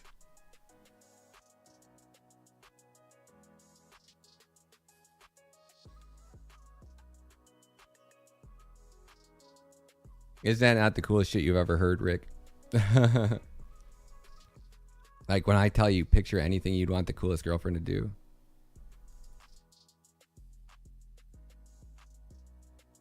Badass chick, right? That's fucking badass. I don't care who you are. I know it's some cool guy shit, you know, that most time you just say to your boys because it's cool, you know?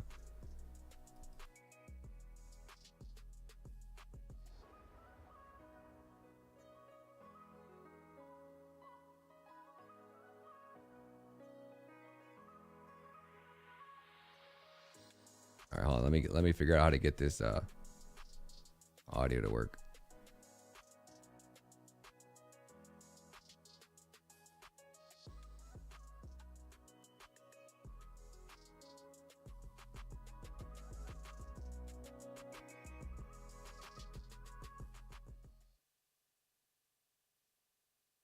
We've had an equally exciting and challenging past couple of months.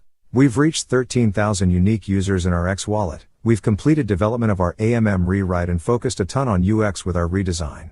All these accomplishments didn't come with some challenges along the way. We're excited for the future of CATX and we'll do a deep dive into our progress so far and where we're going. I'm looking forward to sharing a more in-depth look into our DAO, the recently announced CATX Booster Program, and audit progress so far. Let's dive right in. Transition of the DAO. The transition to a truly decentralized DAO is an important piece to this whole launch and one that we are thinking very hard on. In this transition, we will be revising the constitution to be more like a legal representation of the protocol we've created, outlining roles, permissions, voting power accrual, etc. But that only solves the formal/legal side. There is also the proving out of our protocol to ensure it reacts the way we intend it to. As we have recently seen, the decision-making process on the DAO side of things is not fully refined. We are continuing to investigate the decision that was made, and will be releasing a full report of our investigation in the coming days detailing what happened and what our path forward is. In the meantime, the CATX DAO team will be expanding to include members that will work to write updated guidelines and processes for operations within the DAO. This includes an updated legal framework that requires communication for any action to be taken, better multi-sigs, and more cohesive decision-making systems to ensure that everything happening within the DAO is fully documented. From this point on, all actions taken by the legal DAO entity will be 100% transparent and shared with the community. There it is, guys. That's couldn't get a better response than that. They're definitely still, I want to read this article, right? Like, we want to see what happened. But now, you guys have been put in fucking check, and nobody without this transparency is going to put a penny in your protocol. Super smart on their part so far. So much of designing this DAO was around on-chain processes and how users accumulate voting power and use it, as well as how the Discord and VibeDust integration works symbiotically with the staking mechanisms to deliver organized community decision-making. It is not something that can be fully fleshed out without just opening it up to everyone and seeing if it works. So that can't happen, right? Like, there is no effing way anybody's gonna trust a Discord DAO. No. That shit has to go. That's what we are going to do. At launch, the governance platform will be live, with users able to stake their KDX, if they aren't already staked through vesting programs, accrue voting power and begin using vibes in main discussion channels. Now, they need to figure out how to work with KD Launch and get themselves a fucking NFT or something that is done differently through a third party. Because you can't do it through their wallet. Because you don't know how many wallets their team has. With it, we will want to see if the system behaves as expected, with voting power growing as it should, users able to stake and unstake while having the corresponding impact to voting power, and the ability for users to put their votes toward proposals, as well as give users time to link their accounts to their Discord account. Until we are sure this works flawlessly, we will be doing a lot of test proposals that help us determine community participation, how vibes interact with it all, and make sure it all works. Yeah, I guess they shouldn't say that can't be done that way. I would just think that the main question to be asked would be, how do we prove that you guys don't own more wallets, or you guys are not able to accrue more voting power, right? How do we verify without, like, I just don't think the DAO works with them because they lost that trust. This may take a few months to fully sort out, giving the community time to build up VibeDust and diversify channels and subcommunities, before we open it to community-driven proposals, which would put the full transition to a community-led DAO in and around the August timeframe. Of course, until the protocol is fully operational, we will be manually operating proposals to ensure proper decision-making and communications. Solving the impermanent loss problem. DAO tech is not the only thing we're innovating on, however. Recently we published an article going over the CATX Booster program for yield compensation. While this program does not completely solve the issues associated with impermanent loss, it is a significant step forward in approaching a solution to a previously thought unsolvable problem. Our goal with CATX has always been to build the best possible solution for user experience in DeFi, for traders, arbitrageurs, liquidity providers, stakers, and more. We are working to design the best possible DeFi ecosystem that takes every permutation of user into account.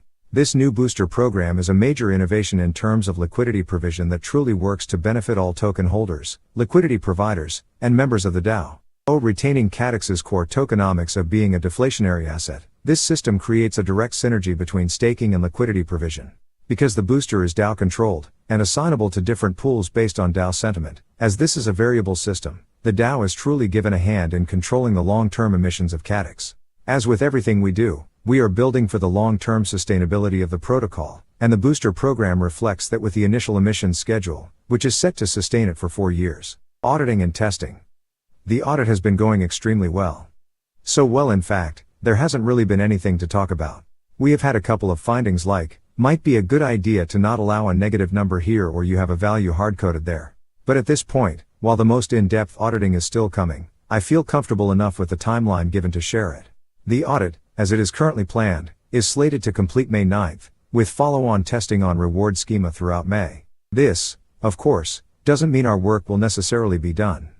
That report might come with a healthy bit of rework that we have to do, potentially pushing completeness out a bit further. In the meantime, we will be announcing shortly our plans to test the full DEX in a more publicly open way, allowing users to use the full protocol stack as it will operate on launch but through our DevNet as another form of testing of our code, because you all can often find problems others won't. This way we can provide public bounties for helping to improve the protocol. During all of this we will be working through and finalizing all changes based on the findings of the audit as well as any issues found in public testing, taking us into June. We are still a few weeks away from knowing exactly what that launch date could be, but we will share the results of the audit when complete. This means that we very well could be looking at a June launch date for Catix. In closing, I want to express my appreciation to the community for coming out in force to show their passion around this project. As much as mistakes hurt your trust in us and force us to grow, I can honestly say it is making the way we operate much more efficient. I will continue to work with the Catix DAO team to create processes that improve communication and transparency, building a better system for all members of the Catix DAO and our ecosystem. Shortly we will be releasing more details on our public testnet release and bounty program to help finalize the launch of Catix. Boom, baby. So there's your loophole. You open it for public testing, right? That gets the community happy. That gets you guys a working DEX that people can actually play with without having to basically pay out CADX rewards for shit.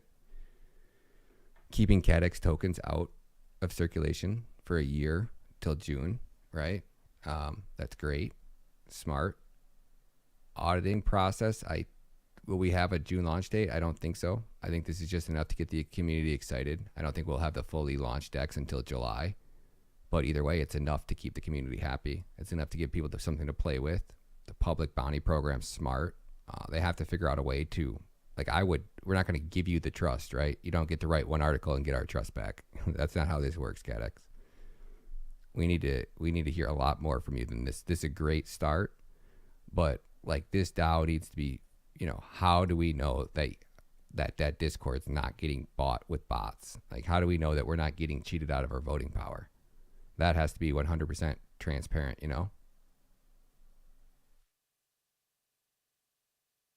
Ooh, let's go, baby. 2 more cents, baby. 2 more cents. Give it to me. Oh yeah, Fabian, it'll be a top 2.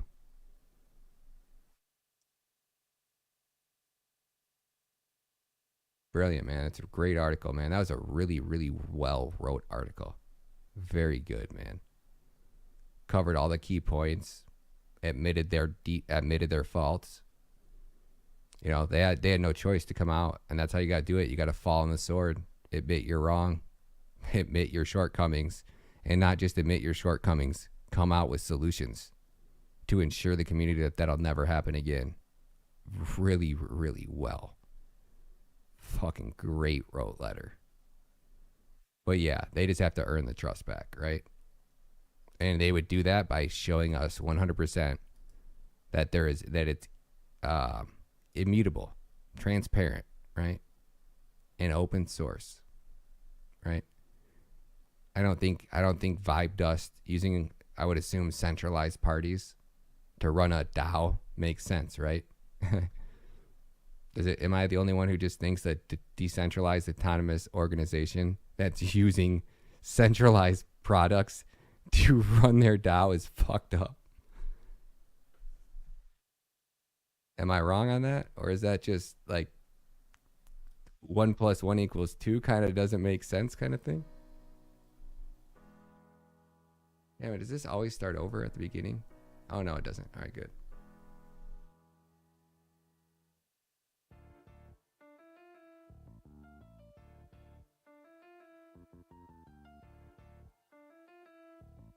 This would be a time when BTC blast up, but unfortunately, I don't think we're going to see any positive price movement until we see what world markets are doing. Let's see. Oh yeah, world markets are open in other countries. What time is it? Oh shit, it's 11 p.m. World markets are open. They must be bloody. Crypto shillers. I don't know what that is, but it says crypto shillers on it.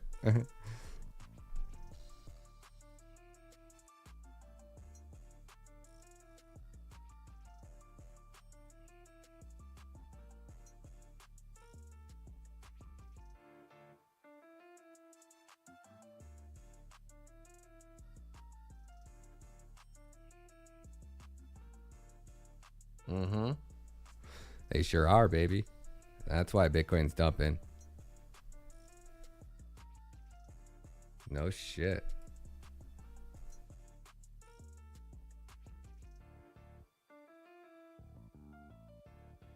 We gonna dump.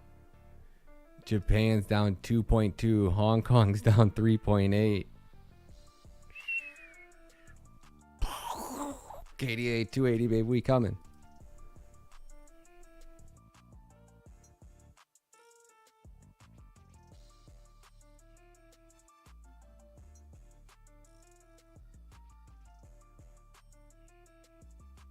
Pretty crazy how accurate it is, man. Pretty freaking crazy.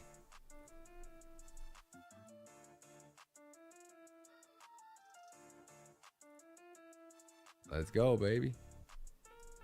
Let's go.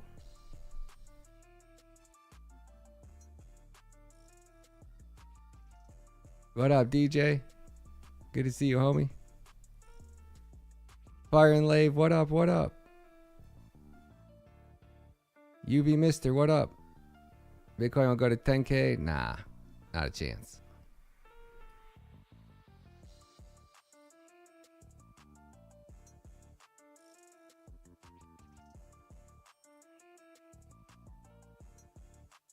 Too many lost Bitcoin, man. You know how much Bitcoin is lost every day? It's a lot. So you mix up the amount of lost Bitcoin every day, plus the amount of people that are buying Bitcoin, plus the billionaires that already own it, that have billions sitting on the sidelines right now that would throw it in there just to stick it to everybody that thinks it's going to 10K. I doubt it.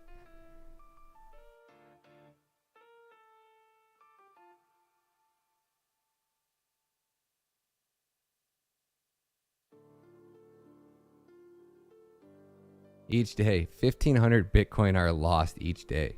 Isn't that crazy?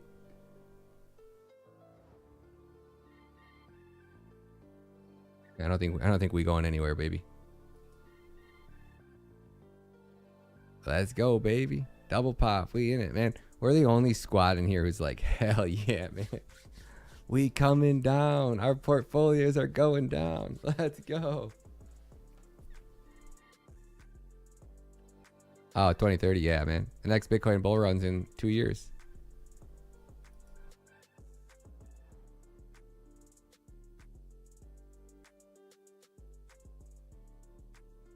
Yeah, man. We'll be lucky if the market even stays bearish for 328 days. I would almost guarantee we get a mini bull run between now and then. Bitcoin back up to 70K, then down all the way back down to 30. And then, you know, when everybody's sitting here like, the Bitcoin halving's not going to do anything. The halving's in 2 months and Bitcoin's not moving. And then it's going to go. Just like it always does. Always, like clockwork, man. Now, better yet, when Bitcoin decouples from the stock market, that's what I'm more excited to see. Because I think it's inevitable that it happens this cycle. Because this Bitcoin's already going to be at 30 and the S&P still got so much farther to go. So at some point, Bitcoin has to decouple or die. I think it's decouple or die. So I just don't think the billionaires are going to let it die. It's too important to the world. I mean, people like global leaders on a global scale, politicians on a global scale are really starting to see like, hey, you know, the crooked ones aren't. The crooked ones are against it. Like, that's how you know if your politician's either legit or he's on the shady end of the stick, man.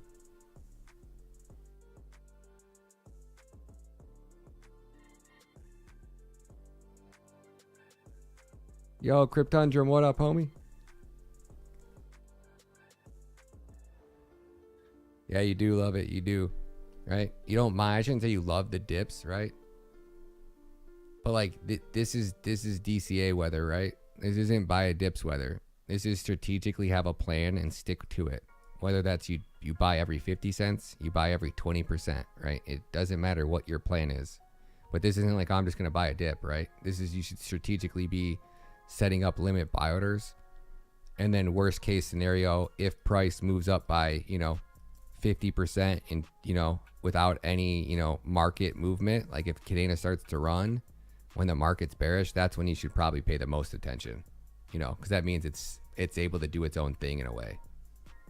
I wouldn't FOMO in on the first pump, but if the market's bearish and you see Cadena like, oh wait, why is Cadena going up and nothing else is? And then you see that Cadena starting to put in that healthy market structure, you should have a, like, okay, if I was DCAing down to $1.75 and it only got to 240, and then now Cadena's back up to $5, you got to start asking yourself the question, do I need to start getting back into it more? Or am I going to play that? Am I going to risk missing out on the lifetime of opportunity?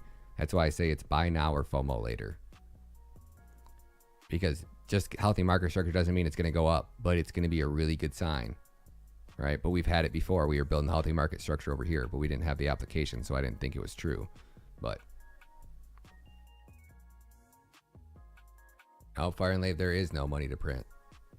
But they do. They still have $1.8 trillion on the sidelines right now that they've already printed. So don't let them fool you, man. They have one last ditch, like, hey, we can kick the can down the road one more time. And that video I watched was from Joe, was like, I want to say 30 days old, or maybe it was 3 months old. I forget. But I think he said that they still got enough for one more can kick. One last hurrah. Or they're either saving that for the first bailout. It's hard to say. But yeah, if you look, I think they got 1.8 trillion still, which is a lot. That can move this market quite a freaking bit. But what will come after that, there will be nothing. So I don't think they throw their smoking gun out yet.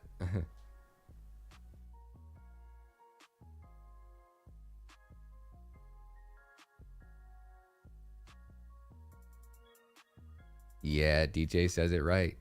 We in a healthy market, we're giving back those stimmy checks. You already did, buddy. So the average person already in 2022 has spent $4,700 more this year already. P up, pen up. Sure, man. Heck yeah, buddy.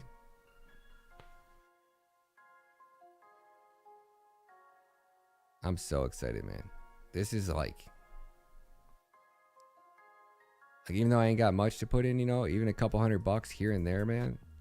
Like, to me, these prices add up so much, because it's like, when you put $200 in and Cadena's $20, you're like, all right, I got 10 coins of Cadena. I really need Cadena to go up to make me a lot of money. At these prices, you're just like, oh my gosh, I cannot believe I'm even buying at these levels.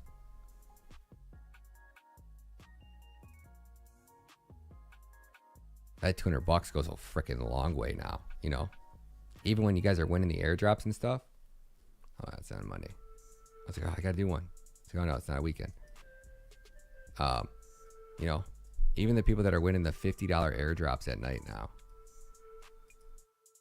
That's 16 coins of Cadena, guys. That'll be 5 G's when Cadena just hits $300. That person who won the $3,000 miner. Fuck, man. You know what he just won? Like, he sells that miner brand new in the box. He should get close to retail for it.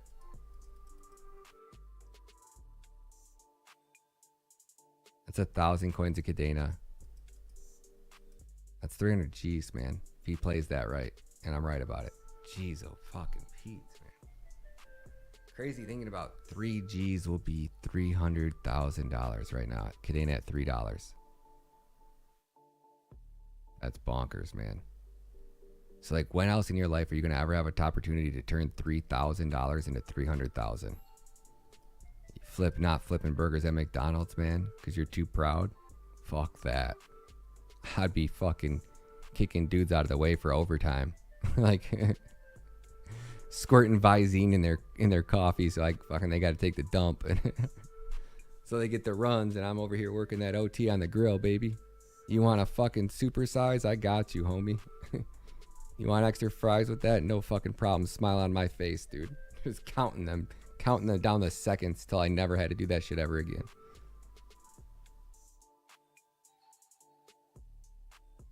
This is Trading View.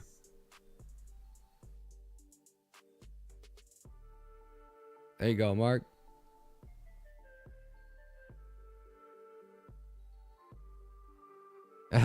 For sure. Oh yeah, I owe you one, Justin. That's right, I do. Let me do that right now. Shoot me a message on Twitter. I want to send you that.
Shoot me a message on Twitter. I can't find your message.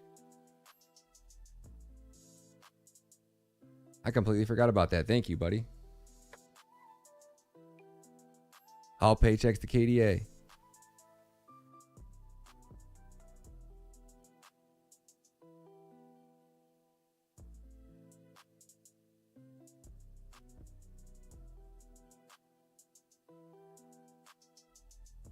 So of course, did I reach my weekly limit?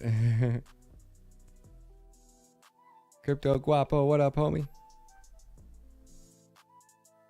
Que Guapo. Yo, Eugenio, what up, homie? Matta in the house, what up, bro? What up, buddy? Just got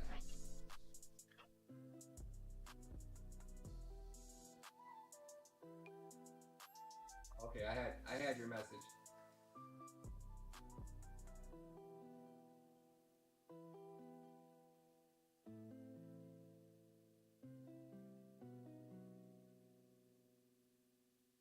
Justin, what level member are you?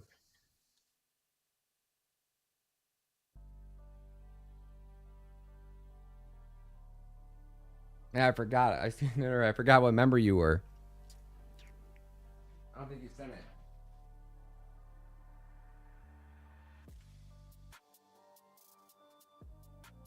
No, I didn't. Yeah, I didn't have your member. What level member are you?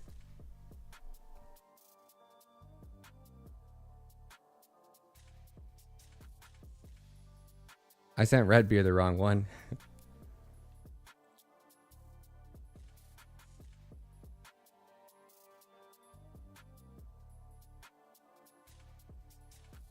Gotcha.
There you go, homie. Heck yeah, bro. Congratulations, man.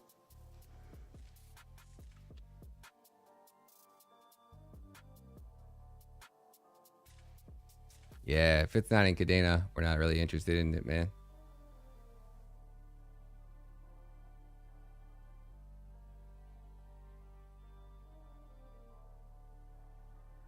Yo, Andrew got 420. Let's go, homie. Congrats, homie. Let's go, baby. This is it, man. This is how we roll. We riding it down, baby.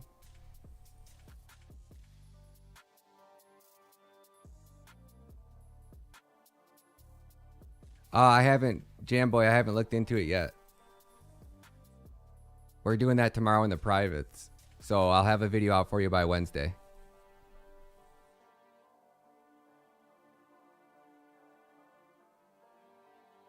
I'll smoke that. Let's go, Andrew. That sounds like a great excuse to buy more Cadena to me, homie.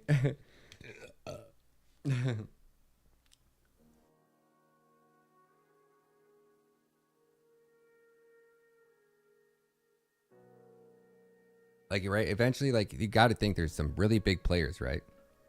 But if I'm a big player, I'm not going to buy enough to move the market, right? And I'm not going to buy in really heavy until I absolutely have to. So, like, if I'm a big player, I strategically know exactly how much will move a market, right? And I'll just, like, there might be a day or two where I can't buy any, right? But there's going to be another low that'll come after, and they'll be able to buy more, right? So, like, if you're just watching, and these guys have bots that probably monitor the order books, and they know exactly, you know, to a certain extent, if, you know, how much money they need to move a market. So you just buy yourself, you know, a few thousand Cadena here, 5,000 there, 5,000 here, 5,000 there. You just keep doing it at a slow pace, but over a freaking, you know, look at how fast Cadena's adding up right now. And how many of us are buying just religiously. Like, there's their army, like, the community's growing so fast. There are a lot of people DCing into this project. So you'd have to mean that there's a lot of really smart people that understand what Cadena is that are also DCing in here. But strategically, right? Not enough to move markets, because why would you want to? Like I told everybody up here, where everybody's getting gassed up, and I'm just like, yeah, it's cool. All right, great. Cadena's $8. Cadena's $10. Cadena's $12. Wow, cool. Awesome. Yeah, Cadena's bullish, but I'm not selling it, and I know it ain't ready to run. So I was like, what? When Coinbase, when this, when that? I'm like, it don't, like, that shit ain't gonna do shit without CADX, you know, without the DEXs, without the eco, right? Now we getting it all coming, baby. CADX cleaning up their act. Look at this, man. CADX cleaning up their act, man. We going places, baby. Like I said, ain't nobody gonna matter what the CADX shit did 6 months from now, you know? And the more, you know, they, like I said, they make this DAO shit 100% transparent, you know, that's gold, man. They got 328 days to really get shit together. This bear market was the greatest blessing in the skies for Cadena. Because when we go bullish again, Cadena's going to be the real deal, man. Pen, you got, how much money you got, Pen? I don't think you're going to go home and mine Cadena unless you got 50 grand or 20 grand. Well, maybe you could do it for 5 if you get one of the box miners. I mean, I guess you can. You could do it for 3 grand. I'm going to be mining Cadena in a couple days for 3 grand. So you can mine it for a couple grand, but unless you already got a Cadena ASIC miner that ain't running. Blue's got 161 KDA mine. Let's go, Blue. Keep that fucker burning until the brakes run off it.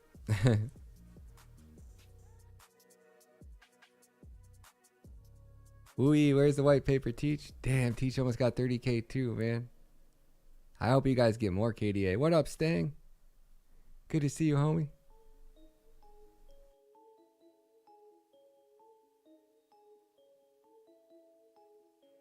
Yeah, let's go. Let's go, Rick. That's brilliant, man.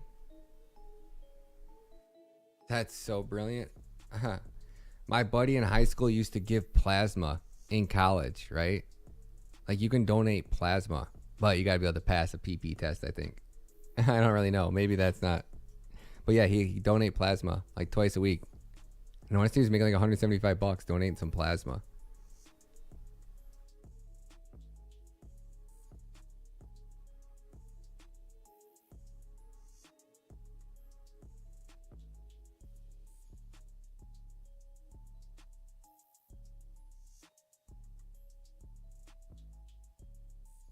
What are you gonna buy CADX token with, Jamboy? What are you gonna buy KDS with? What are you gonna buy Monk with? What are you gonna buy Cream Pie with? Cadena. So everything that gets built on top of Cadena, every IDO, every DEX launch, every NFT launch, all needs Cadena. You build a layer 1, so everybody wants to build on it, and every time they build on it, their rights to build on Cadena. They don't get to build on Cadena unless they do their IDO in it. Period. Look at Cream Pie. Complete slap in the face to the entire Cadena ecosystem. We're going to do a crowdfunding. We're going to raise funds in Ethereum. You're what? What are you going to do, Cream Pie? The Cream Pie Cadena, Tempe. Right? That's how the whole community needs to make a voice, right? Because we fail if they all do that shit. Right? We're going to raise half our funds in Cadena. We're going to have... Stupid. Raise them all in motherfucking Cadena. And then go sell whatever Cadena you have to go buy the little amount of ETH that you need to build your bridges. And build your bridges with it. Don't fucking raise your funds in ETH. Gosh damn, that's stupid as fuck.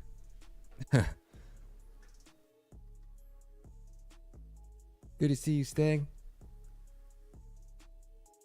Yeah. Good to see you, man. Good to see you, bro. I haven't seen Stang in so fucking long. Good to see you, buddy. Long time no see. Yes, this isn't a regular one. This is just dicking around. I don't even know why I came on here just to talk about Ethereum. And then we found Cadena's Block Explorer. And I just got hypnotized. Oh, let's check it out now. Let's see how big we are.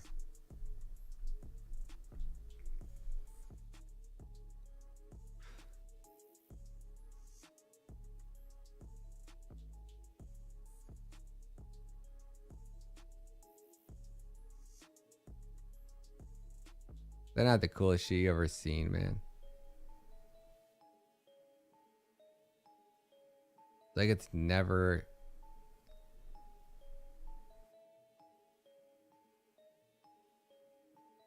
That is Chainweb. That's so freaking badass. Superman, have you seen this yet? I know Stang hasn't seen it. What do you think you guys are looking at here? If I didn't already spoil it.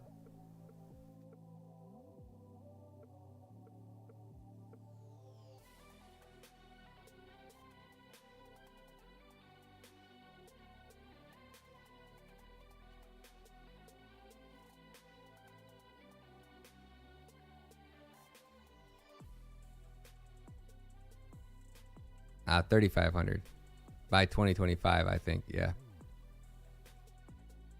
Or whenever they hit their DApp requirement. It'll all be broke down in tomorrow's video.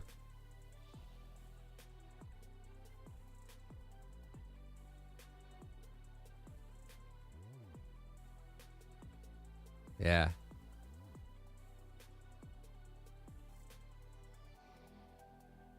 Dude, how badass is that, man? You want to know what hash that was? Chain 5. Height, block, exactly. Boom, boom, boom.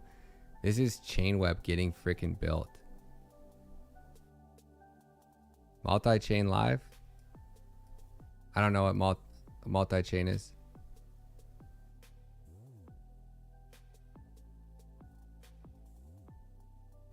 A human digital centipede. This is Chainweb, bro.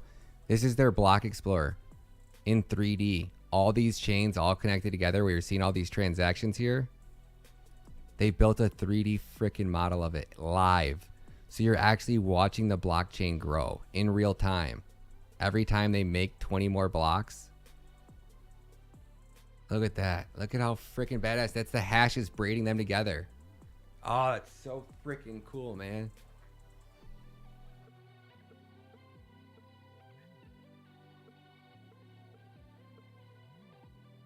Yeah, for sure. This is what I'm saying. When I say next level shit, this is some baller ass shit, man.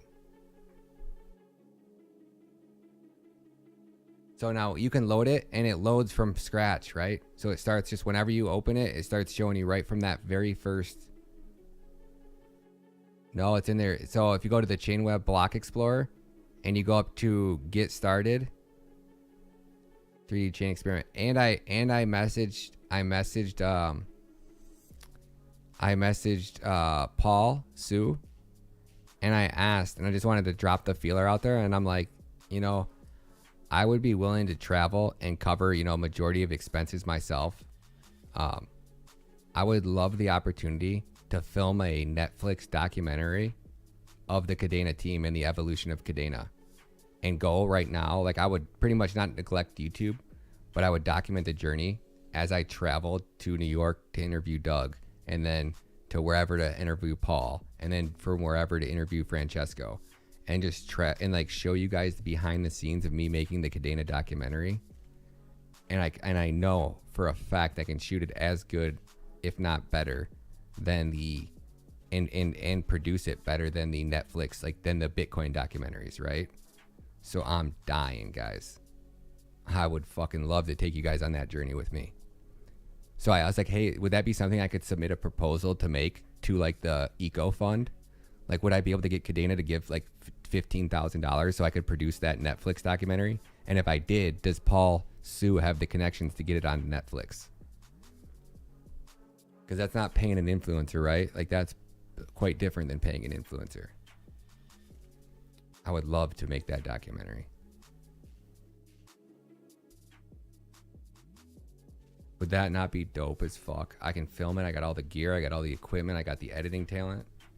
Give me a few resources to have some people make me some animated shit for that video. Fuck. I'd blow that shit off the fucking water, man. I'm dying for that opportunity. I know, man. Tweet on Twitter. Tag Paul. Say, Kadena documentary Netflix at Shots by Matta at Paul HSU. Put that needle in the fire, baby, and let me get on that shit. And you guys could get, and then I could, do you guys know how many freaking swipe ups and shorts and how much content I would make for overall marketing content for Kadena doing something like that?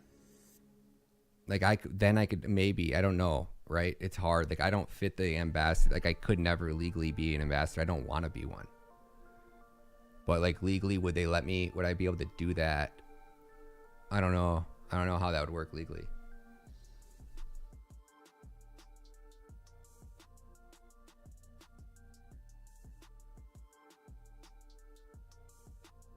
I think so, Earl. I think if I got it approved through their DAO, I don't know. Because I know, like, being like an ambassador, like, I even told them that from the beginning. Like, I don't ever want you guys to pay me. I don't want anything from you. Because I don't ever want to be, like, I want to be able to say what the fuck I want about Kadena when I want. I want no strings attached, you know. They didn't even give me a hoodie. Some employee that used to work for them gave me his hoodie. And he got fired. Oh, but Will did buy me lunch one day. Full disclosure, I got a couple sunny side ups out of the deal. Actually, I don't even think I got sunny side up. I think I got, dude, I got the baddest ass waffles ever. So if you guys, I've been lying to you guys. The Kadena team did give me something. I think I got a coffee too, bro. They hooked it up, man. I got a Belgian waffle with some fucking fresh fruit and a cup of coffee. I might even have splurged and threw an OJ in there, you know? I think they got the better end of this deal, man.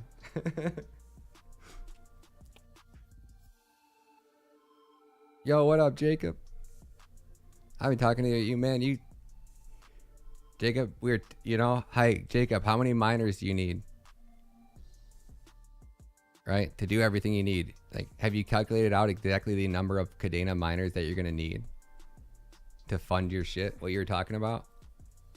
He's the one who put that idea in my head. Or that mentality, that thought process in.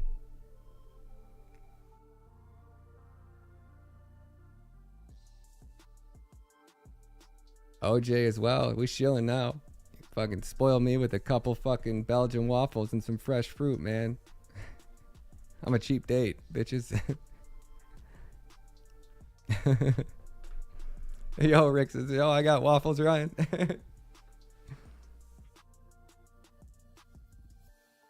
Check this out, Jacob. I got one. I took it a little farther, right?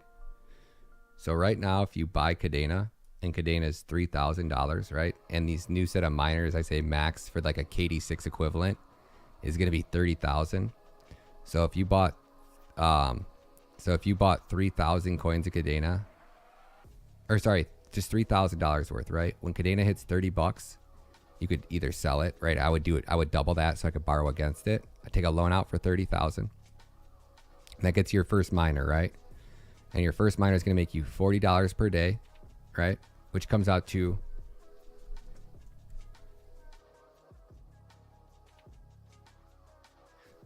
$1,200 per month. So if you got one Cadena mining, that's after electricity, and that's more the expensive side electricity. So you end up clearing $40 a day.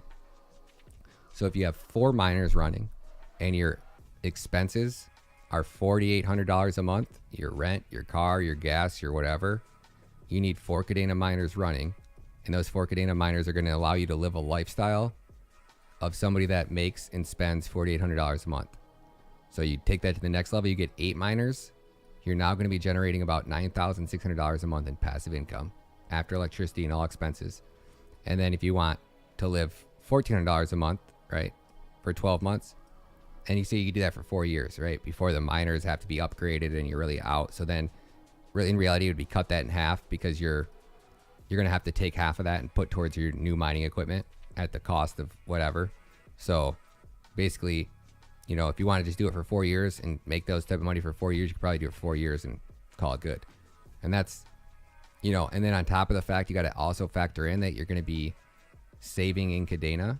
So in theory, if you're mining and the price of Cadena is continuing to go up, and you don't, whatever you don't spend, like you might make 4,800 the first month, but if you're able to save half of that, you know, a year from then, it might be 5-10 times that value.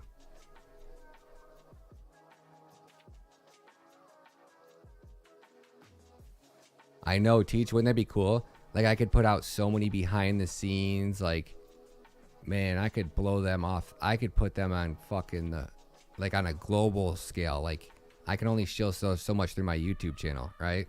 With the algorithm working against me and everything like that. Give me 6 months of flying around the US, and not even, I could probably do it in 90 days. I could probably have a Netflix video ready in 90 days.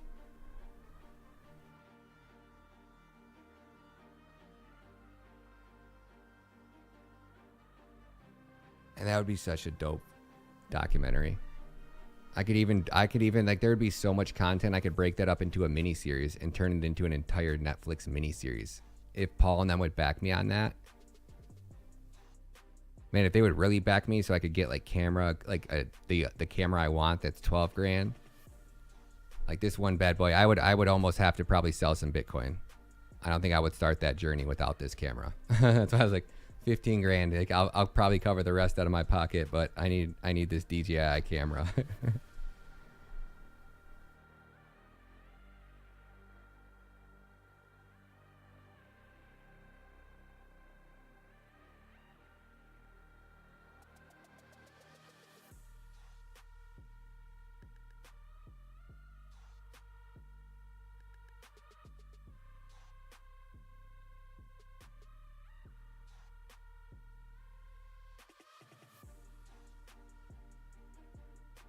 This shit's the fucking truth, man. Wow, that's cheap. That dropped in price, I think. That must just be for the body. Yeah, that's just the body.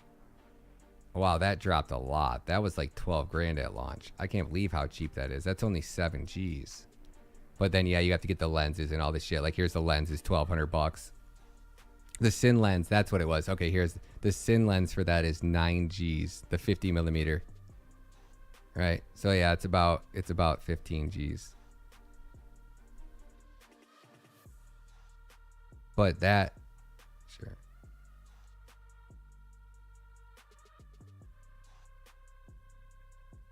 Oh my gosh.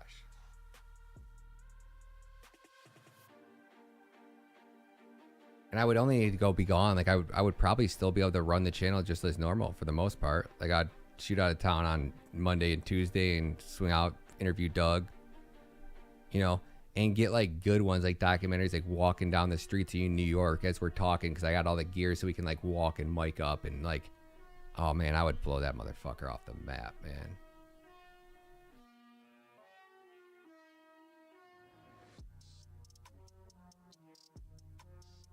And you know how what's his name does it? Yeah,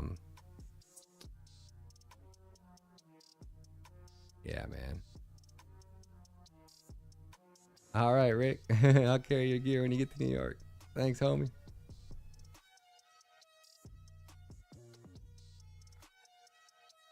Yeah, we do, Earl Cats. We sure do, homie. I'm working with the company, buddy. We going right to the source. I thought we covered that, Earl. I already told you I was hooking you up, bro.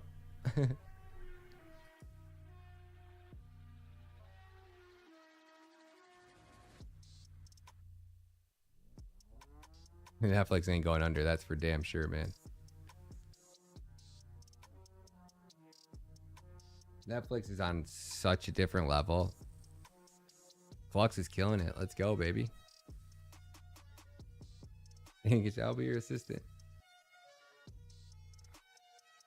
Yo, what up, Cat? I only got half of that before he retracted it.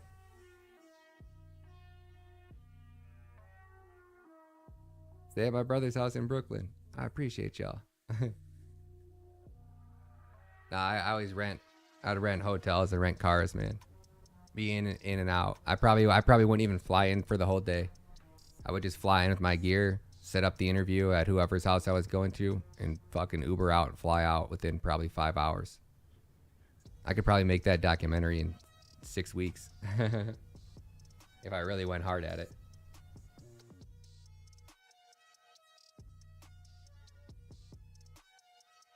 Oh, thanks, homie. I didn't even plan on this, honestly. I thought I was gonna look like a total. I mean, I still look kind of goofy with it, but it is what it is, you know. For a good cause, man. For a good cause.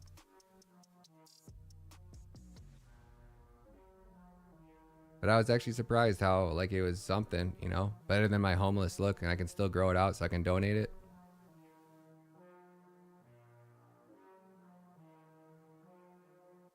They're really hard to manage, Cimarron. Really expensive. Appreciate you, Jacob. Thanks, homie. Matta Mining Foundation. See, I don't want to, like, I never want to be that YouTuber that wants to start something and then, you know, because it's like miners are great, but the only way I would start a Cadena mining farm is if I had the money to upfront buy all the equipment myself. Right? Like if I had 14 miners and I could pay out 50 people, I would sell 50 NFTs for X amount of, you know, hash power, and you get X amount of rewards every month kind of thing. But all that sounds like work to me, man.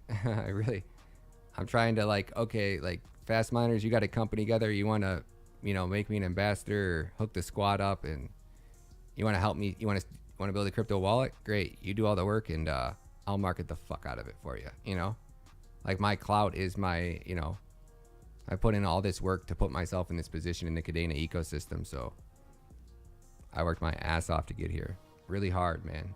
When nobody else believed in it, or not nobody else, but, like, you know, went over here fighting the FUD. Have a good one, Mark. Thanks, homie.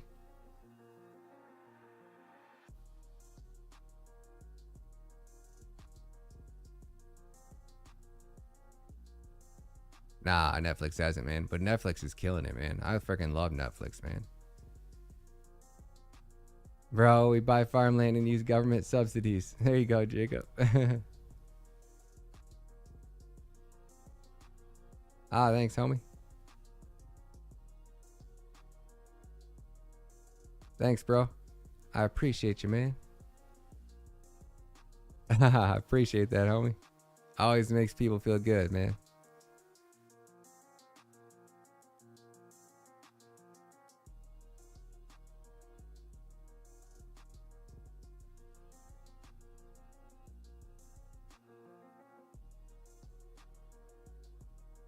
Definitely. Jacob says all we have to do is farm or crop on the land. So it's key. And you don't even have to do it. You can rent it out to somebody so they're farming on your land. That's where like people are so much smarter than me. Like you need to get people involved that know that shit, know what they're doing, you know. I mean, you don't have to. You can learn anything yourself, right? I'm burnt out of learning shit, man.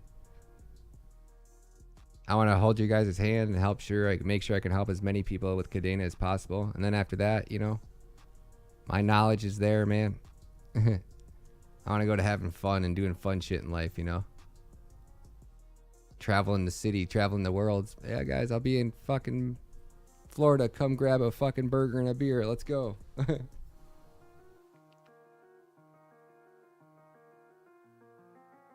Like nothing's worse than being rich by yourself.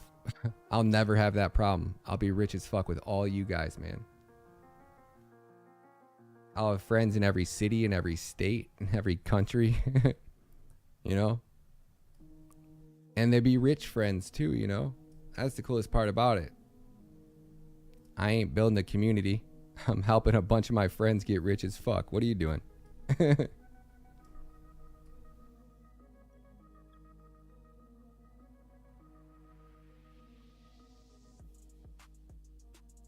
That's how I feel about it.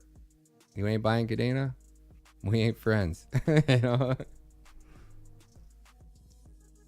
You buying Kadena? We fucking boys. Let's go.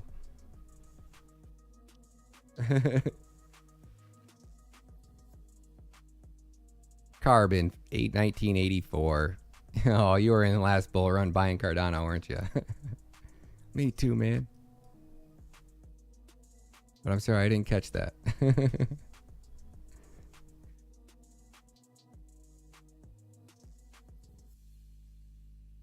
There you go, Thur man.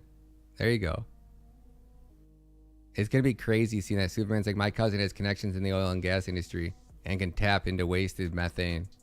That's it, man. Everything's gonna be doing like that. Every business, every dump, every landfill, they're all gonna want to run mining farms.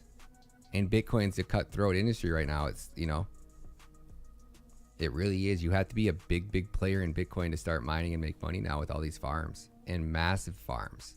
And now you're talking about liquid cooling mining farms. So that changes everything. Yo, Germany in the house. What up, homie? Rainier, what up, bro? Good morning from Germany. What up, man? Yep, create a YouTube video just to post videos of your lifestyle later on. Exactly, man. Dan Balzerian 2.0, baby. Oh, yeah, Dan Balzerian. Yeah, you guys want to start up this farm? I got you guys. Take a bunch of investors' money and just go throw lavish parties with beautiful women.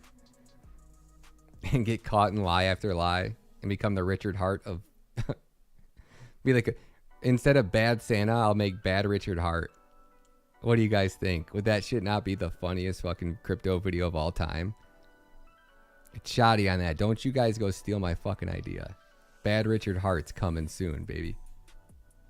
Give me a fresh Millie to blow and a fucking camera. And crypto bad Santa, crypto bad Richard Hart's coming to town. He's checking your hex. And he's shorting it twice.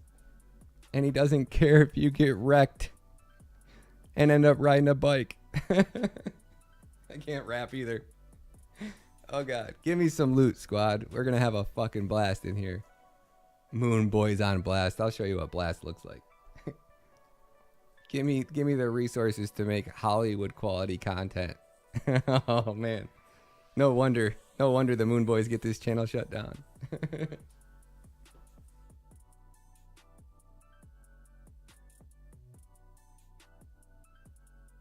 I wouldn't touch MTV with your Johnson and Crypto Rick pushing. Night, Francesco. Have a good one, homie. I'm just shit talking, so you're not gonna miss much.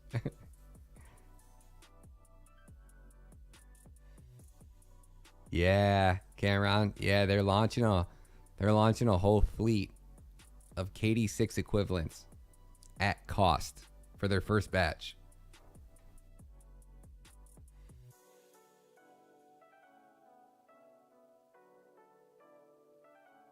At freaking cost, Cameron.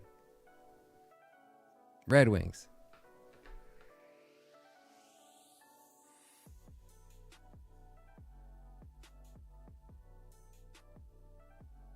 Oh, definitely, Rick. Definitely, man. I'll have a stage, you know, at some of these events. So, Danielle, what up, homie? I won't be far behind you guys. I said that at the 2-hour mark. I said that at the 3-hour mark. Actually, at the 15-minute mark, I was like, oh, perfect. We came in here. We talked about Ethereum. I'm getting some sleep tonight. This is how I end up not getting any videos done. Because I wake up tomorrow, I'll be tired and I'll be stressed.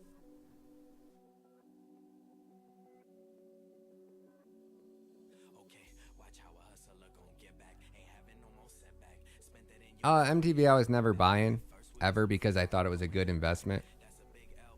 I just thought MTV had a fucking massive community behind it, and I was like, oh, this coin's hot, right? The market's turned around right now. MTV's at a low. They're gonna shield the shit out of this thing. So we'll make a quick, you know, 2x or 3x gain on it. But I ended up taking it, like right when I bought it, it pumped up like, I don't know, 15 or 25%, something like that.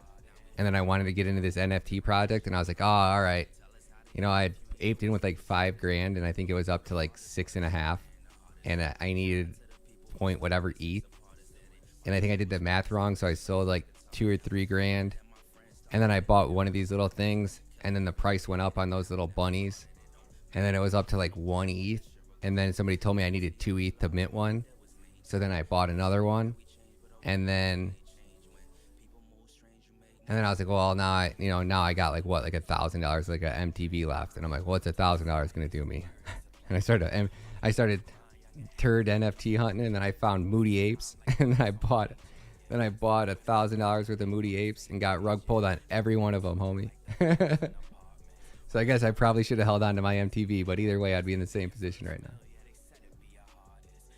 Oh, MTV, like, go back and watch my first video on MTV. I was like, this coin's a shit coin. It ain't gonna ever do anything. And then when the market was popping, I just made like 30 G's on some shit coin I didn't even know popped off until I got a message from you guys. Oh yeah, throw 5 G's at MTV. This market's fucking hot right now. That product's like 70-80% off. That thing's gonna fucking moon.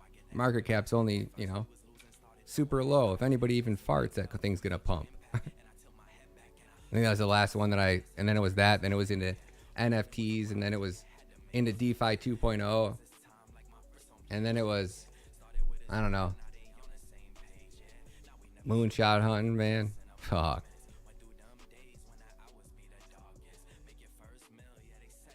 You know, VRA has been such a letdown, and there's so many unanswered questions. You know, that's why I don't own VRA, T. That's why I don't own any MTV, you know. I gave up all of those shit coins, man.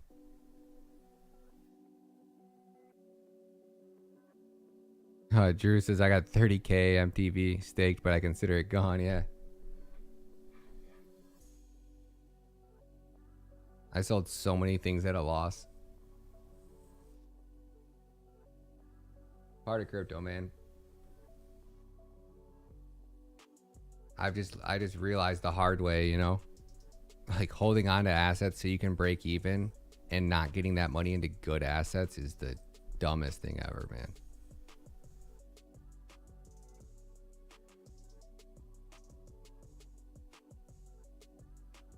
Derek has a chef smoking kitty. He does, man. He has a chef smoking kitty, baby. That's a good one. And then who else has one? And then Peppercorn has the Sensei kitty with the glasses and the bent tail.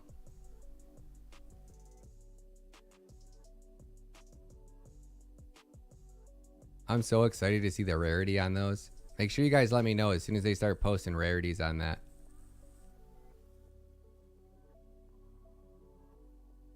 Is there any rarity list for that? They should have some type of printout or something that after that minute out, they should have a thing that says exactly how many characteristics of what were actually minted.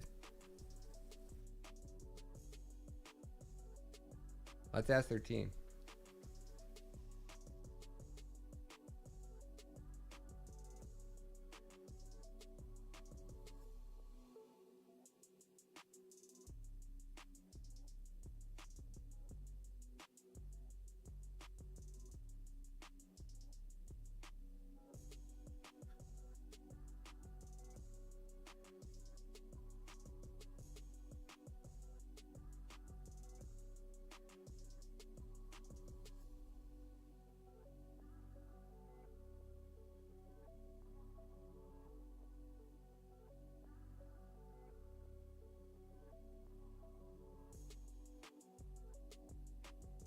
I just messaged their team. They normally answer pretty quick, so I'll have if I don't have it in a few seconds, I'll have it by tomorrow probably. Or I'll have an idea of when we'll have a rarity list.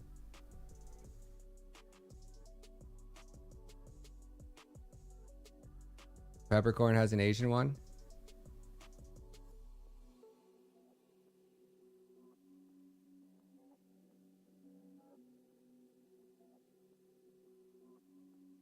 Oh, I thought you meant like a breakdown in Asian. I see what you're saying. Yeah, and the other Rick has a really weird one.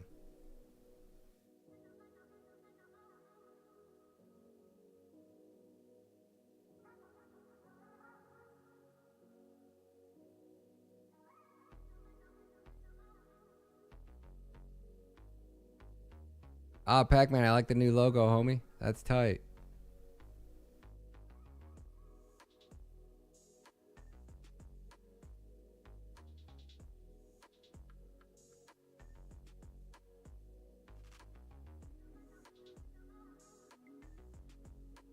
Man, it's crazy, Peppercorn. It's so rare. Like sometimes like they're overwhelmingly obvious, right? Like the really rare ones are, and then other times like were you here when we went through the punks?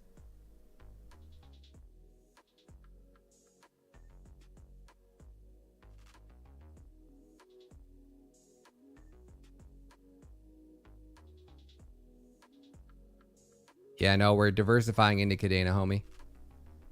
Because you're talking about, like, look at this, man. Look at the projects that you're holding in your portfolio.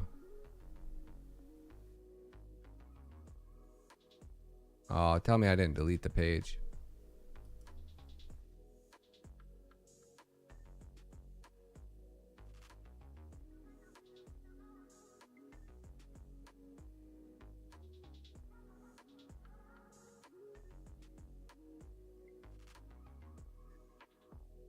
So, just this year, just in Q1 of 2022, hackers were able to drain $620 million from Ethereum, or 640 million or whatever it was, and then 25 million in USDC.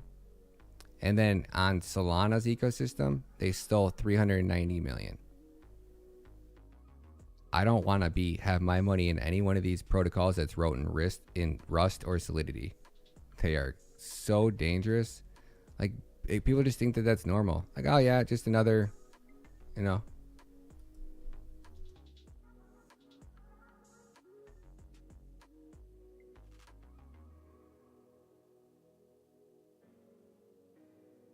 Like, and it's not just one, right?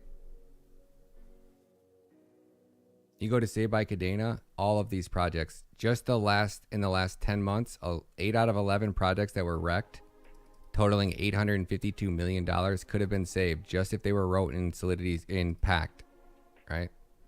So yeah, it took me a minute, T. It's kind of recent that I just decided that I'm just done. Yeah, I completely left every other ecosystem. I sold everything at a loss because I'm just sick of being lied to, man. And I know enough now to really realize that these other coding languages, they're an engineering nightmare to scale. Proof of stake's not going to work.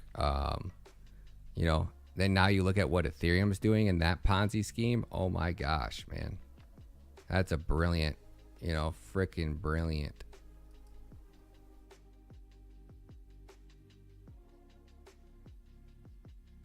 So yeah, I guess I would need a little bit bigger of a grant, and I would have to have some type of a grant to.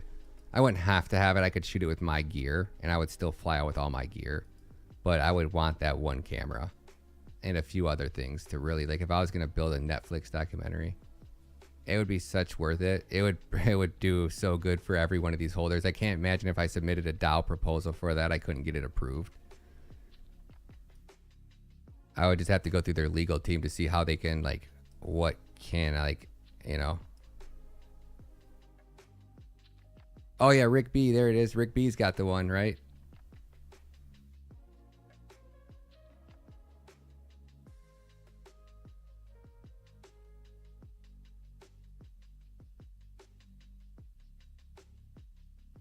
I saw that, Blue. I knew you would. I saw it when Steve got that. I was like, oh damn, that one looks like blues for sure. Somebody else got a really cool blue one too, but that's a blue one with a K hat. That's I wish you would have minted that blue. Sorry, Rick. I wish you would have minted one just like it, Rick. I'm glad you minted that one too, Rick. I shouldn't say that. I should say I wish blue would have minted one just like that.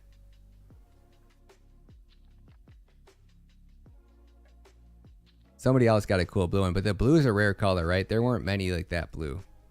Yo, let's slip. What up, homie? Have a good one, Superman. Thank y'all. We got such a legit group of people in here.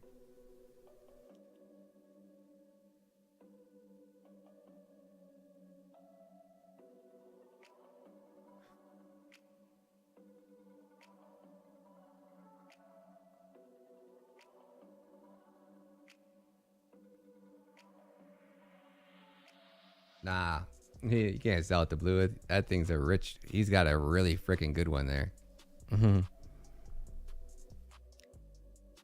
Nah, you can't trade that without knowing rarities. Heck no, he could have a fucking $1 million, a $1 million kitty right there. That could be the most rarest one in the whole freaking thing, man.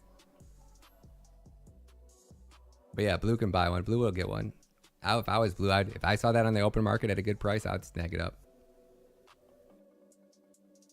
Yo, Vic, Redbeard, what up, homie?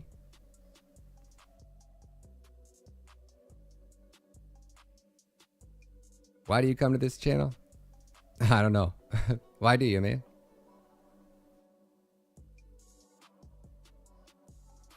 Well, of course, to find gems before they show. You got it. You got it. Let slip.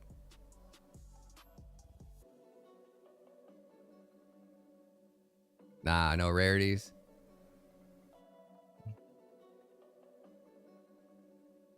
No, it wasn't the first time I dropped some money on some kitties, so it won't be the last either. Your calls have made me so good money. Ah, thanks, Let Slip. I appreciate that, homie. I appreciate that, man.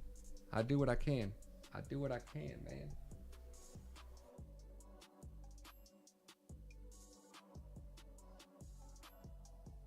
I do what I can, man.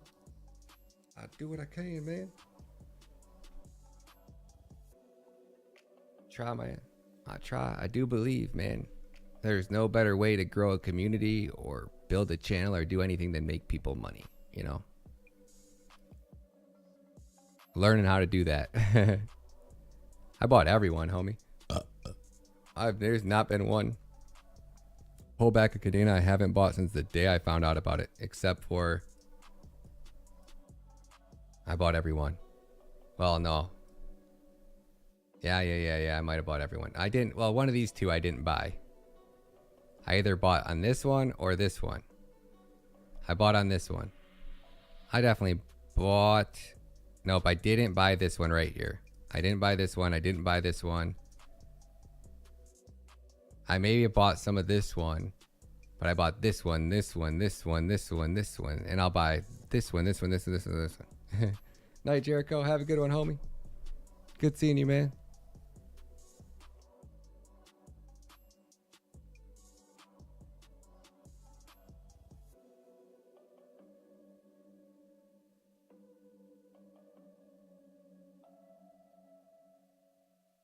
Yeah, I wish that was true, T. I wish that was true, man.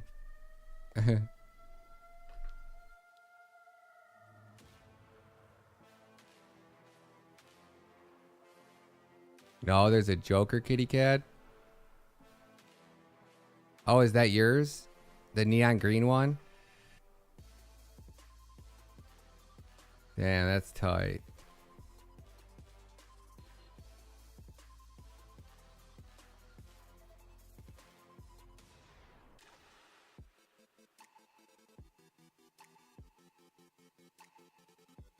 Yep. We ain't buying dips, man. I'm just DCAing, homie. I haven't bought any specific dip, just DCAing, man. Every chance I get at these levels. Hell, man. It's like the ultimate like DCA strategy, the best one that I've ever created was right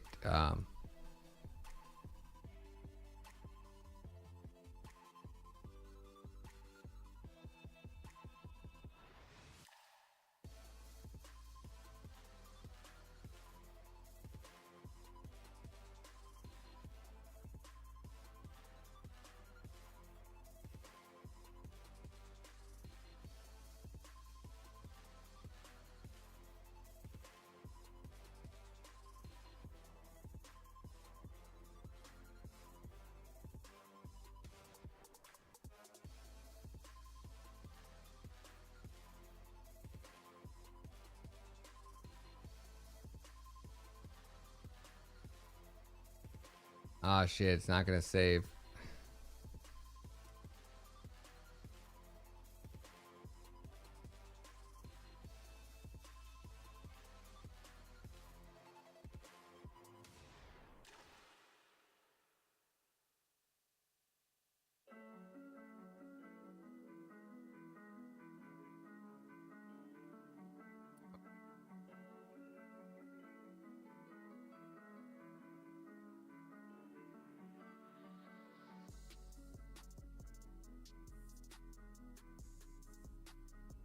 No, that wasn't it. That's this one. I had that right.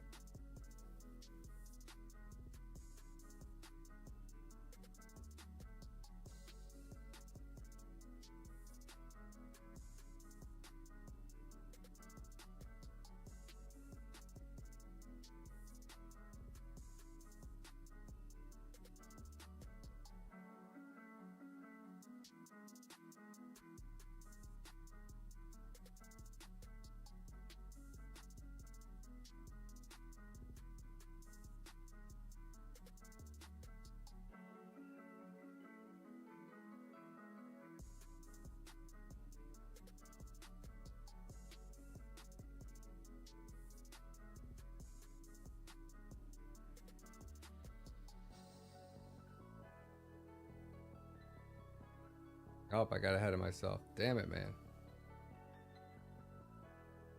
I was right on that the first time. Shit.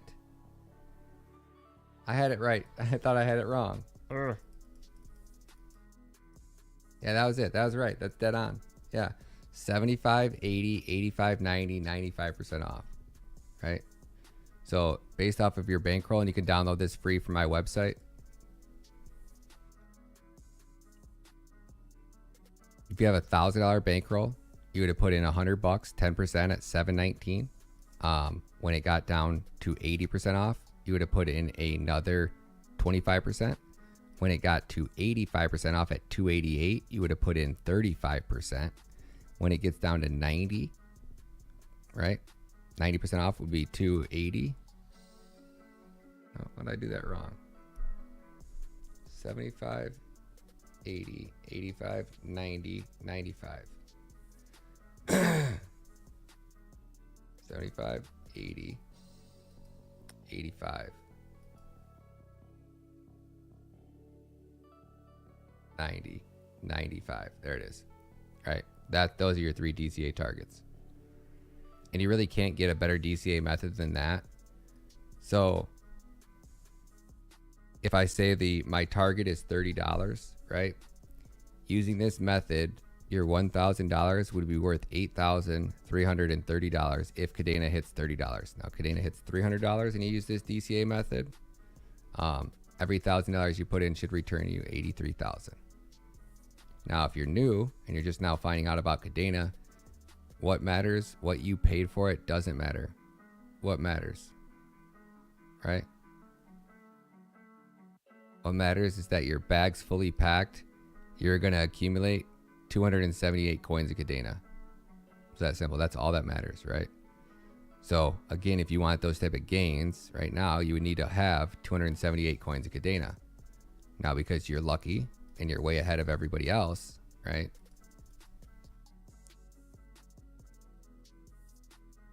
For your $1,000 right now, if you just aped in right now and bought at $3.10, you get 322 coins of Kadena. So you see, like, if you would have waited to buy till now versus using a DCA strategy, you know, it's a little bit better. But, you know, if the person that waited till just now, if say 310 was my buy order and something happens and Kadena does a 2x, well, then you're going to FOMO, right? So I just say buy now or FOMO later, you know. Whatever your strategy is, the only thing that's going to matter at the end of the day is how many coins of Kadena you have.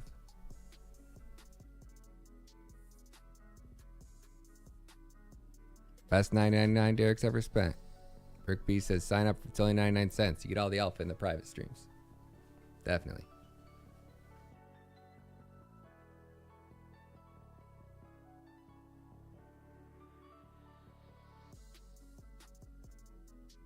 Yo, Ash Bro's got a green bandana too. all the hat ones were the ones, like any ones that had the weird skin in the hat. Like those were the crypto punks that did the best. So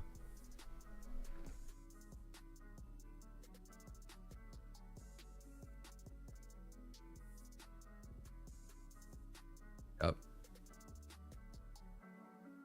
So however you look at this, like you want to put in 2,000, right? Want to put in 2,000, those are your DCA targets. So your DCA targets are already all hit, right? You know, 288 is not a significant fib level. It's not a significant support level. It's just a DCA target. Same with the $1.44. Now, if you notice the $1.44 target, you're only putting 10% in at this lower level, right? But that level, normally levels 2 and 3, right? You're gonna get more Cadena out of these two levels than you do the other 3, right?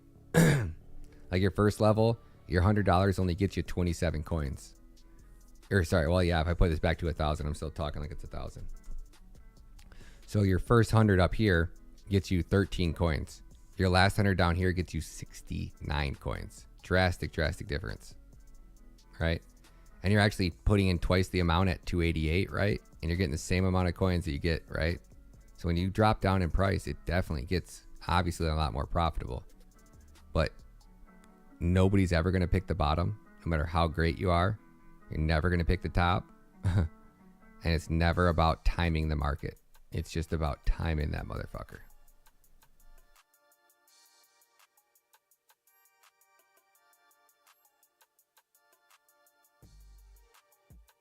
That's it, baby.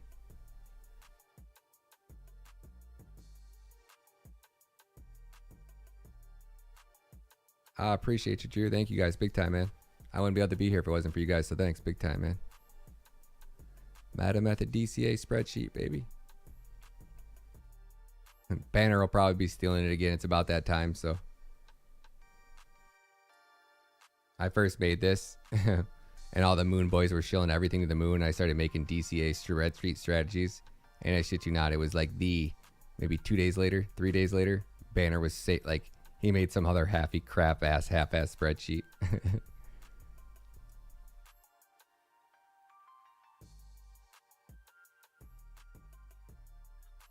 Like the day before, he was telling everybody to buy the dips and we're going to the moon. One last time, then we outie. One last look at, the future. Some people say that you can't predict the future, but I think this future is pretty predictable. And I think it only has one outcome.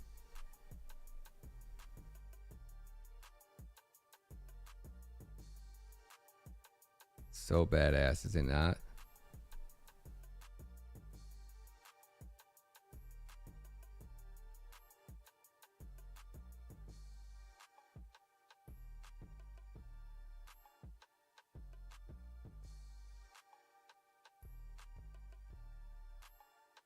Banner the bozo. I can't get enough of this, man. I cannot get enough of this, man. Yeah, Telegram's private group chat.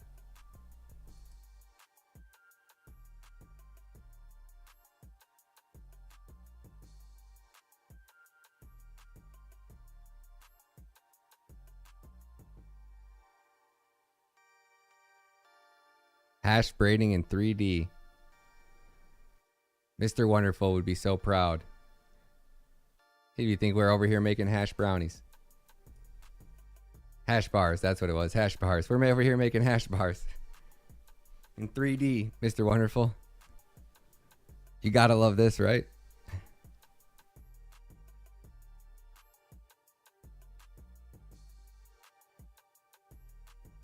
I don't think so, Mike.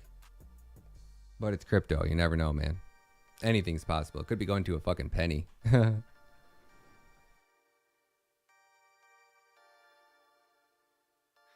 Pretty cool, Tay. Pretty cool. Says, I'm so into this, man. I'm all in. I'm fucking with you. I'm with you, buddy. I am with you, man.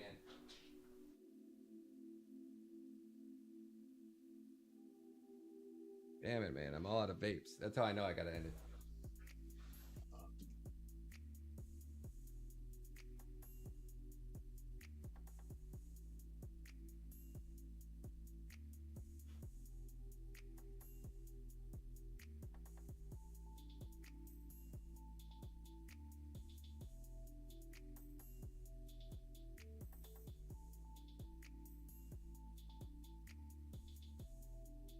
Oh yeah, my Cartiers.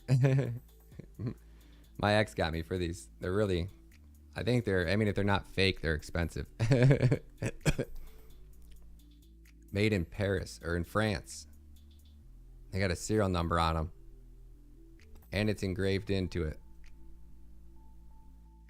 I don't know. They make really good fake glasses, so I don't know. She bought me a lot of nice things that were worth more than these glasses, so very possible. I would never buy them though, ever. And they got the blue lenses. So at night, my eyes feel so much better in here. These lights are so freaking bright.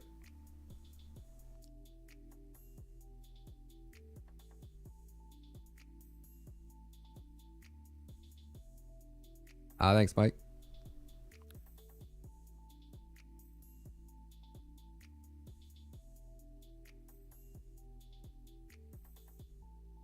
I highly doubt it, Decon. Well, that'd be cool if he is, man.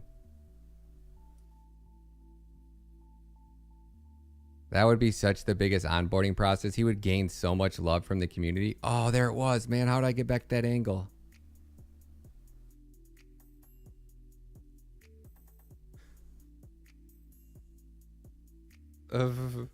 Radix. We got a rug pull. We got a rug pull that's gonna change the world.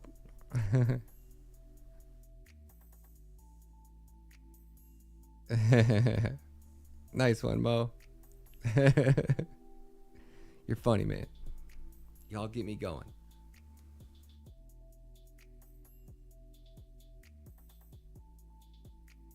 I would think so, man. I think we're headed towards the worst economic collapse in the history of the world.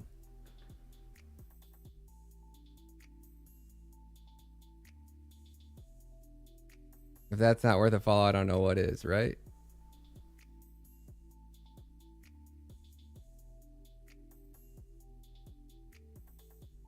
Oh, it depends, Kevin. I don't know. ETH's a pretty big... Dude, you gotta watch the beginning of this video. It's wild. I never knew that about Ethereum.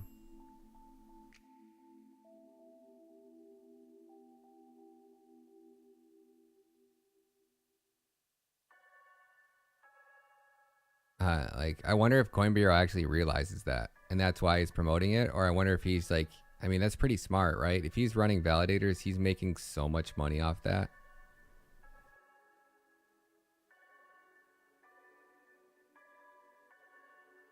I second that collapse, yeah. So, I do think that this is when Bitcoin's going to decouple, but, you know, the Fed still got 1.8 trillion, man. If the Fed start printing, we rallying tomorrow, you know? If they don't and they let the market keep correcting, how far is it going to go down before they bail them out is the question. And when they start bailing them out, that's when we need to get ourselves heavily into the market, but we're not stupid enough to get out of it, or smart enough to get out of it, one of the two. I third that collapse. Robert De Niro. Let's go, Ritmus. I like that. A young Robert De Niro. I like that. I like that. Young part in there.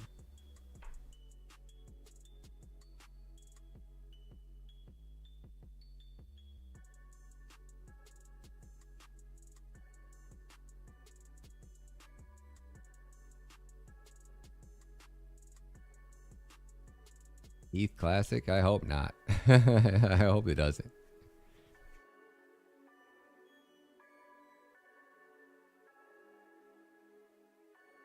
I won't, Steve. Why? You think people are going to let their fiats go to zero? No, man. Bitcoin is the savior to everything that's wrong with the world, man. It might take people a long time to realize it, but when it decouples, and there are enough billionaires in here to make sure that it decouples, people are going to sing a very different tune about Bitcoin. You know, these billionaires, why? Let it keep coming down. So smart for them, right? You know, let all the dumb retail investors that aren't smart enough to DCA, that think they know, that think it's going to zero, right? Every single time in history ever, right? You don't get to have a nice little Bitcoin slowly comes down to 15K and then it's going to sit at 15K and we're all going to sing Kumbaya and we're all going to have an opportunity to pack our bags at a super crazy low level. Almost never how Bitcoin works. It's, you know, months and months, sometimes years of sheer boredom followed by absolute terror by pure moon boys taking over the tube. Right, literally how it every single time, right? You're 2 years out before a bull run. Well, your bull run, you know, normally a 3-year decline, right? Followed by some intermittent rallies, right? Then you find bottom about 2 years out before halving. There's always that big sell-off. Then you get a year out. You normally start a mini rally. You have your mini rally up, mini rally retraces down. This one got capped at the knees, right? Because of C19, it started to make its next leg up after consolidating. I think we're going to go up here and then come back down to here, and then we're going to rally in. But because of the C word, we had that pandemonium tank down, and then an insane immediate relief rally, right? That's how Bitcoin rolls, right? Nobody's seen this one coming, right? The C19, the bottom fell out of the market, right? Like, I mean, we could have seen these coming. Like, all the signs were there. Like, we know better now, right? We won't be wondering next time, but we're going to be wondering next time because we're not going to be in the same position unless they get inflation under control. If they don't get inflation under control now, it's hyperinflation. It's the end of the dollar, right? People aren't going to be watching the dollars go up and gas go up and everything go up around them and not get into Bitcoin. That's why Bitcoin will never go down that low, because the lower the market goes, eventually the billionaires are going to step in. Like, all Luna has to do is put one buy order. Like, Luna sent Bitcoin from 40 to 47K in $1 billion buy order. And they got 7 more left sitting on sidelines. On top of what Michael Saylor has. On top of what everybody else has. It's only coming down because the players want it to. The big dogs do. When they don't want it to anymore.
Yep.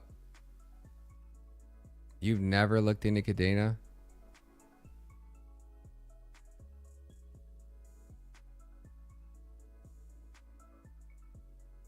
You're missing out, homie. I could tell you got an ETH logo on your username, man. I got ETH Classic. Is it even worse, man?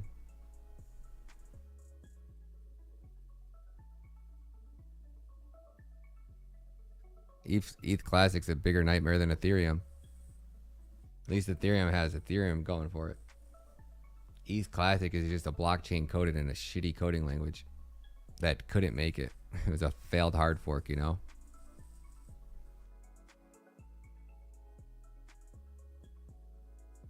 And I spent $20,000 last bull run building mining equipment just to mine Ethereum Classic. I believed in that shit like it was going out of style. I was like, oh yeah, they fixed a lot of what's going to hit, you know, what's going to bottleneck Ethereum. I was like, no brainer, man. Ethereum's going to hit issues. They were a better version of Ethereum. I was like, it's just going to take the world a little bit longer to wake up for this one, but I'm going to be ahead of the game. And I would have been. I would have been mining that shit for, you know, peanuts in the bear market, man. Nah, proof of stake's trash, man.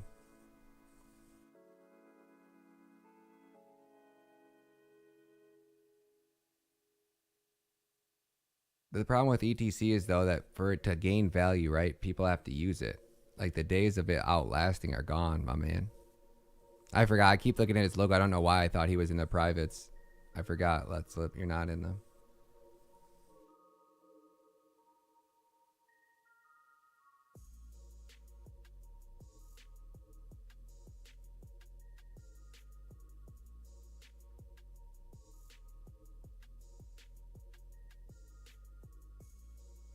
Oh, it's 5 coins. I don't have 5 coins.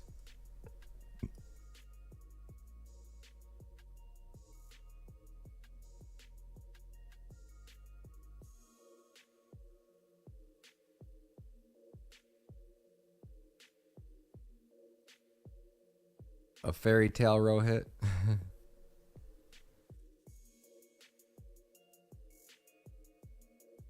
What's ETH 2.0? Good one. Good one. Rohit. Yeah, good call. I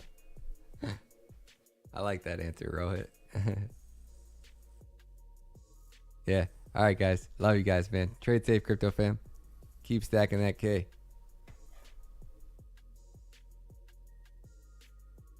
Yo, let's slip. What up, homie? Welcome to the squad, man.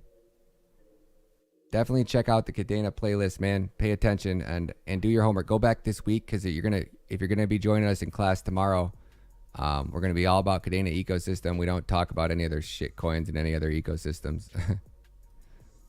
So don't join if you plan to shill shit coins or you think we're gonna pump your bags or talk about any shit like that. It's just a group of people that are learning about Kadena ecosystem and that's it. You know. A lot of these people have been here a really long time. The mods don't give second chances, so. Come back to the membership tab. Go to the membership tab and grab your the link to the private Telegram, and then come down here and start going through these videos. These are all the private videos that you've missed out on. The first 3 I think are labeled episode 3, episode 2, episode 1, Kadena wallets.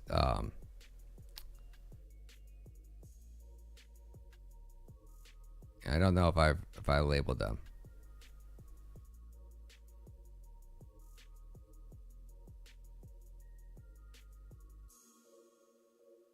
Oh yeah, read the homework, right? Remember homework.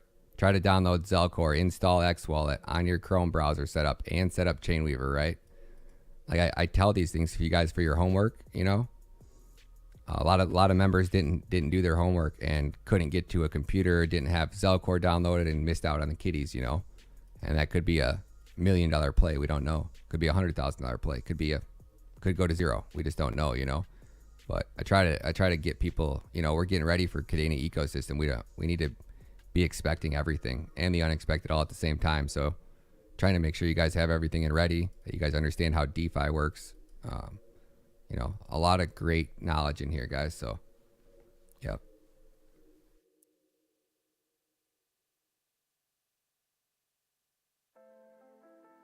Yep. I would heavily advise getting out of Ethereum Classic and getting more Kadena in your portfolio. So, love you guys. Trade safe. Not a financial advice. Love ya.